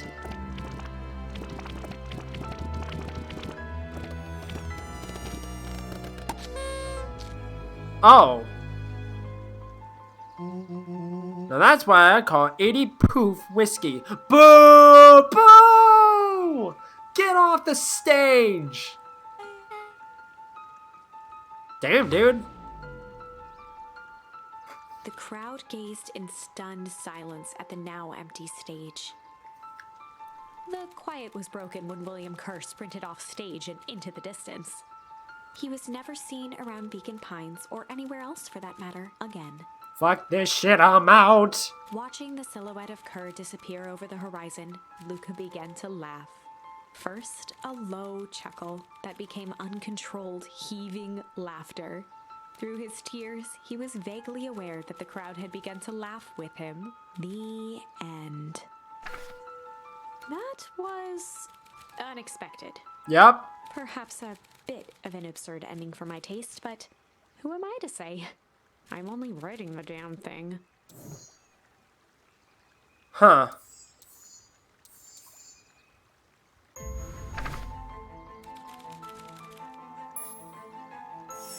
I think the right answer is Just wonder change. potion with a little junk. Can't wait to see the look on his face when he realizes he drank his own cigar ash. Is he gonna catch on fire? How did ashes get into the vial? It was pretty easy to mess with the vial when it was behind my back. Oh, that's sneaky. Well, it's a bad habit anyways. I always said bad habits are like 50-yard field goals. Huh? Hard to kick. Boo. I hate you. You can all call me Sharper Valentine. And face began to contort and expand as he disappeared into a belching green mist.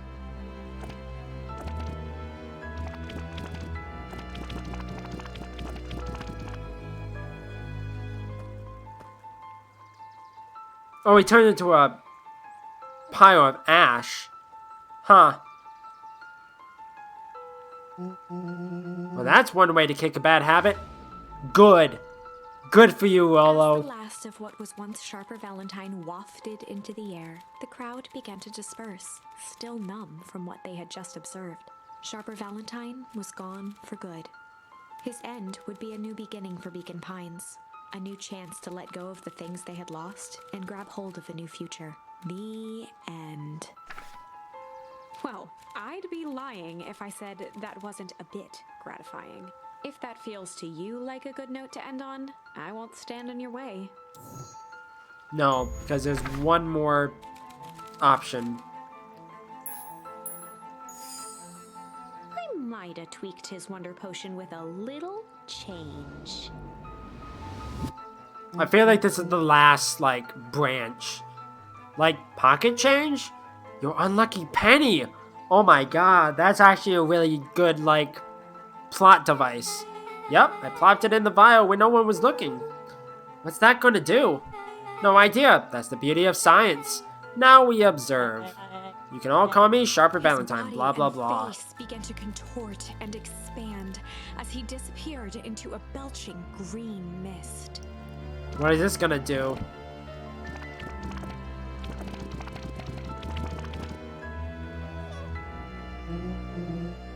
Oh, he went backwards. Huh. Interesting. Holy crap, he's a baby? Yeah, but he's still Sharper, right? What he was no longer matters. This is an innocent child. I apologize for all the harm my father has caused you. Air's awkward. awkwardly cradled the squirming child. She looked to her brother, her voice shaking with uncertainty. Augustus, what do we do what Valentines always do. What must be done. I'll hurry home and prepare a crib for Father, young Sharper. That would be a great help, thank She you. looked back down at the infant with equal parts kindness and terror in her eyes. With a shake of her head, Eris addressed the crowd with a stern scowl. Okay, everyone, the show is over. You may leave now. Epilogue. Yep, there we go. Beacon Pine's coldest summer on record came and went without much fanfare. Folks shared what they had, and none were left wanting. The new school year was ushered in by the falling leaves of autumn. After everything Luca, Rollo, and Beck had been through, middle school was bearable. The chill of winter didn't seem to bother people much. Oh, is he not going to learn that Gran is actually his mom? They kindled a hope for a better future in their hearts. When spring arrived, farmers planted their crops with a sense of joy and optimism. And as the dawn of the first day of summer came again, its light slowly spread through the shallow valley. It crept over the town square, across the river, past the neglected welcome sign, and came to rest on a young boy sleeping at dawn. His mind at peace, knowing he is here for a reason.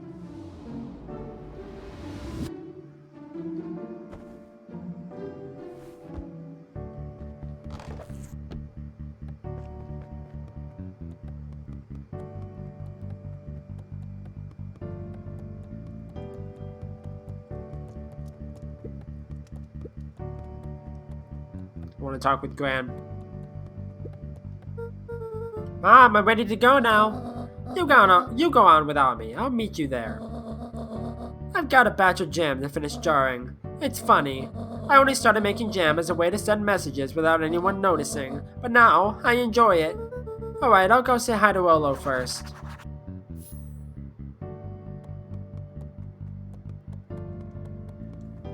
Well, that answers my question. I hear you and Rollo have big plans for that little treehouse. Yeah, it started getting crowded after we revoked the max capacity 1 Rollo, 1 Luca rule, so we decided to expand. But at least we got some help with that. How's the internship at Nellie and Alona's shop going? It's been great. I'm hoping it helps me get into the School of Agriculture up at State. Also, Nellie said she'd write a letter of recommendation, which would be huge. I just can't help but worry about leaving Rollo. He's grown up so fast, but he's still my little brother. Yeah, he had a heck of a growth spurt. I don't just mean grown, literally.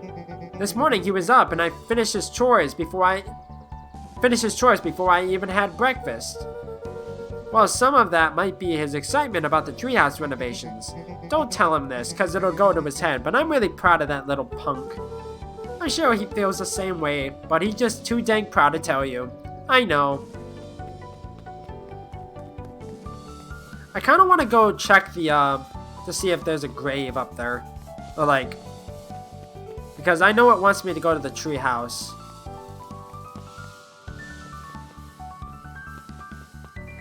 No, it doesn't even look like the grave is here anymore.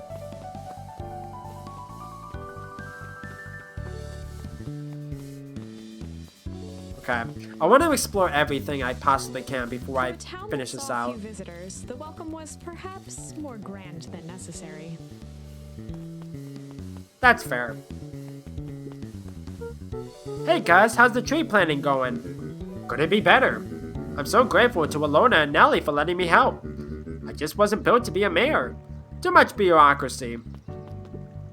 Guess we finished cleaning up the sidewalks. What's next? One perennial harvest collapsed. Most of the clipboards skipped town. But some stuck around and dedicated themselves to making things right. Oh, that's nice. Anyone with a knack for art can help paint the new offices. You can count on us.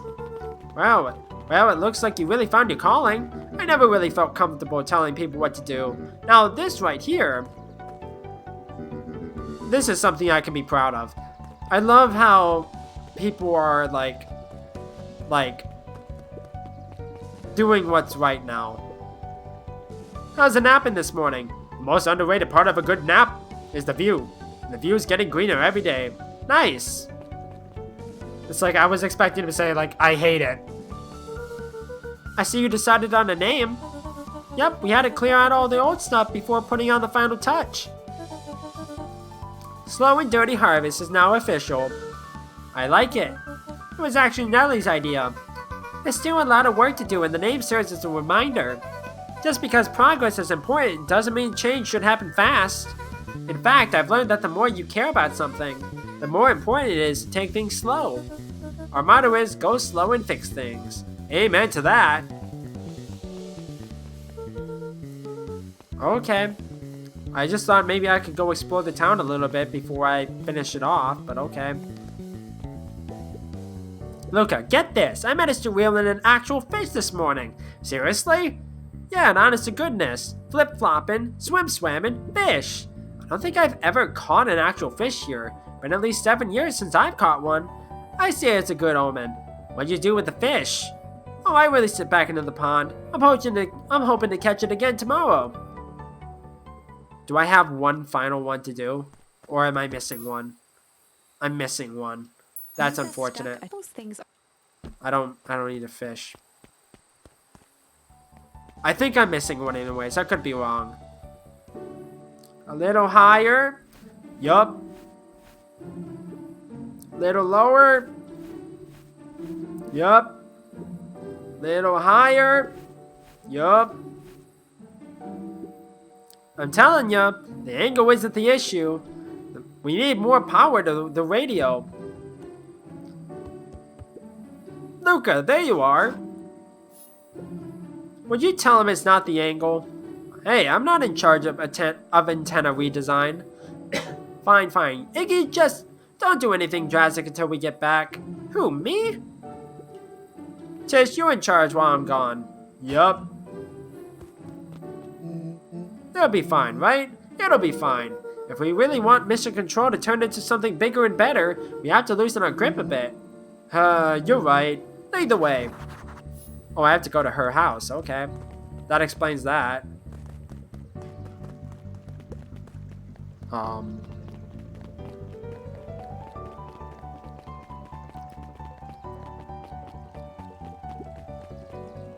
Young Mr. Van Horn. How's little Solomon, Sharper doing? Young Sharper seems to enjoy nature more than I. So, we do a lot of strolling these days. Has he, attempted to crawl out of his crib and plot world domination? Yeah. Thankfully, no. I spoke at length with Dr. Modwell, and she feels that Sharper's infant mind was not developed enough to retain his previous memories. For all intents and purposes, the child is unmolded clay. Let's hope he's a little nicer the second time around. That is the objective, yes. But really, all I can do is try and hope. Through activities I am endeavoring to find less distasteful. Well, I think you're doing a great job. The whole town is ready to help out however we can. I can't wait to teach him how to throw a baseball. Iris did her best to ignore the tears welling in her eyes. That would be acceptable. Aww. That's rather sweet. So I can, go around and, talk with everyone, it seems. Except for that guy, apparently. Mrs. Fratelli glowed with a carefree smile. Is that your suitcase? That is 2 weeks of encumbered tranquility. Excuse me? Would you be so kind as to take my order? 2 weeks of sand, margaritas, and forgotten obligations. Excuse me? I'd love to place an order. Mrs. Fratelli sighed with a zen-like calm. Just as soon as the lunch rush ends, I'll be a feather on the wind. You're going on vacation? For the first time in years. And I've got you and your mom to thank. Why's that? She didn't tell you yet? You two are gonna fill in for me at the diner while I'm gone. Just like old times. It's fine, I'll wait. Okay, I don't think there was really anything to look at in here. Talk with you. Oh, I'm glad you swung by. More follow-up questions for your story? Nope, I got everything I need. Thanks again for that. I sent a draft of the story to a reporter in Capital City, and they offered me an internship. Of course they did. You're an amazing reporter. I don't know about all that. A story about a phony corporation? They picked up an entire town of people? and moved in to cover up a massive illegal mine shaft full of incredibly hazardous chemicals? Sort of right stuff if you think about it. Man, my voice is going. Just don't forget us when you become a fancy big city reporter. Capital City isn't that far away. I'm gonna have to come back from time to time to check in and see what sort of new trouble you've gotten yourself into. Sorry to disappoint, but my adventuring days are over. Ha! We both know that's not true. What makes you say that? Call it a reporter's intuition. Yeah, there's probably more to see. Oh, I almost missed you. What's today's news that needs knowing? I'll give you tomorrow's headline today. Our old friend Patrick C. Montesquieu, aka William Kerr, just performed a stirring rendition of The Iceman Cometh at the State Correctional Facility. I hear there wasn't a dry eye in the house. Well, I guess he has plenty of time to work on his craft. Oh, so he got arrested and sent to jail. Interesting. Looker, do you want a biscotti? On the house? I don't really have time. Zerio, you gotta come and see this. I finally did it. I pulled the perfect espresso. Aw, Lumi. If I didn't know better, I would think you're proud of something.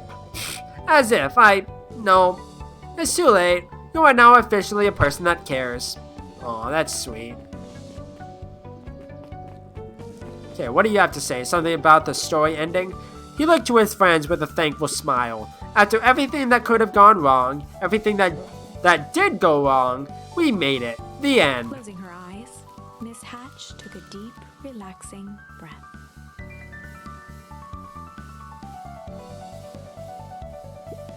Oh, hello, Luca. How are you? Really good, actually. That's wonderful. Did I miss anything? I think you're pretty much up to speed. Nice. Wow, back for seconds? If it's not too much trouble. For the longest time, I didn't understand the appeal of ice cream. It serves no purpose, other than to be briefly enjoyed and then it's gone. But it's pretty tasty while it lasts. I'm inclined to agree. Hey Luca, can you tell Roxy I'll be free in an hour? Sure thing. My dad's making me stock the shelves for the summer. He said it builds character. I think he meant to say it builds calluses. Builds character? Yeah, it builds something alright. Luca, can I interest you in a delicious apple? He playfully waggled an apple. No thanks, just saying hello. Well, hello then. Mind telling your mom we need a new crate of jam? Already? It's funny, I used to hide the stuff back in the day. Or in the back, I should say. Terrified that someone would find out about our secret messages. Now everyone wants to get their hands on Eleanor Van Horn's famous spy jam. Nice.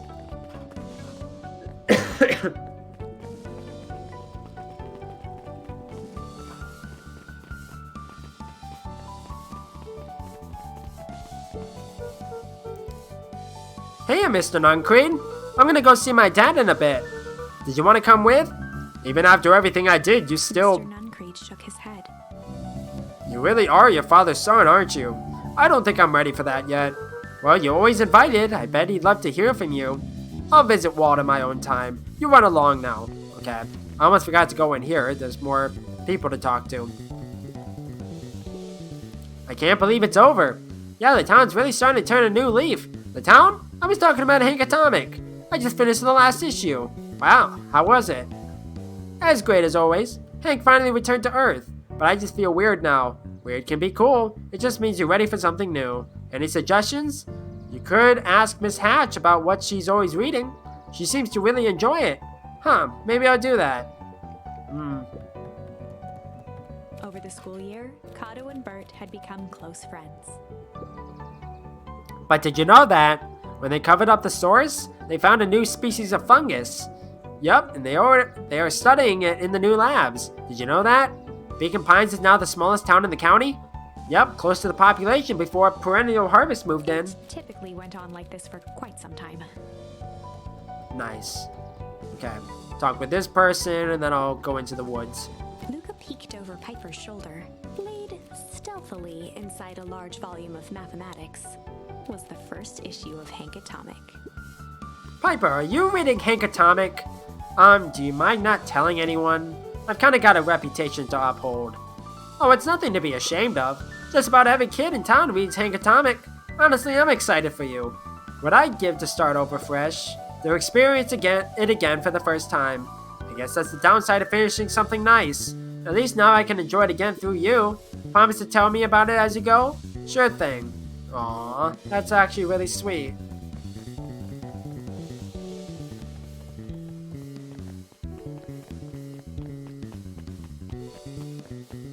Oh hi, all these...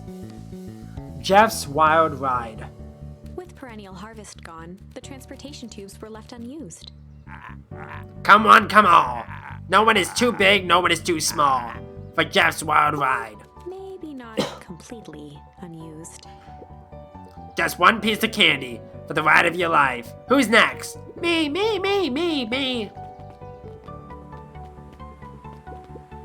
Guess what? Yesterday I saw a Dionysus Titius. I don't know how to say that. And that's good? It's great! I haven't spotted one of those in years. At this rate, Beacon Pines is gonna become the bug capital of the county.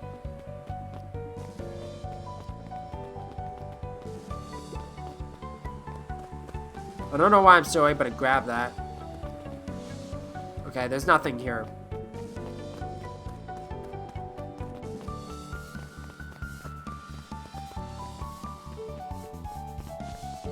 Well, I don't think there's anything else to do. I have news I think you'll enjoy. This morning I unpacked my last box. You're officially moved in. It's just a box. Let's not blow this out of proportion. It sounds an awful lot like putting down roots. I guess I decided this place is root-worthy. You're gonna be stuck with me for the foreseeable future. I do have to warn you, most years aren't going to be as interesting as this one. I think I'll manage. Ready? Before we go, there's a bit of a surprise.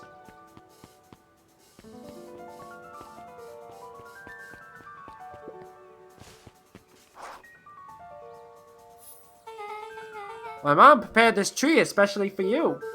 They didn't have to do that. It wasn't just them. Just about the whole town pitched in. We all owe you. It should do okay in the cold of old Beacon Pines, and thrive as things warm up. That's perfect. When you're ready, take Jeff's Wild Ride to old Beacon Pines. Oh. We're gonna go plant it at the grave. That's actually a really sweet send-off for this game.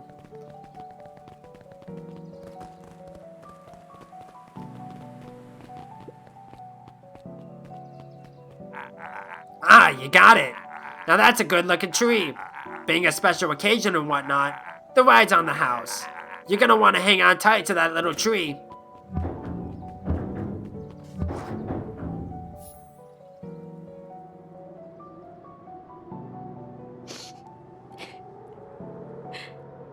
I think this is it. The end I've been waiting for. Honestly, I'd begun to lose hope of ever finding it. But then you came along. Aww. I don't know exactly how to thank you. It's hard to explain how much this means to me. It's funny, now that our time together is finally ending, I'm at a loss for words. Let's just watch the end together. Done. A good little tree. The best little tree. Thank you, children. This means a lot. Yeah, thanks for everything. Shucks, I only did what any super awesome best buddy would have done. We should probably give you some time alone now. You good? Yeah, I am. It's been a wild year. How are you feeling? Everyone keeps asking me that. I'm fine, really. Pa always says the only thing fitter than a fiddle is a cello. I feel like a dang cello. Well, if you ever stop feeling like a cello, I'm here for you. I know, you don't have to say it. You two make an awesome pair. Excuse me, we are a trio now. Yup. Thanks. There's just one thing missing now that you're part of our group. Missing? Let me tell you a little story about a man named Hank Atomic. Oh god, I won't be long. We'll be waiting for you back at the phone booth. I found the perfect way to start our summer. You've got some good friends. I'm so proud of you. Your father would be so proud. I know. Mom, can I ask you a question? Do you ever dream about Dad? Not a night goes by that I don't. Are you ever afraid that you're going to forget him? Forget what he looked like? Forget his voice? No, because so much of him lives on in you. He loved that old tree, but I know he would have loved this one more. Because his two favorite people planted it. I'll give you two a moment. And now we're back to where we started. Hey, Dad. Dr. Modwell says that over the next few years, this place should warm up, so you won't have to be so cold for much longer. I think I finally understand why you left that night. There were things you believed in. Big things. Those beliefs were the things that made you, you. If you wouldn't have stood up to Sharper, stood up for what you believed in, you wouldn't have been the same person anymore. You had to go, but that doesn't mean you loved us any less. I might not visit you as much as I used to. I know you understand.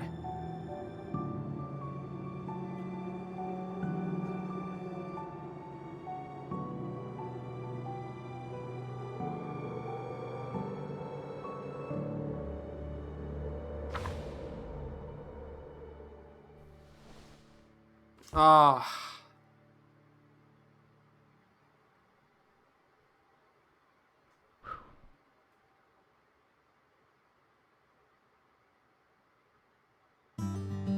Wow.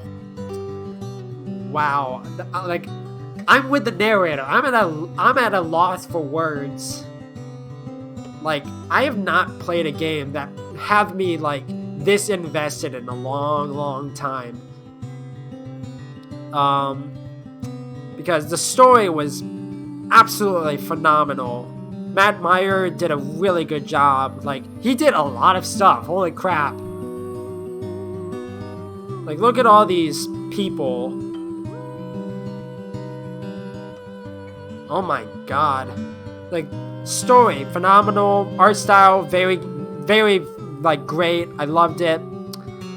Character work, superb. It's like, I can't give enough praise to this game. It was a roller coaster, for sure. Yeah, I'm at a loss for words. It's like, this was such a great game. It's like, there's probably a few things that I missed. I feel like I missed one of the fishing things. I could be wrong. I'll go back and check everything, after I sign off, but, yeah. I'll get through the credits and then I'll sign off.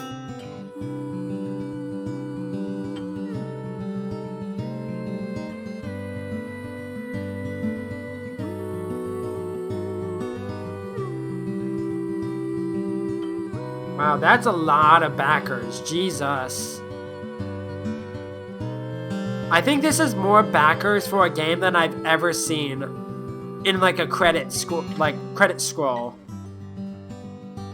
Wow. Like, they deserve all of the backings, every single bit of support that they got for this game. Also, the music was very great throughout. Like, it fit the scenes and it fit the story so well. I apologize that the voices weren't consistent. I tried to do voices, but as time goes on, they start to become different, I guess. And, like, because I've been playing this for several hours now, my voice is just going, so I just gave up in the middle of it. So I apologize about that. It's like, I started playing this again around, like, 3-4 o'clock, and it's 4 hours later. But I hope you forgive me for that.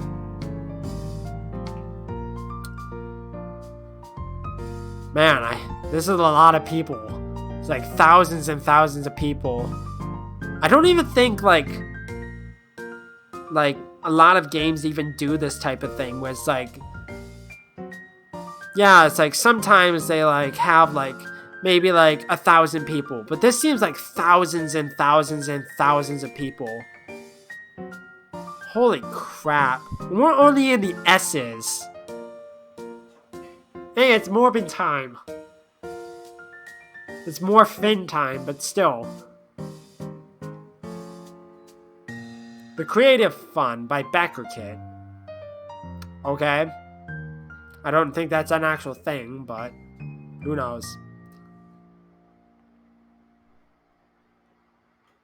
Oh, you couldn't even get through the entire scroll. Boo. And we're back to the title sequence. No, we're back at the very beginning.